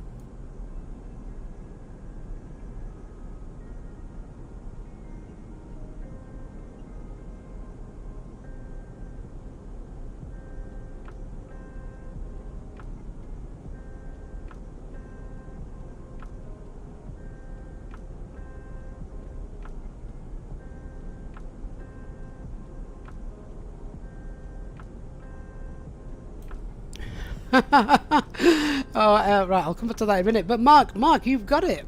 I'm going to give you that pepperoni. So I've got some pepperoni and Sorrento ham on the plate as well. Love that stuff. So there's just one thing left to get. Now, Elliot, the mission now is to make an aeroplane model from the Baby Bell. It's tradition for you guys. If you have them, you must make something with the wax and upload an image to Discord. Do you know what? You're on. I will do that for you. God knows how I'm going to do this. But yeah, fair enough. I will make something from the wax. Oh, I've just broke my wax in half. That's just made things a bit more difficult. Do you know, I'm going to get that into this. I'm going to miss top of descent and a brief. Alright, might have to leave that till later. Fair enough. So there's just one thing left for you guys to get. You've got the ham, the pepperoni, the sausage roll, the Baby Bell cheese. Barry, what the hell is pepperami? Spanish meat, ham. How else would you classify pepperami? Novomenke, where are we now? We're just over Turkey. Let's just bring the map up and have a quick look. Yeah, so we've just got MZ to the west of us. Pretty soon we'll be crossing the sea and Cyprus, and then we'll be there. How time flies. Bernie, no olives, no.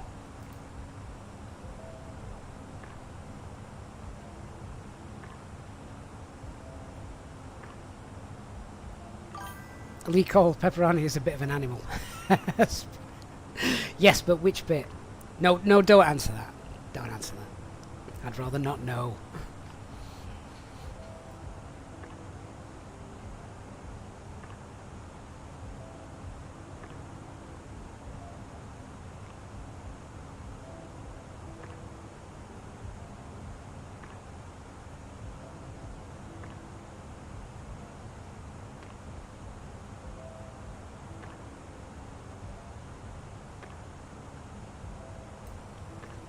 I was having a discussion with my brother-in-law the other day about oxtail soup, and I managed to convince him that it was made with the tails of oxes.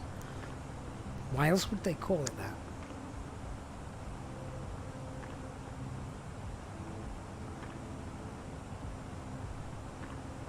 that? Photographics crossing Antalya soon? Yes, yeah. Not sure, I don't think we can see... I don't think we'll see the sea anymore. We're a bit too far inland at the moment, aren't we? Yeah.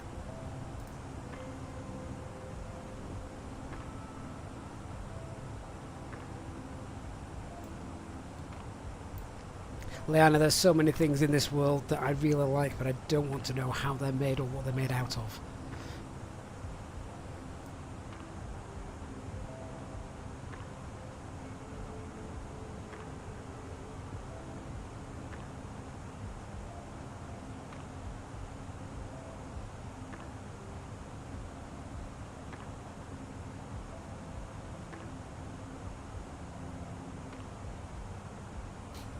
I love how nobody's got the last item on my plate though. Looks like I win. Elliot, you like the pepperami fire stick? Oh yes, yeah.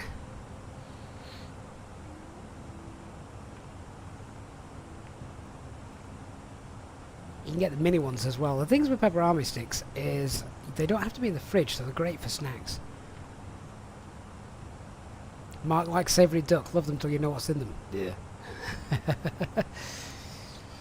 Oh, Bernie, I can't give you clues. There's like 100 people in the chat. Surely one of you will manage to pick out what's on the plate.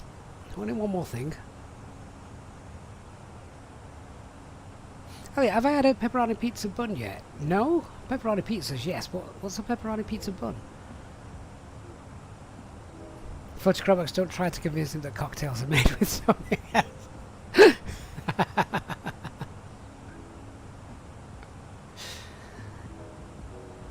Nick, hey Nick, welcome back, mate. Have you been here all this time? Have I just missed you? No, not Scotch egg. Willie suggested that earlier, but no, it's not that.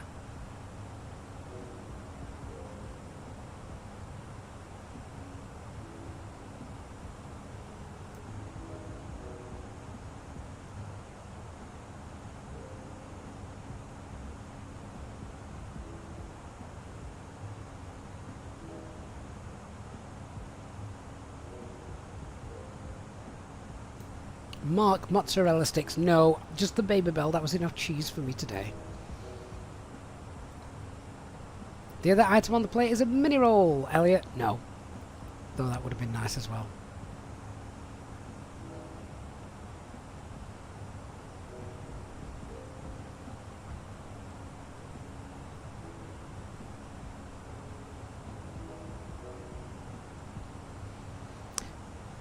Right, let's just have a quick look at the box, see what our estimated time in is going to be.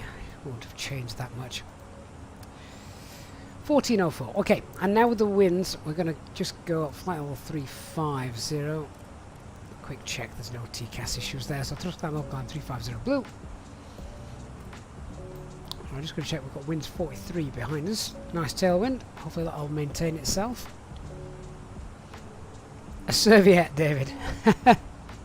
Is it a serviette or is it a napkin? What's the difference? Andrew, a slice of quiche. That is a great guess, but no.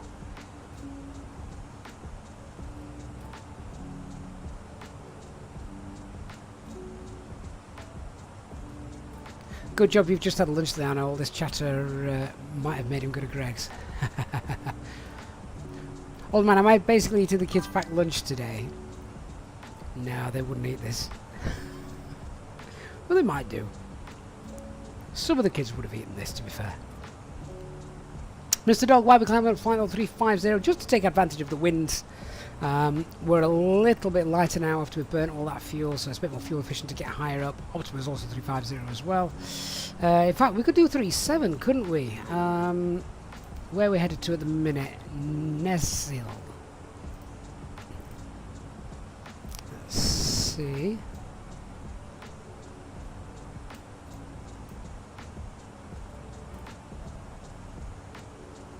Not much, not too much difference.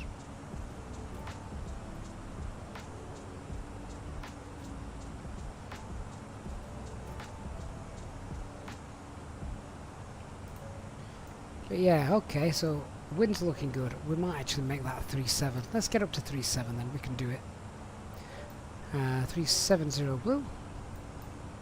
And we're within 900 feet of the max, so that's fine. So we'll just alter this as well. 370. That's fine. A chicken leg? No. Pate on something? No. Benny, it's now 10:45 PM there in Australia. You want to go to bed, but you really need to know what the last food item is. Brilliant. I'm going to give you. I'm going to give it 10 minutes then. No, that's too long. 5 minutes. 5 minutes, and then I shall reveal all. Elliot, is there a trend with the girls, or is there? Do they all like or dislike the same, or is there a big triplet mixed bag? Oh, it's a mixed bag, which makes meal times a blooming nightmare. JD Mackam's in the house. Good afternoon, JD. Been in meetings all morning. I hope you were somewhere with air conditioning. Mr. Dog, do I have an add-on for the LLBG ground crew? I have GSX, so we'll basically just have that. Nick Carrot Sticks. Funnily enough, again, I thought about that today, but didn't.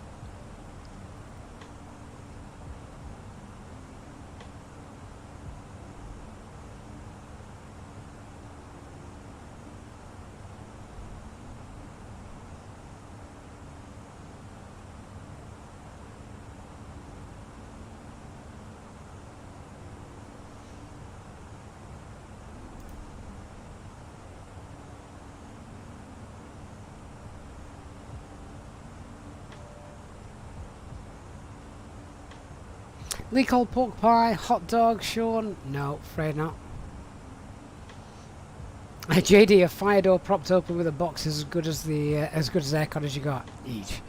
Mr. Dog, so GSX will probably have, you know, liveries that are realistic for the airport we're flying to. They're pretty good with stuff like that.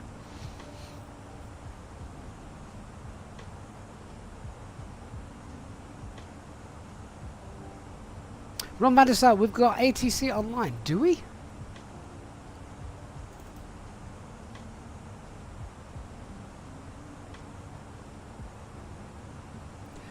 We do indeed. We're not there yet, though. We're well out of their range. How often do they come online? Or have they just seen us all coming? They might have seen us all coming, which is great. Bit of arrival ATC to finish our flight off in an hour or so.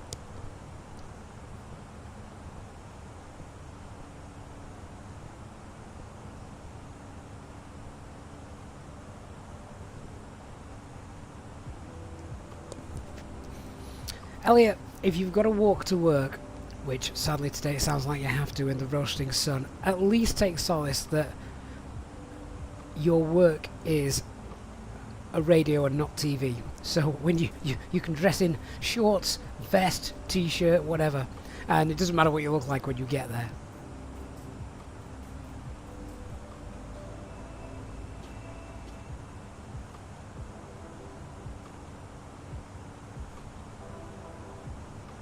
So that tailwind's increased a little bit higher as well, which has helped us, so it might just get us there a tad quicker. Still aiming for just after 1400 hours.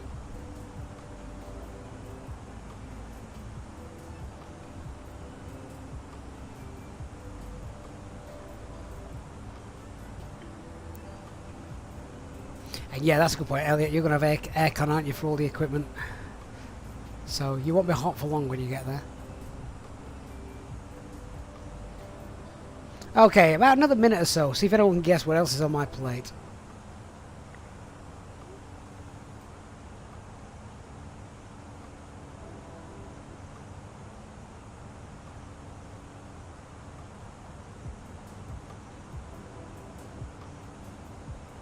Mac Alt Star.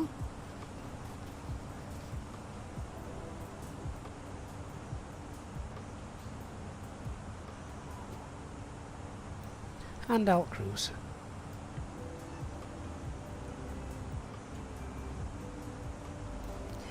Keep those suggestions coming, guys. Pineapple slices, no. Tomato salad, no. An apple, no. Till can we do a wing view? Certainly can.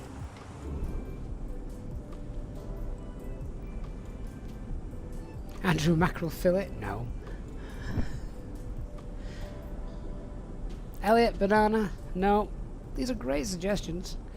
JD, we've had cheese. Yep, that's been on there. That's a tick. You've sunk that battleship.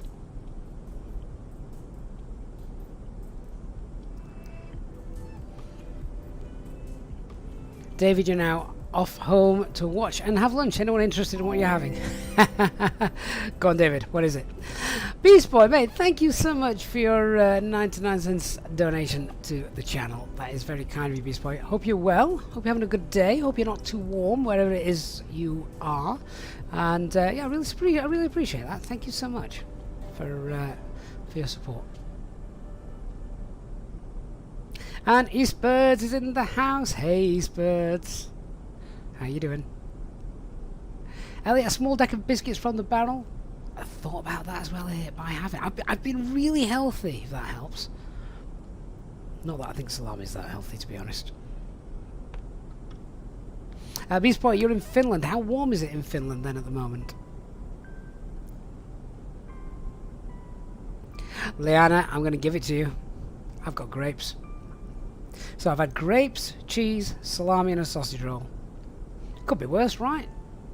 Well done, guys. That's all 4 items ticked off.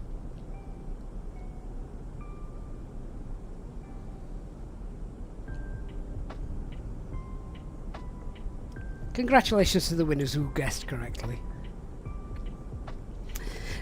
Sky Blue Flyer, crackers or Ritz biscuits to go with the cheese. As it was only a tiny bit of cheese, I dispensed with the crackers today. I'm not actually a fan of crackers without lots of cheese on it. I find them rather plain. David Butler, thank God for that. I don't know, I quite like that game. It's one of those things that you're not really bothered about, who cares, but at the end of the day, you still just want to see if you can guess and get it right. Elliot, you know if you freeze grapes, they go to slush rather than go solid. Is that a thing? Really? Well, you used them in cocktails back in the bar days. I had no idea about that. Bernie, you can go to bed now. Good night, mate. Thanks for being here. We'll see you hopefully on the next flight.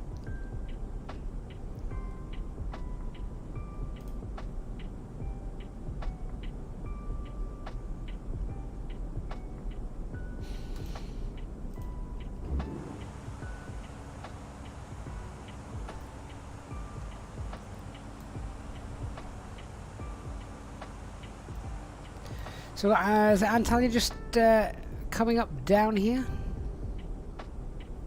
Let me have a quick look.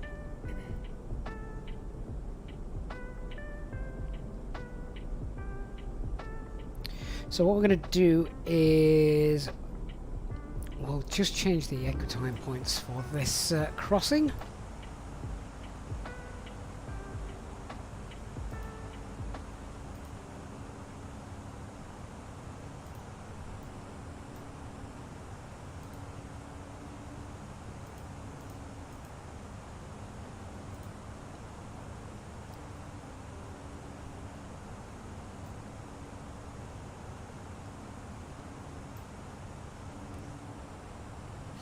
There we go. So echo time point is literally just off the coast of Cyprus. Let's see what the weather's doing in Paphos. We'll have a look what's happening in Tel Aviv, and then have time to start thinking about a brief, as we're going to be nearly there.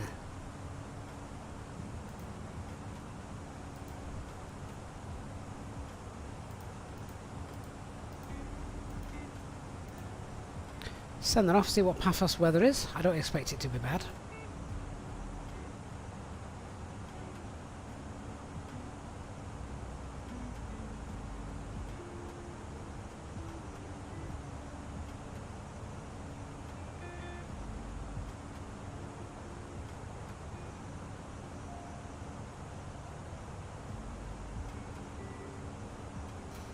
Okay, yeah, so that's doable, isn't it? 310 at 17 knots, so might feel that. Visibility is fine, scattered 1600, few CBs around at 3000. 27 degrees, sounds nice. Right, now let's see what's happening at our destination.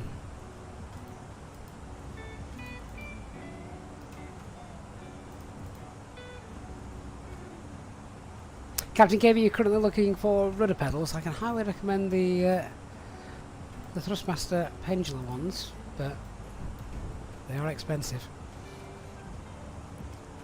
That's perfect. Right, where's my pen? Let's scribble that down. I'll start setting the box up. So, winds 310 at 12. Cav OK. 27 degrees. And QNH is 1009.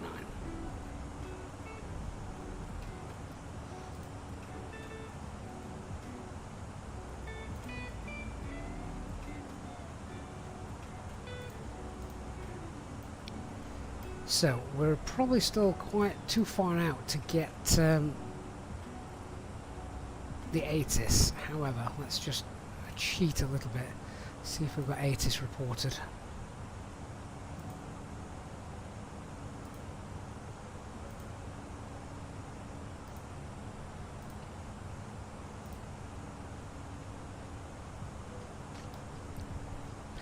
ILS approach via Hadas for arrival runway 30.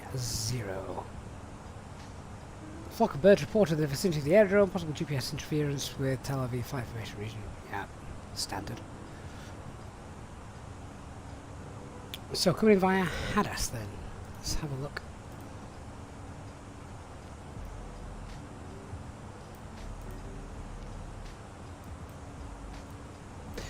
Okay, so we've got our box set up to come in via Limco, so we're going to be coming in via Hadas instead.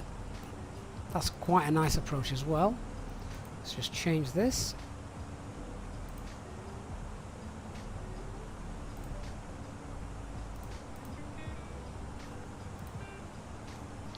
Now let's check the coding matches up. So we should have Hadas, Rabin, Gintu, Gite, Shira, Rosso and Mush. Check those. Hadas, Rabin, Gintu, Gite, Shira, Rosso, Mush, and then we're on.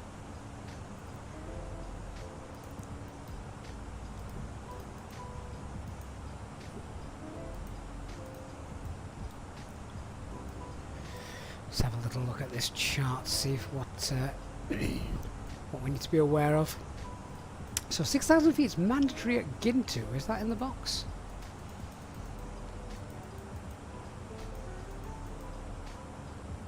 Yep, that's fine. The profile's got us down at 6,000 feet there as well, so makes sense.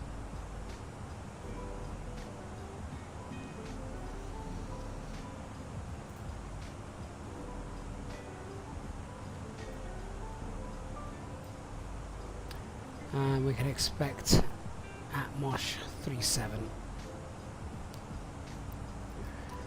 Right, let's start getting information that we need so we can compile the brief. So runway 30 star is still the same. It's the Ninette 1 arrival.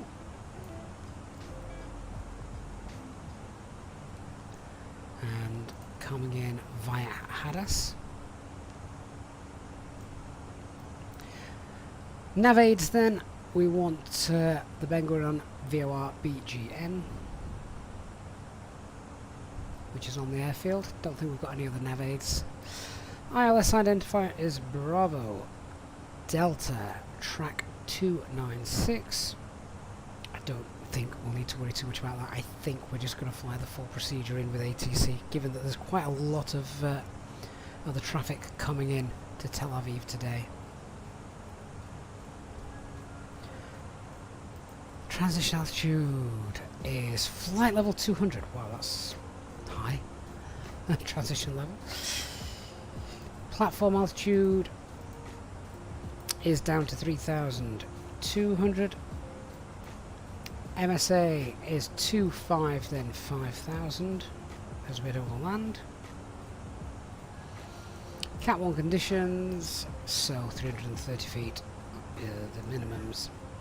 Airfield elevations 130, and what's the missed approach?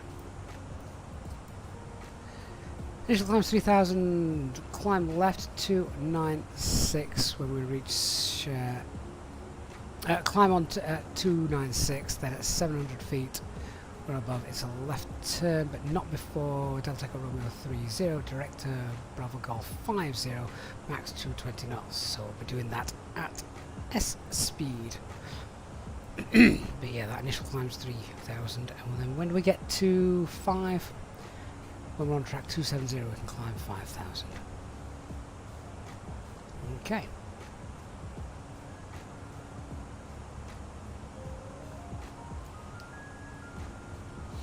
And the usual star is Amos 1 Echo. Yeah, but where does that come in from?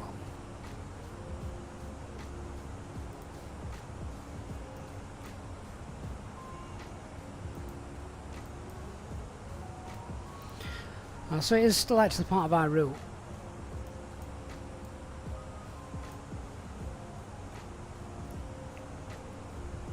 We will we'll see what ATC tell us. What we can do, of course, the beauty of the Fenix secondary flight plan working is if that is let's just copy the active.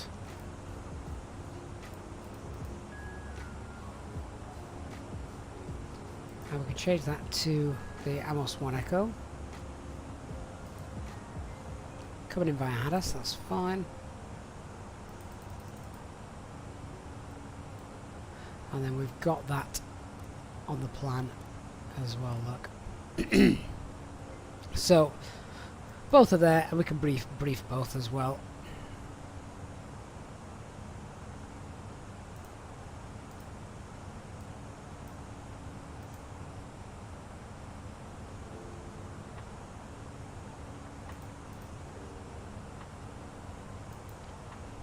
A few more constraints on this one, which obviously the aircraft will be fine with. Speed constraint at Hadass is 230.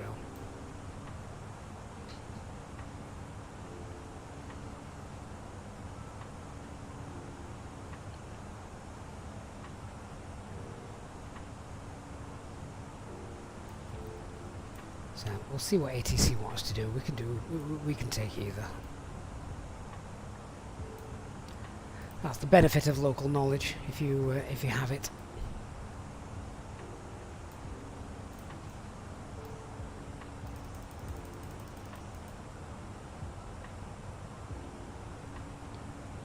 All the speeds are fine. The go-around track there, that's fine as well. Check the go-around track in the primary flight plan.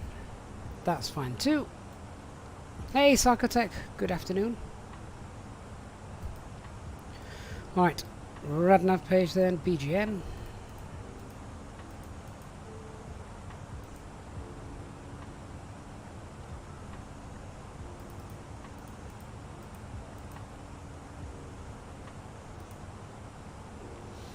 Runway 30, and let's fill out the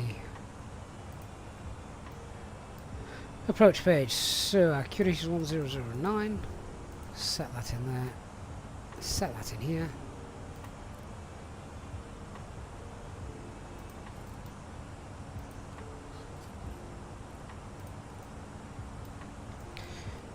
Temperature was 27 degrees. The wind, we've got 310 at 12.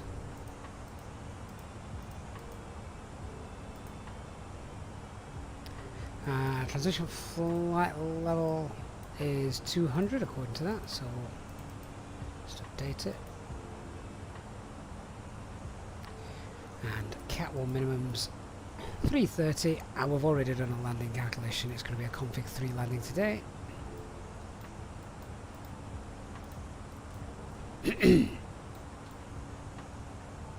See you soon, Elliot. Have a good walk.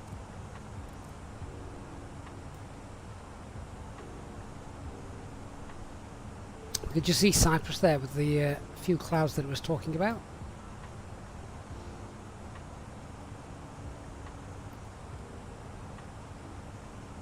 Hey, Captain HMW, you've been away for a while. You now have a puppy. Oh, my commiserations.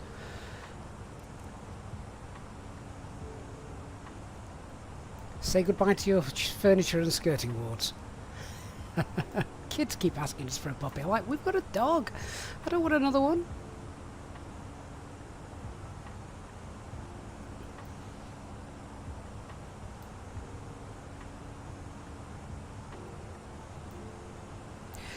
Right then, let's have a look at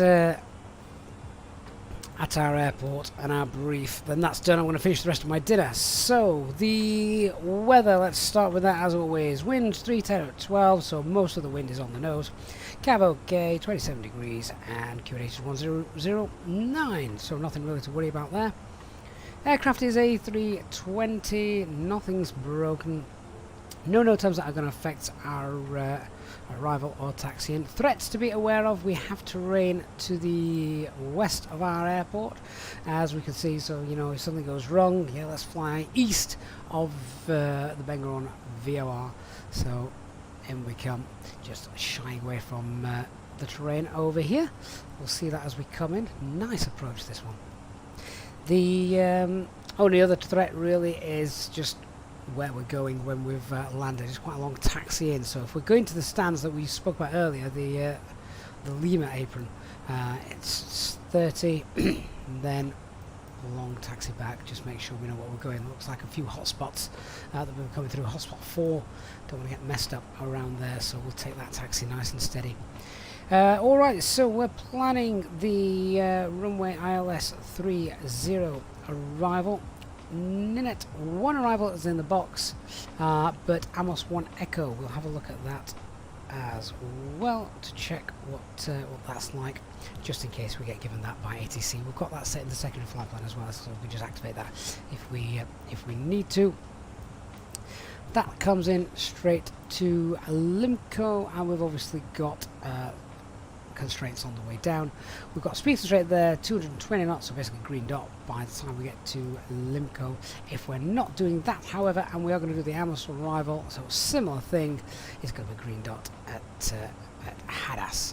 After that, the ILS approach, 6,000 feet mandatory at Gintu, so we just want to make sure that we're green dot speed really as we get to Hadas. Might just, depending on our profile, need to start configuring and getting down. Once we're 6,000 feet at Gintu, we should be slow enough to start configuring flaps 1, then pick up the localizer, glide slope flaps 2 with the glide. The ILS approach, let's have a quick look at that then. So it's runway visual range 550 meters, we're happy and clear to start that. Elevation is 130, it's a slightly steeper than normal approach angle as well, so it's 3.2 degrees. And how wide is our runway? It is 45 meters wide, so that's normal. So that's all fine and okay. Nothing too concerning regarding that. Let's have a look at the platform altitude. That is 3,200 feet. we're going to use auto brake low for the approach, and then once we've come in we're going to vacate either Romeo or Zulu, and we're expecting the Lima apron if that's where they want to send us as per real world. So the go around, if we need it, is in fact just before we do the go around, let's just confirm everything in the box that we've got set up. So ILS 30 is all set. Primary has net 1 arrival in. Radnav is tuned to be GN, the VOR on the field. Progress page, we've got Tel Aviv 30, runway 30, 240 miles away.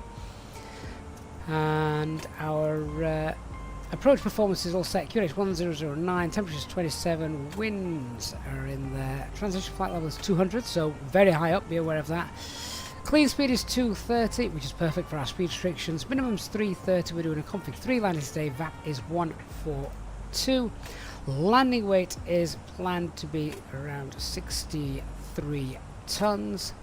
And our secondary flight plan has the alternate arrival in, which is the MS1 Echo arrival, which is very similar. If we have a quick check on that, it just takes us direct to Hadas instead. So yeah, more than likely we're going to be on this arrival. Alright, if we need to go around, the go around brief, it's straight out and then at 700 feet it's a left turn, not before DER 30, that's in the box, and we're going to climb and go direct to BG 050, and then at 3000 feet continue to track 270, climb to 5000, and we'll get ATC instructions. I think we're done. And there's the Isle of Cyprus. Time to continue eating my my dinner now we've done that.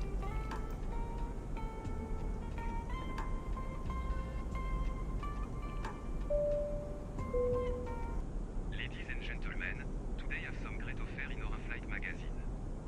This can be found in the back pocket of the seat in front of you. This item offer you tax-free savings, with many items not available anywhere else and exclusive to you during your flight today. Our cabin crew will be around shortly to also offer you the chance to purchase airline lottery ticket. There is a chance to win some fantastic prize. Cash is no longer accepted on our flight. Thank you for your support of this channel. Mesdames et messieurs, profitez dès aujourd'hui des économies et offres fantastiques de notre magazine de bord. Celui-ci se trouve dans la poche arrière du siège devant vous. Ces idées de shopping et ces cadeaux vous offrent des économies hors taxes, avec de nombreux articles qui ne sont disponibles nulle part ailleurs et qui vous sont exclusifs pendant votre vol aujourd'hui. Notre personnel de cabine sera bientôt là pour vous offrir également la possibilité d'acheter des billets de loterie aérienne. Il y a une chance de gagner des prix fantastiques, y compris de l'argent et des vacances. Nous acceptons les paiements par carte de crédit et de débit. Merci pour votre soutien à cette chaîne.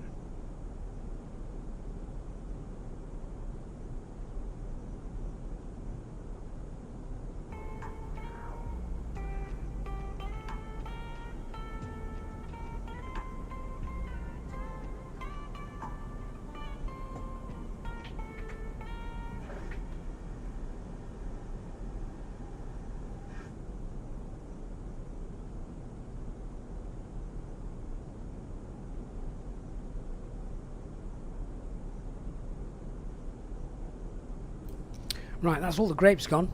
They were starting to get a bit saggy. Hey, Ascot 252. I don't think the simulators are that real just yet. Maybe 2024 will bring those in. Peter, speaking of go-arounds, you'd never seen one before Friday when you saw 2 in a row at Gatwick. What, in real life, Peter? They're not as uncommon as people think. I was at Manchester last week and I saw one. They... previous departing aircraft had a bird strike, so obviously they just wanted to check the runway before they landed. In fact, wasn't the weather on Friday a bit naff at Gatwick? Was that the day they had thunderstorms, or was that Saturday? That could have been Saturday, actually.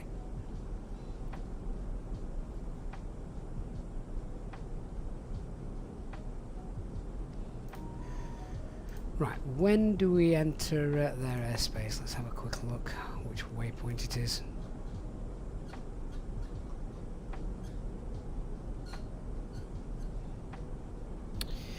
So we enter the flight information region just after Confo at Ninette.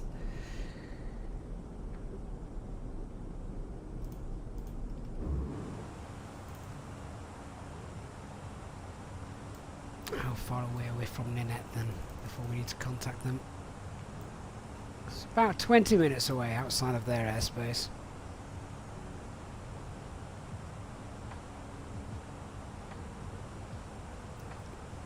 HP fan, landing will probably be in about 40 minutes, I'm guessing.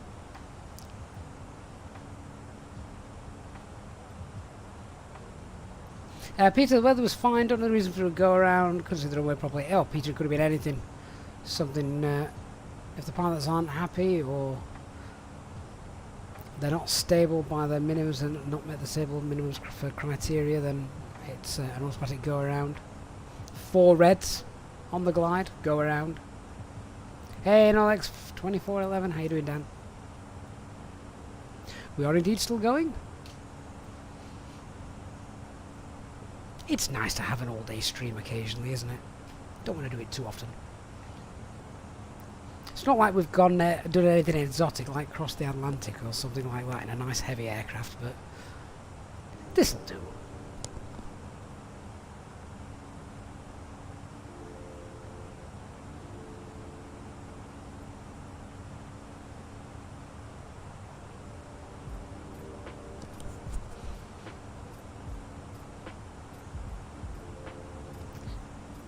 I'll get home just as the I'll land, sorry, just as the kids are going to start coming home. I might have to pretend that I need to do some work when they do.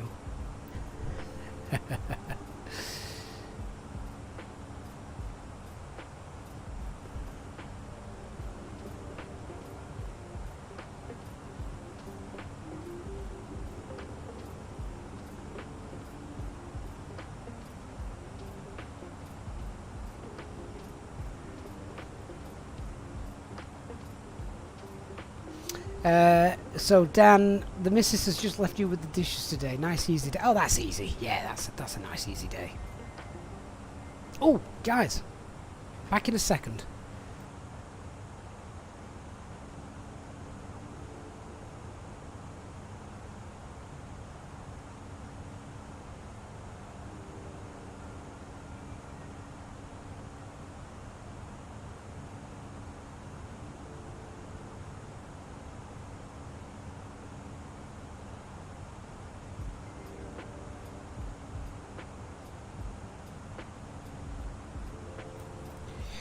Sorry about that. I suddenly remembered I didn't think I'd closed the blinds at the back of the house. All that talk about keeping the house nice and cool. No, Lex, did I just remind you about the dishes? No.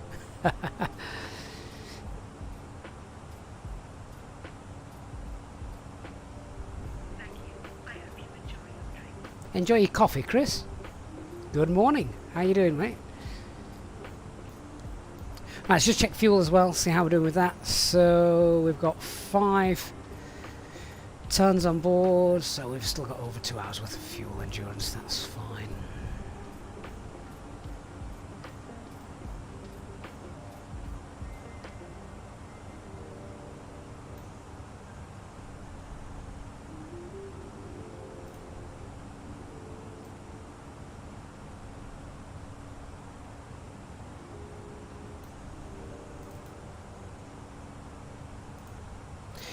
Right, just what we're going to do is we're just going to confirm the arrival for our approach. So I'll just contact centre.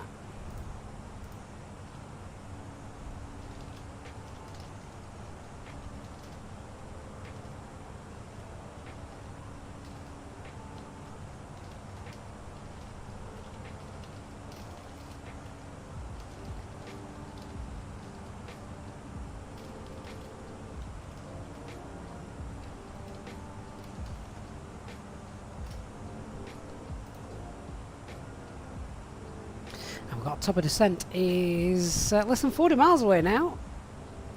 The thing I like about long haul is it's a sense of satisfaction, you know, when you've flown for so long. I've just got confirmation. The Mosey 1 Echo arrival. Perfect.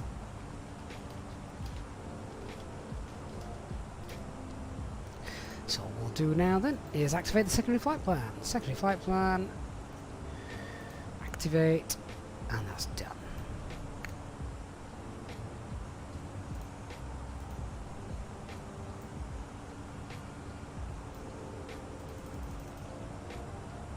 Coming in by Amos.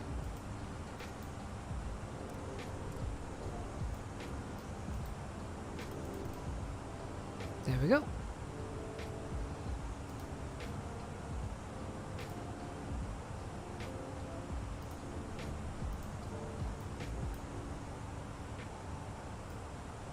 So when we get to our top of descent, we'll select, if we select 10,000 feet, that will work for us.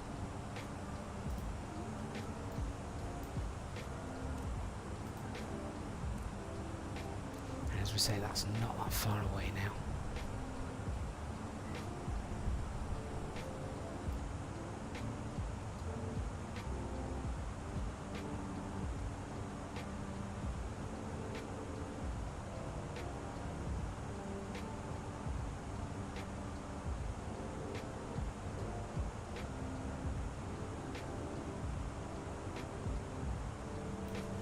Dan, what's that? Easyjet coming to Ireland? Are you joking? Is that is that in the news? I had seen a couple of new routes that Easyjet were opening up. None of them included Dublin though. That is epic. I hope that is true. I love Dublin Airport, and that scenery looks amazing, but we don't fly to it just because, well, don't fly to it. I really hope that is true, Dan. Are you winding me up? You're going to have to send me the news link. Get it, send it to me on Discord. I want to read that. Oh, can you imagine the Ryanair pilots?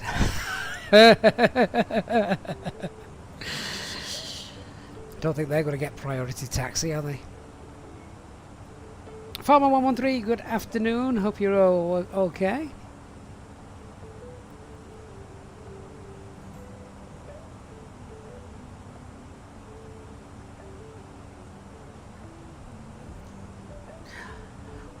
Dan, we're gonna have to do that.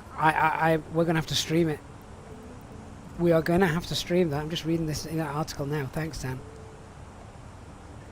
No Frills airline Easyjet is contemplating muscling in on Ryanair's home turf in Dublin, heralding what could be another major dogfight between the two.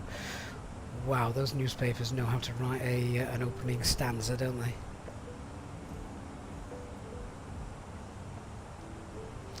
Easyjet has secured takeoff and landing slots to use at Dublin Airport next winter. Is that this coming winter, presumably? It would mark the first time the airline would have tried to launch services from Dublin. However, it is possible that whilst Easyjet may have secured the slots, it might not end up using them.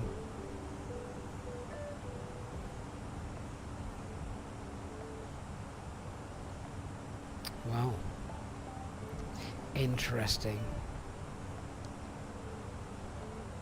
I wonder what Michael O'Leary thinks about this.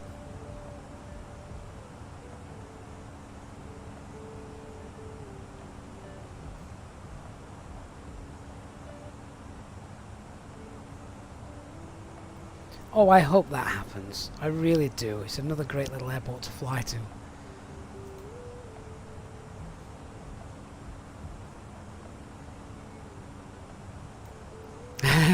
He'll be fuming.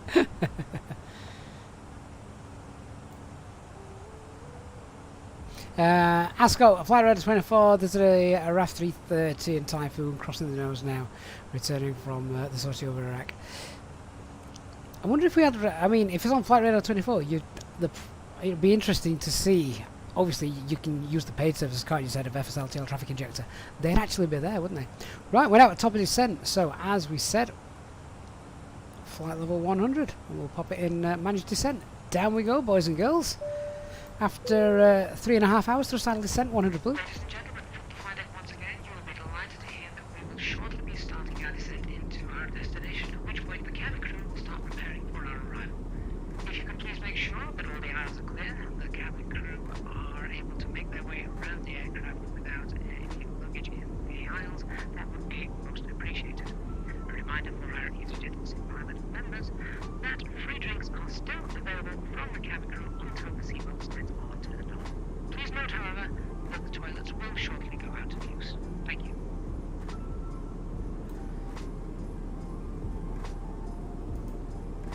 Water everywhere now.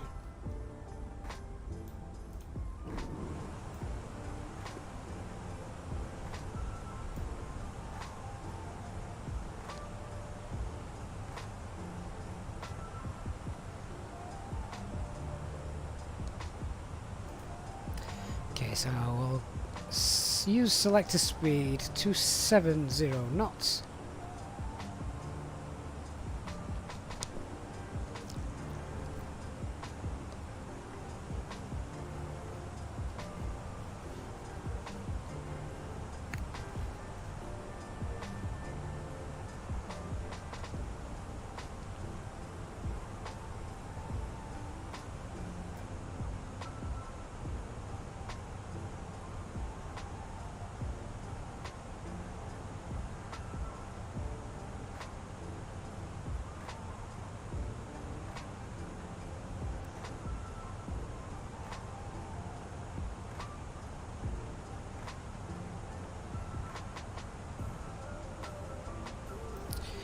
So, are we direct to Confo at the moment? No.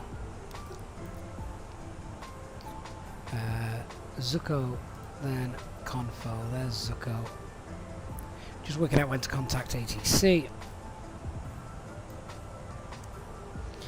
If we contact them just outside of, just after we pass Zuko, that should be fine. So, not far. Carl, do EasyJet already have any code shares that fly to Belfast? Not that I'm aware of. They could do, but I don't know of any. Yeah, Mr. Dog, so self-loading cargo provides the cabin announcements?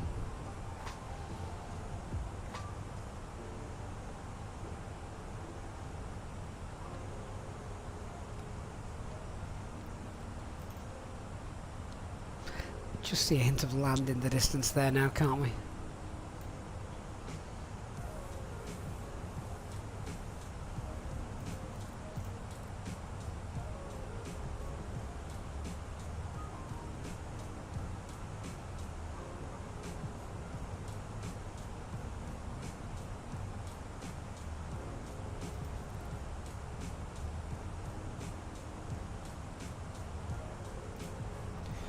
And as we're coming in, let me just check for the latest weather and ATIS.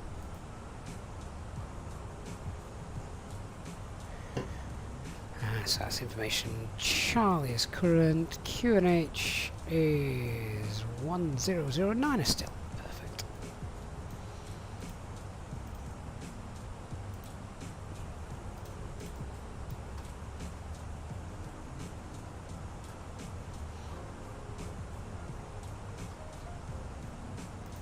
Confirm ready to copy clearance? Ready to copy clearance on Tel Aviv, Shalom. Shalom, sir. Croatia 495, clear to destination Khania, climb by Suez 1 Echo departure, altitude 3000 feet, squawk 5627. Clear to destination Khania is filed inch climb 3000 feet, Suez 1 Echo departure, squawking 5627, Croatia 495. Croatia 495, information Charlie valid, read the correct, report ready for push and start. Information Charlie received, thank you Croatia 495, ready for startup and push, copied. Confirm ready now for the push?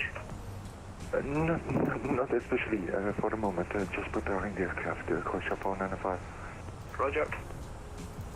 Centre, good afternoon, Alpine 46 Yankee Mike inbound Peacock Type A320, and we have information Charlie passing flight level 250. Alpine 46 Yankee Mike Tel Aviv Shalom, radar contact, descent via Mos 1 Echo arrival, altitude 6000 feet, QNH 10090.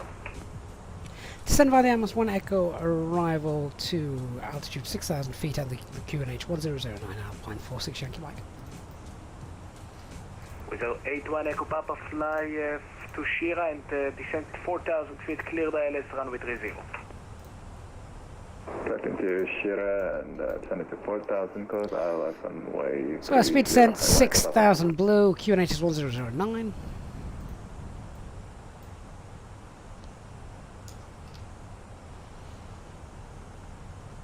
Normally then... Alpine 46 Yankee Mike, fly direct VATIC. And can you just confirm the direct for us, Alpine 46 Yankee Mike? Alpine 46 Yankee Mike, fly direct VATIC, Victor Echo Tango Echo Kilo. Direct to VATIC, thank you, Alpine 46 Yankee Mike.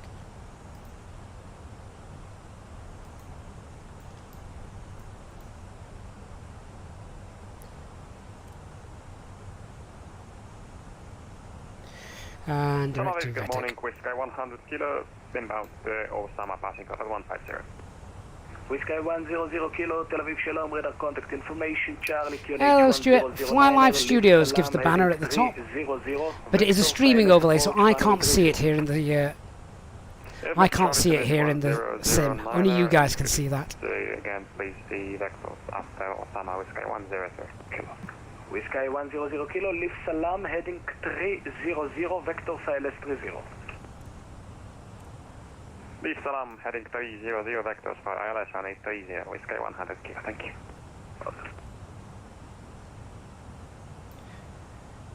Right, so now with that little cut-in track mileage, we've just got below that profile really nicely, so we're still in selected speed.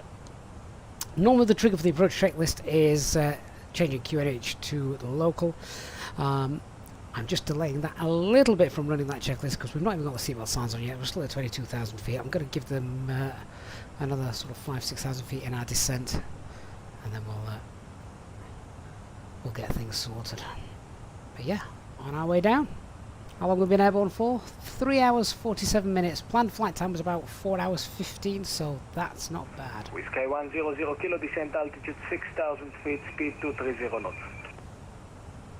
Descent 6,000 feet, speed 230, Whiskey 100 Kilo.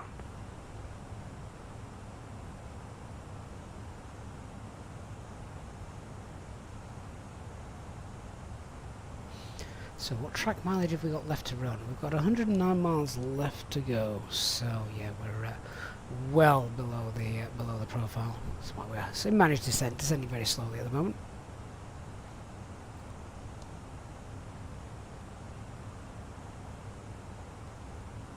If you have enjoyed our mini long haul for the A320 Easyjet, then if you haven't done so already, please do hit that like button for me. Tel Aviv Control, hello, EC4657 with you at 280, descending initially for flight level 100. EC4657 Tel Aviv Shalom, radar contact. Descent via Amos 1 Echo arrival, altitude 6,000 feet, QNH 1009.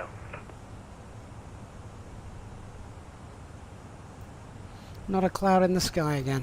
Can you say Beautiful. again star arrival? For, Mr. Dog, probably because he started by saying shalom. EC4657, it's Amos 1 Echo arrival for ILS approach runway 30. Roger, and continue to Amos 1 Echo arrival by Here comes that profile then. Easy 346. Peter, this is the first full stream you've managed to catch, and it's a long one. Yeah, really glad you've been able to catch the full approach, Peter. Roger, continue to 6,000. Yeah. QNH is 1009. Easy 4657. Oh man, still can't believe the transition was flight over 200. I know it is pretty high, isn't it?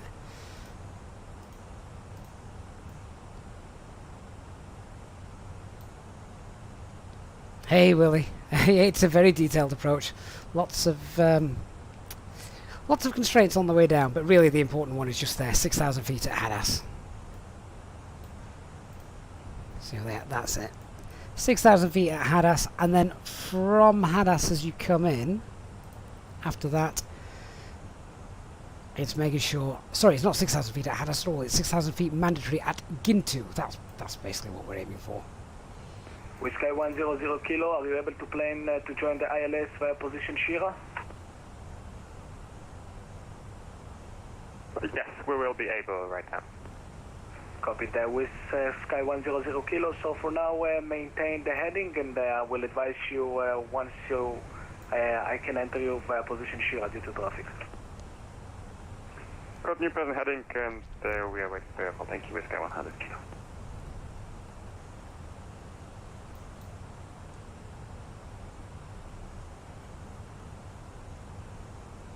Seems like now it's actually 4657, fly direct struggling to keep up with that descent profile. So what we're going to do, I prefer to be under it a little bit. 57.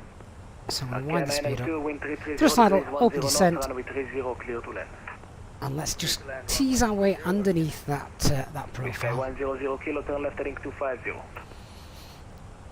Left heading 250. Just need to keep an eye on our descent, because we are descending via the start.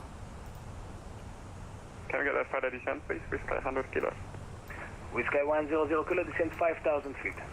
Descend 5,000, Whiskey 100 Kilo.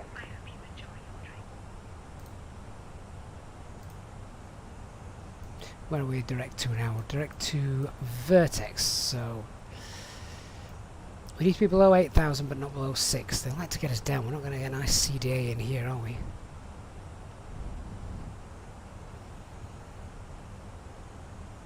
Right, that's just got us back underneath the profile a little bit. So let's push for managed again now. And we'll manage the lot because there are some speed constraints coming up as well. 100 Kilo, fly direct speed and descent. It's not going to like that. Let's keep it back in managed speed. Selected speed. Sky 100 Kilo direct Shira, Sky 100 Kilo.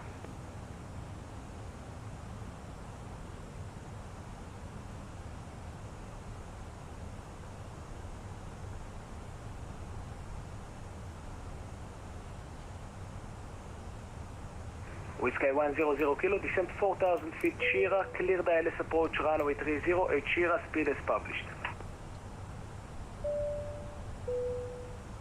Ladies and gentlemen, the fast Ansible Sign HS being tuned. At Shira, speed as published, clear the ILS approach runway 30, Whiskey 100 Kilo. And with Whiskey 100 Kilo, clear to descend 4,000 feet to Shira.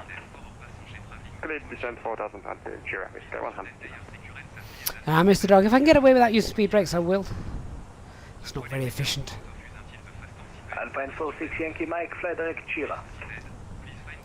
Fly direct Shira for Alpine 46 Yankee Mike.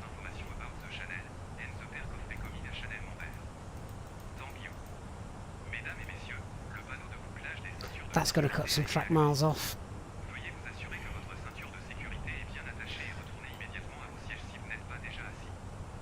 Thrust idle, open descent, and we're now direct Shira. As we're doing that though, it means we don't have to descend via the start quite so much.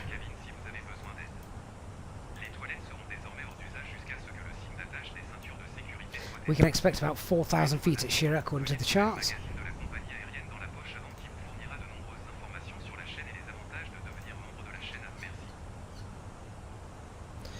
And we're coming up on 10,000 feet, speed 250 knots, lights on, and the approach checklist. So bar F QNH is 1009, seatbelt signs are now on, minimums 330, auto brake low, and EFB is disconnected. We're heading to Shira, but you can give us heading, please. Whiskey 100 Kilo, fly heading 130, and advise when able to resume Shira. Heading 130, we'll call you. Thank you, Whiskey 100 Kilo.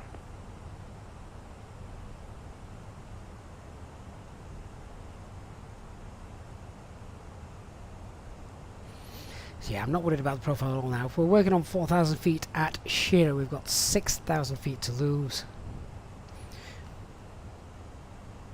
In about 18 miles, actually. And we've got 42 miles to run, so that's fine. We're going to be able to bleed off the speed, and we're nicely below this profile. Hey, Top Gun.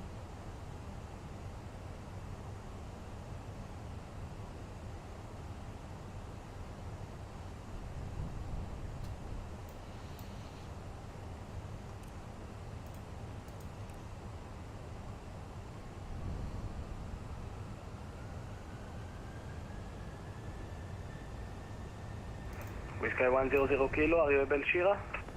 Able Shira, Whiskey 100 kilo.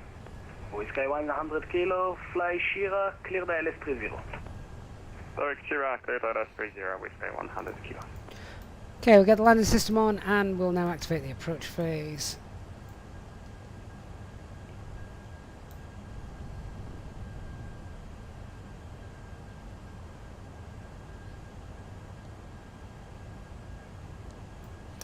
Any moment now we expect ATC to give us a descent down to 4,000.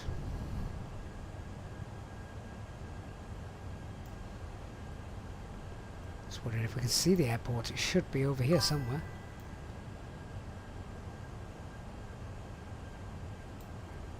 Hey Stuart, so yeah, custom camera views which I've got set and then you can just recall them.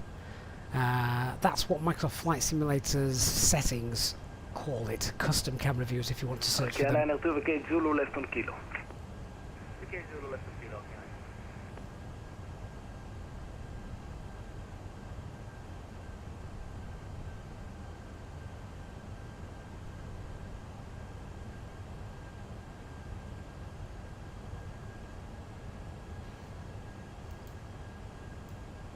Whiskey 100 kilo, it seems like you're not performing the correct turn now. Would you like a new lineup or switch for visual approach? You can give us, again, lineup, once again, Whiskey 100 kilo. Copy, Whiskey 100 kilo, cancel approach clearance, climb altitude 4,000 feet, fly heading 290. Cancel approach heading 290, climb 4,000, Whiskey 100 kilo. With 81 Echo Papa, wind 330 degrees, 10 knots, runway 30, clear to land.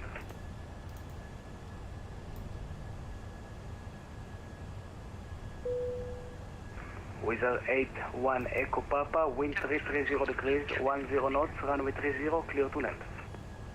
Request runway 30, 1 Echo Papa. Archaea 902, parking position Charlie 3, taxi via Mike 1, Romeo Charlie. Mike 1, Romeo Charlie to Charlie 3, Archaea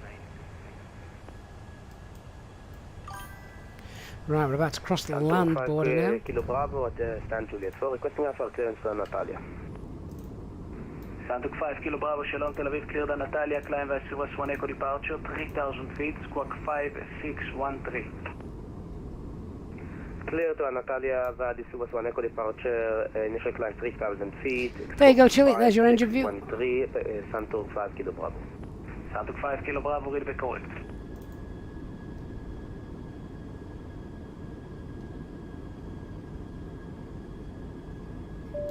Any song, I have no idea which NVIDIA driver is best at the minute. Please make sure you are seated with your belt fastened and your tray table in the upright position. Please stow all baggage, remember to turn off all phone and tablet until after landing. Croatia 495, we are ready for startup and push from the stand, Whiskey Hotel 3. Croatia 495, Whiskey Hotel 3, pushing start approved, release point 52 facing north. Release point 52 facing north, ready for startup, clear for startup and push Croatia 495. There's our destination. 100 kilo, plan for a dust transition. Right, let's concentrate on the landing, flying the aircraft. Whiskey 100 kilo, could you repeat please? Whiskey 100 kilo, expect a dust transition for ILS approach runway 30 and radar vectors to enter via position Shira.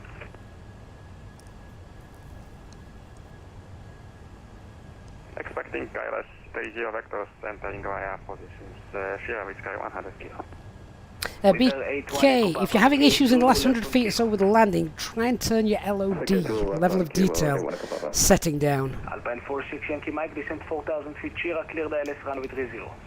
Descend 4,000 feet and clear the ILS approach runway 30, Alpine 43 Yankee Mike. That's what we wanted, 4,000 feet. Whiskey 100 kilo, turn right heading 350. Right heading 350, Whiskey 100 kilo. And we're cleared for the approach as well. Beautiful. With the 81 Echo Papa, parking position Juliet 3, taxi via Kilo, hold short runway 21. Robert, I was just looking at the scenery. This place hasn't had a world update, but this looks stunning, doesn't it? Kilo and hold short runway 21.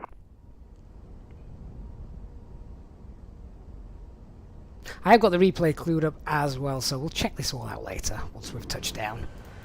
Let's do the flying job. Easy 4657, reduce speed to 30 knots, fly direct Shira. Speed 230 knots and direct Shira for Easy 4657. IYR, so the airport is Aerosoft's airport for Ben Gurion, but all the scenery around it is just default. With Sky 100 kilo, turn right heading 070. So here's the terrain that we spoke of, and we're just going to follow this terrain line all the way around. We're going to slow down as well in a minute, because we're obviously still at 250 knots. I'm just keeping the speed up. Try and get in a bit quicker.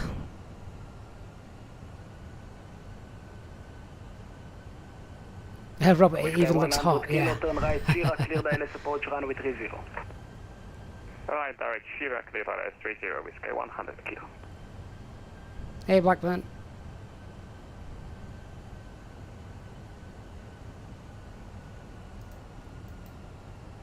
Okay, push manage speed. It should start slowing down. We're only at 800 FPM. Here it comes. Probably reduce that a little bit actually. We'll go 500 FPM. Just keep that descent going.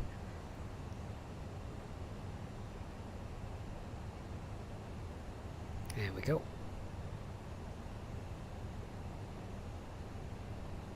Mr. Hogg, flaps 3 because it's better for the environment, it's better for the engines, it's more fuel efficient, and it's a nice long runway, so why the devil not?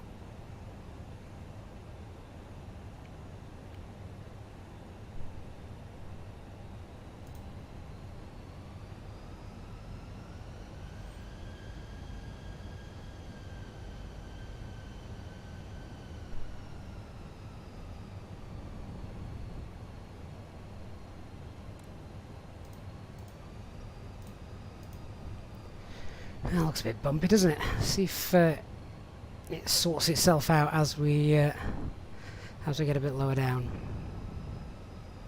Hey, Fraser 1850, I'm feeling very good. We've been live for over 5 hours on this mini long haul, and you join us just as we're about to come into, we're about to land at Ben Gurion. There we go. Right, let's start configuring flaps 1. Speed checked. Flaps 1.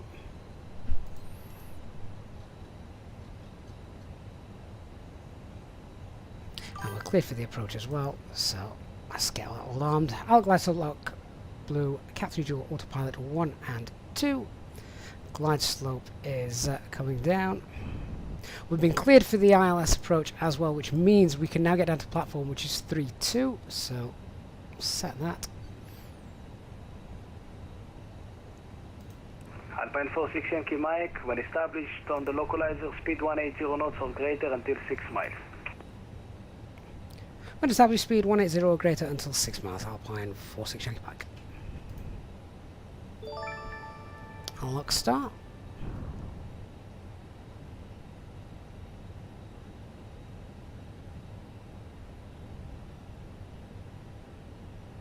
Santo 5 Kilo Bravo, ready for pushing start.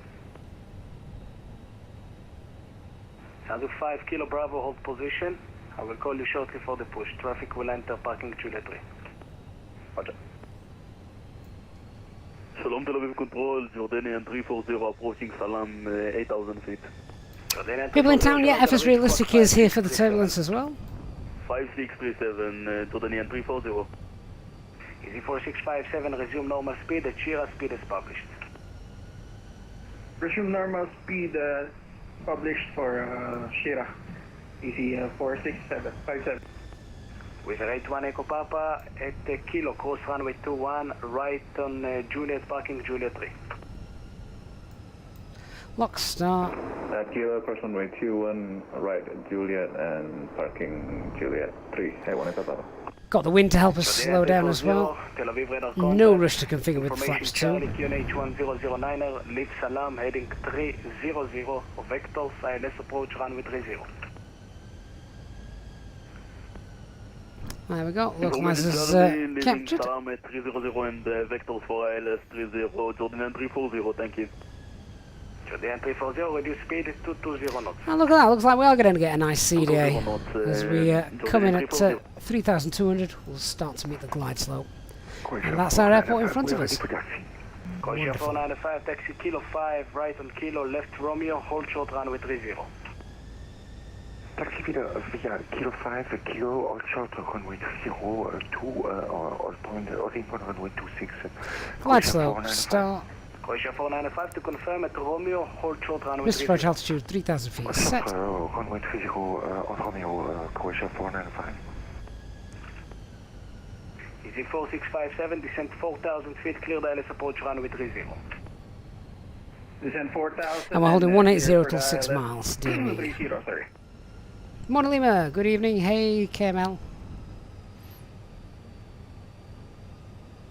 Alpine 46 Yankee Mike, wind 330 degrees 10 knots, runway 30, clear to land. Good land, runway 30, Alpine 46 Yankee Mike. Fraser 1850 celebrating a couple of months of membership as well. It will be a butter landing, do we think so? It might be a bit turbulent, Fraser, but thank you for your support, mate, really do appreciate it. Alright, flaps 2, speeds checked.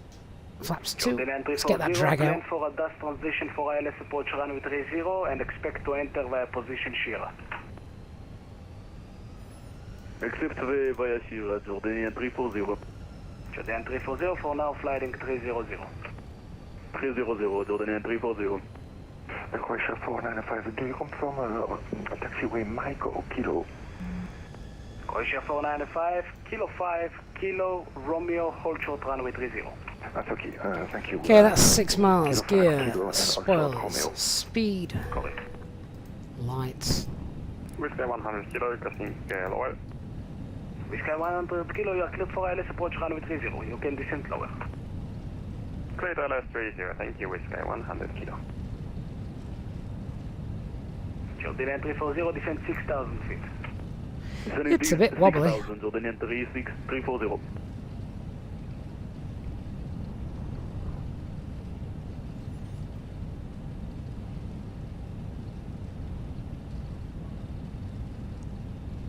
Flaps 3, speeds checked, flaps 3. Neymar, do I fly back? No way, mate. It's been a 4-hour journey, this one. Maybe if I got paid in real life to do it. Santuk 5 Kilo Bravo, Juliet 4, pushing start approved. Landing checklist, camera secured, go around altitude 3,000 feet, set ECA memo landing no boo.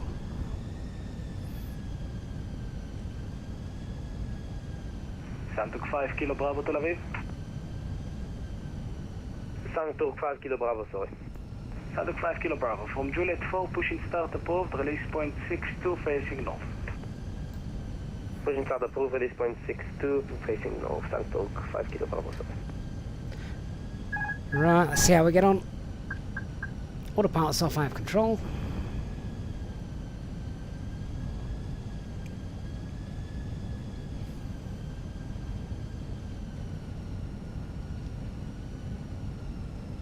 Jordan 340, descend 5,000 feet. Descend 5,000, Jordan 340.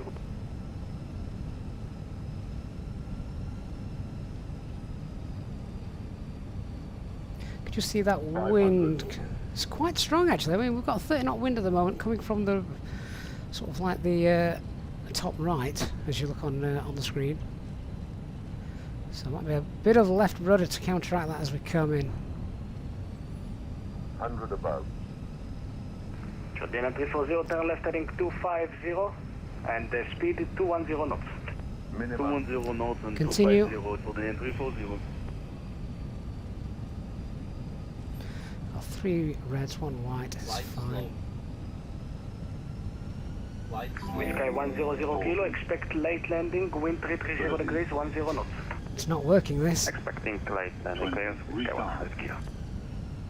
Come on, get down. There we are. Ooh, I was prepping for a bit of a go around there, it just didn't want to get down. Anyway, spoilers. Screen. Decel. Idle thrust reverses off. 495, no delay by Romeo cross runway 30. Cross runway 30, no delay, Croatia 495. Alpine 46 Yankee Mike, vacate Zulu left on Kilo. Zulu and left on Kilo for Alpine 46 Yankee Mike. Ladies and gentlemen, we have now arrived at our destination. The crew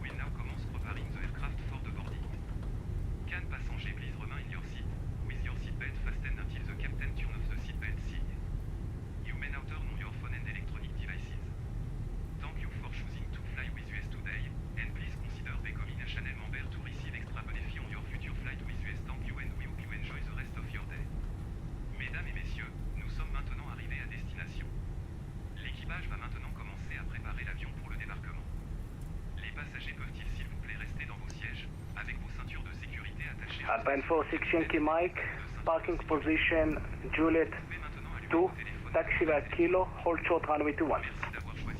Juliet 2, taxi via Kilo and a hold short runway 21, Alpine 46 Yankee Mike.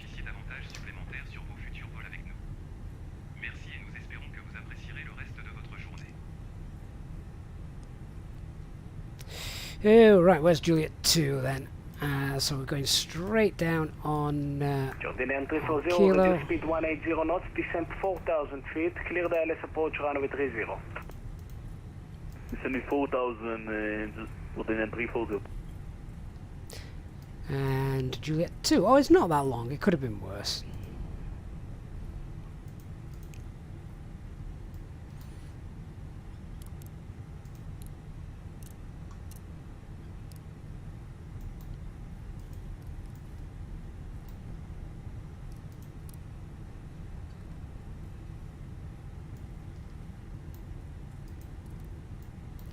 Welcome to Tel Aviv, guys. This is my first time seeing this airport in the sim, and Jordanian 340, wow, confirm we're clear for the LS. Doesn't that look great? Kilo, what's with the clearance?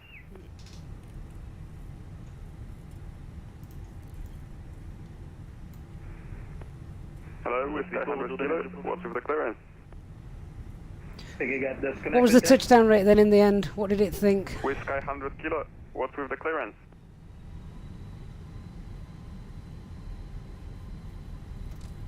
Youngzol, you can't find the Fenix because of the air cycle on it.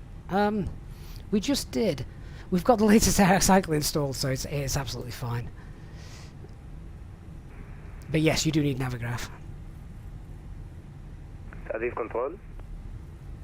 Great sight.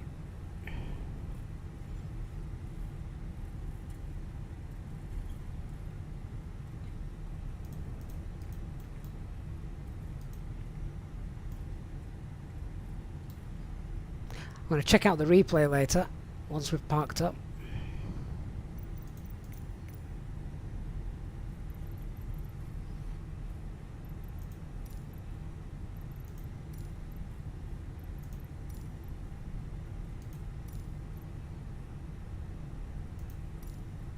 Tel Aviv with a 100 Kilo.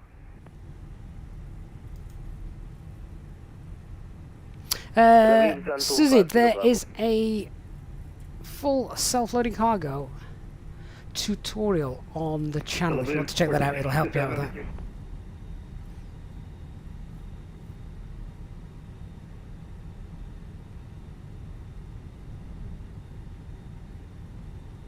Tel Aviv just told me that they got some internet problems, so we'll be back in 2 minutes.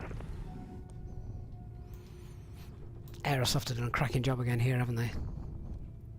Roger, thanks.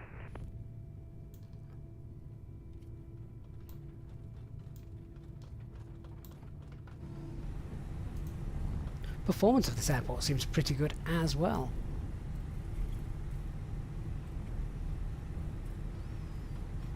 Susie, you've just finished all your maths for today. Brilliant.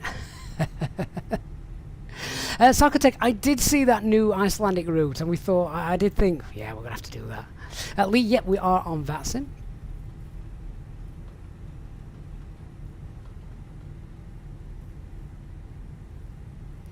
Right, let's not get confused here as we enter hotspot number 4. So we're holding position before we cross the runway.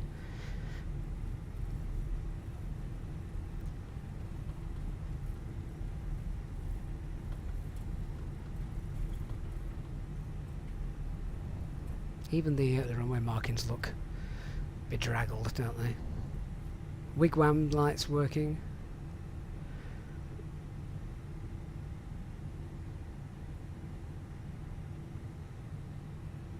A triple F, do I use rudder or aileron when approaching the runway?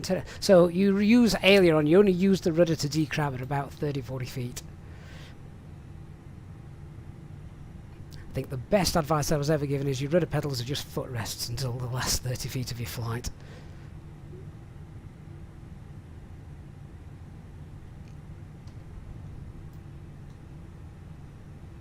Right, can't see any other traffic at the moment. Alpine 46 Yankee Mike is holding short runway 21 on Kilo.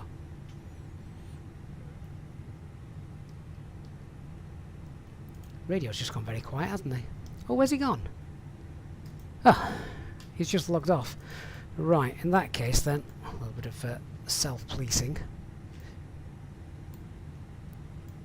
Path's clear. Let's go. It was an active runway though, so let's get the lights on.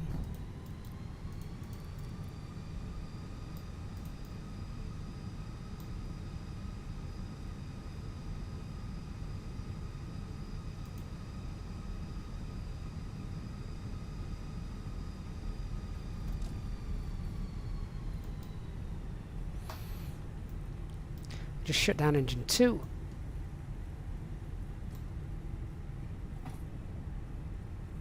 For Bengal traffic, Royal Jordanian 340, full establishment LS runway 30.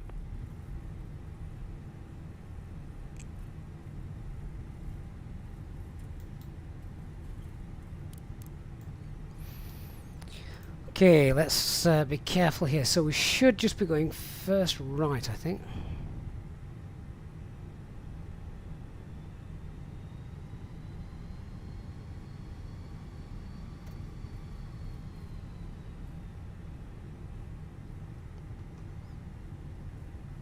Just down here.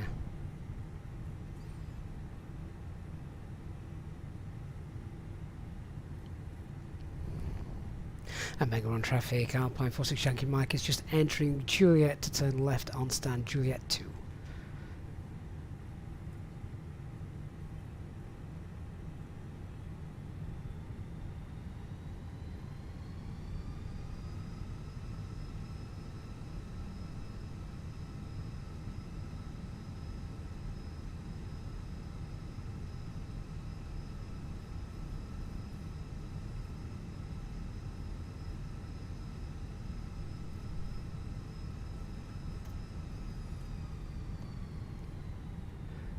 Juliet 1.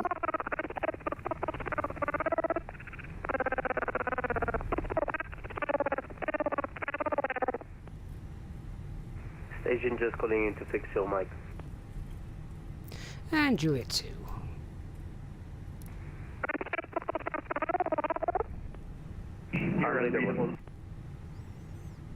Boys alien. What the heck was that?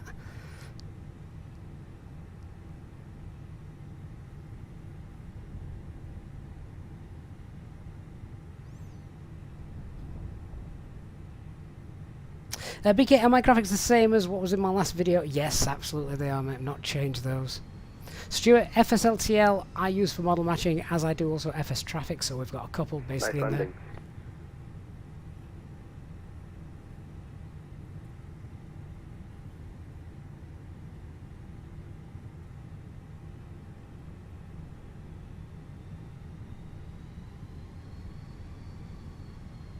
Croatia 495, we are fully ready on Whiskey 2.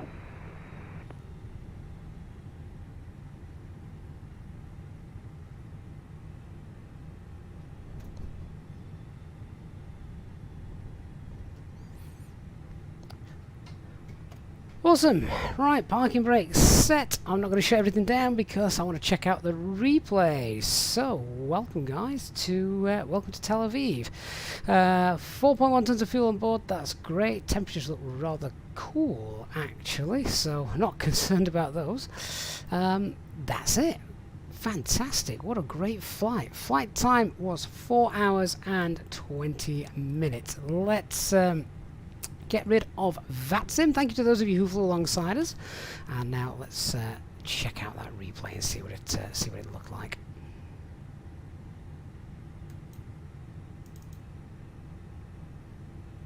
Oh no! I don't think I'm going to be able to show you that replay. Skydolly's just crashed. Skydolly never crashes. How on earth has that happened? Oh, guys, I'm so sorry. There's no replay. There's no replay, so in that case, it looks like we're just going to have to shut down, which is fine. Let's get the APU bleed on. Engine 1, shut down. Seatbelt signs can come off.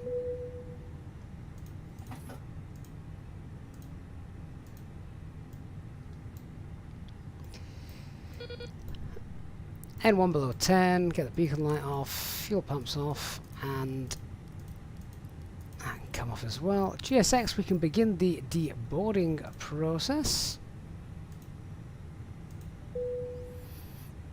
Cabin crew, please disarm doors. Thank you.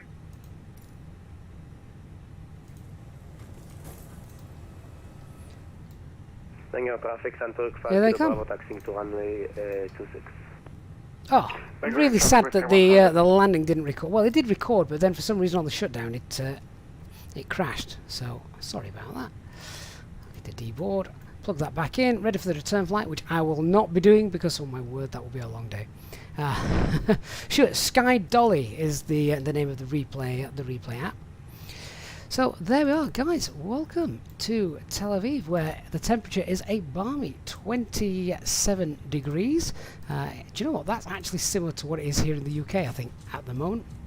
Really hope you've enjoyed our flight today. It's you know what, we can't do a full replay, but how about we just go and say goodbye to our passengers as they start to disembark.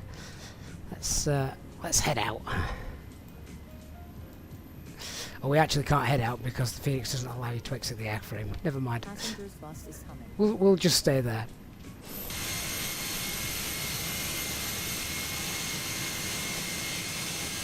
Our beautiful Easyjet aircraft from Dark Fury and that livery, our Oscar Echo Victor India Echo livery. So, guys, thank you so much for your company today. I hope you have enjoyed our long haul flight. Well, our short long haul flight. Thank you so much for being with us. It's been it's been great fun. I love it when we get a chance to do stuff like this. Whatever it is you're doing for the rest of the day, I hope you're going to have a great day. A huge thanks to those who flew alongside us. I hope you've enjoyed the route. We got ATC, didn't we? We got ATC on the way out. We got ATC on the way in. And what a gorgeous looking airport this is as well. First time I've seen this airport in the sim. So this is Aerosoft's mega airport, Ben-Gurion at Tel Aviv. Thank you so much everyone for being here. Huge shout out as always to our Easyjet SimPilot channel members, and thank you as always for your support. I look forward to chatting with you all on Discord, which is where I'll let you know when our next live stream will be taking place. Thank you for watching. Have a great rest of your Wednesday, and I shall see you all soon. Bye bye, guys.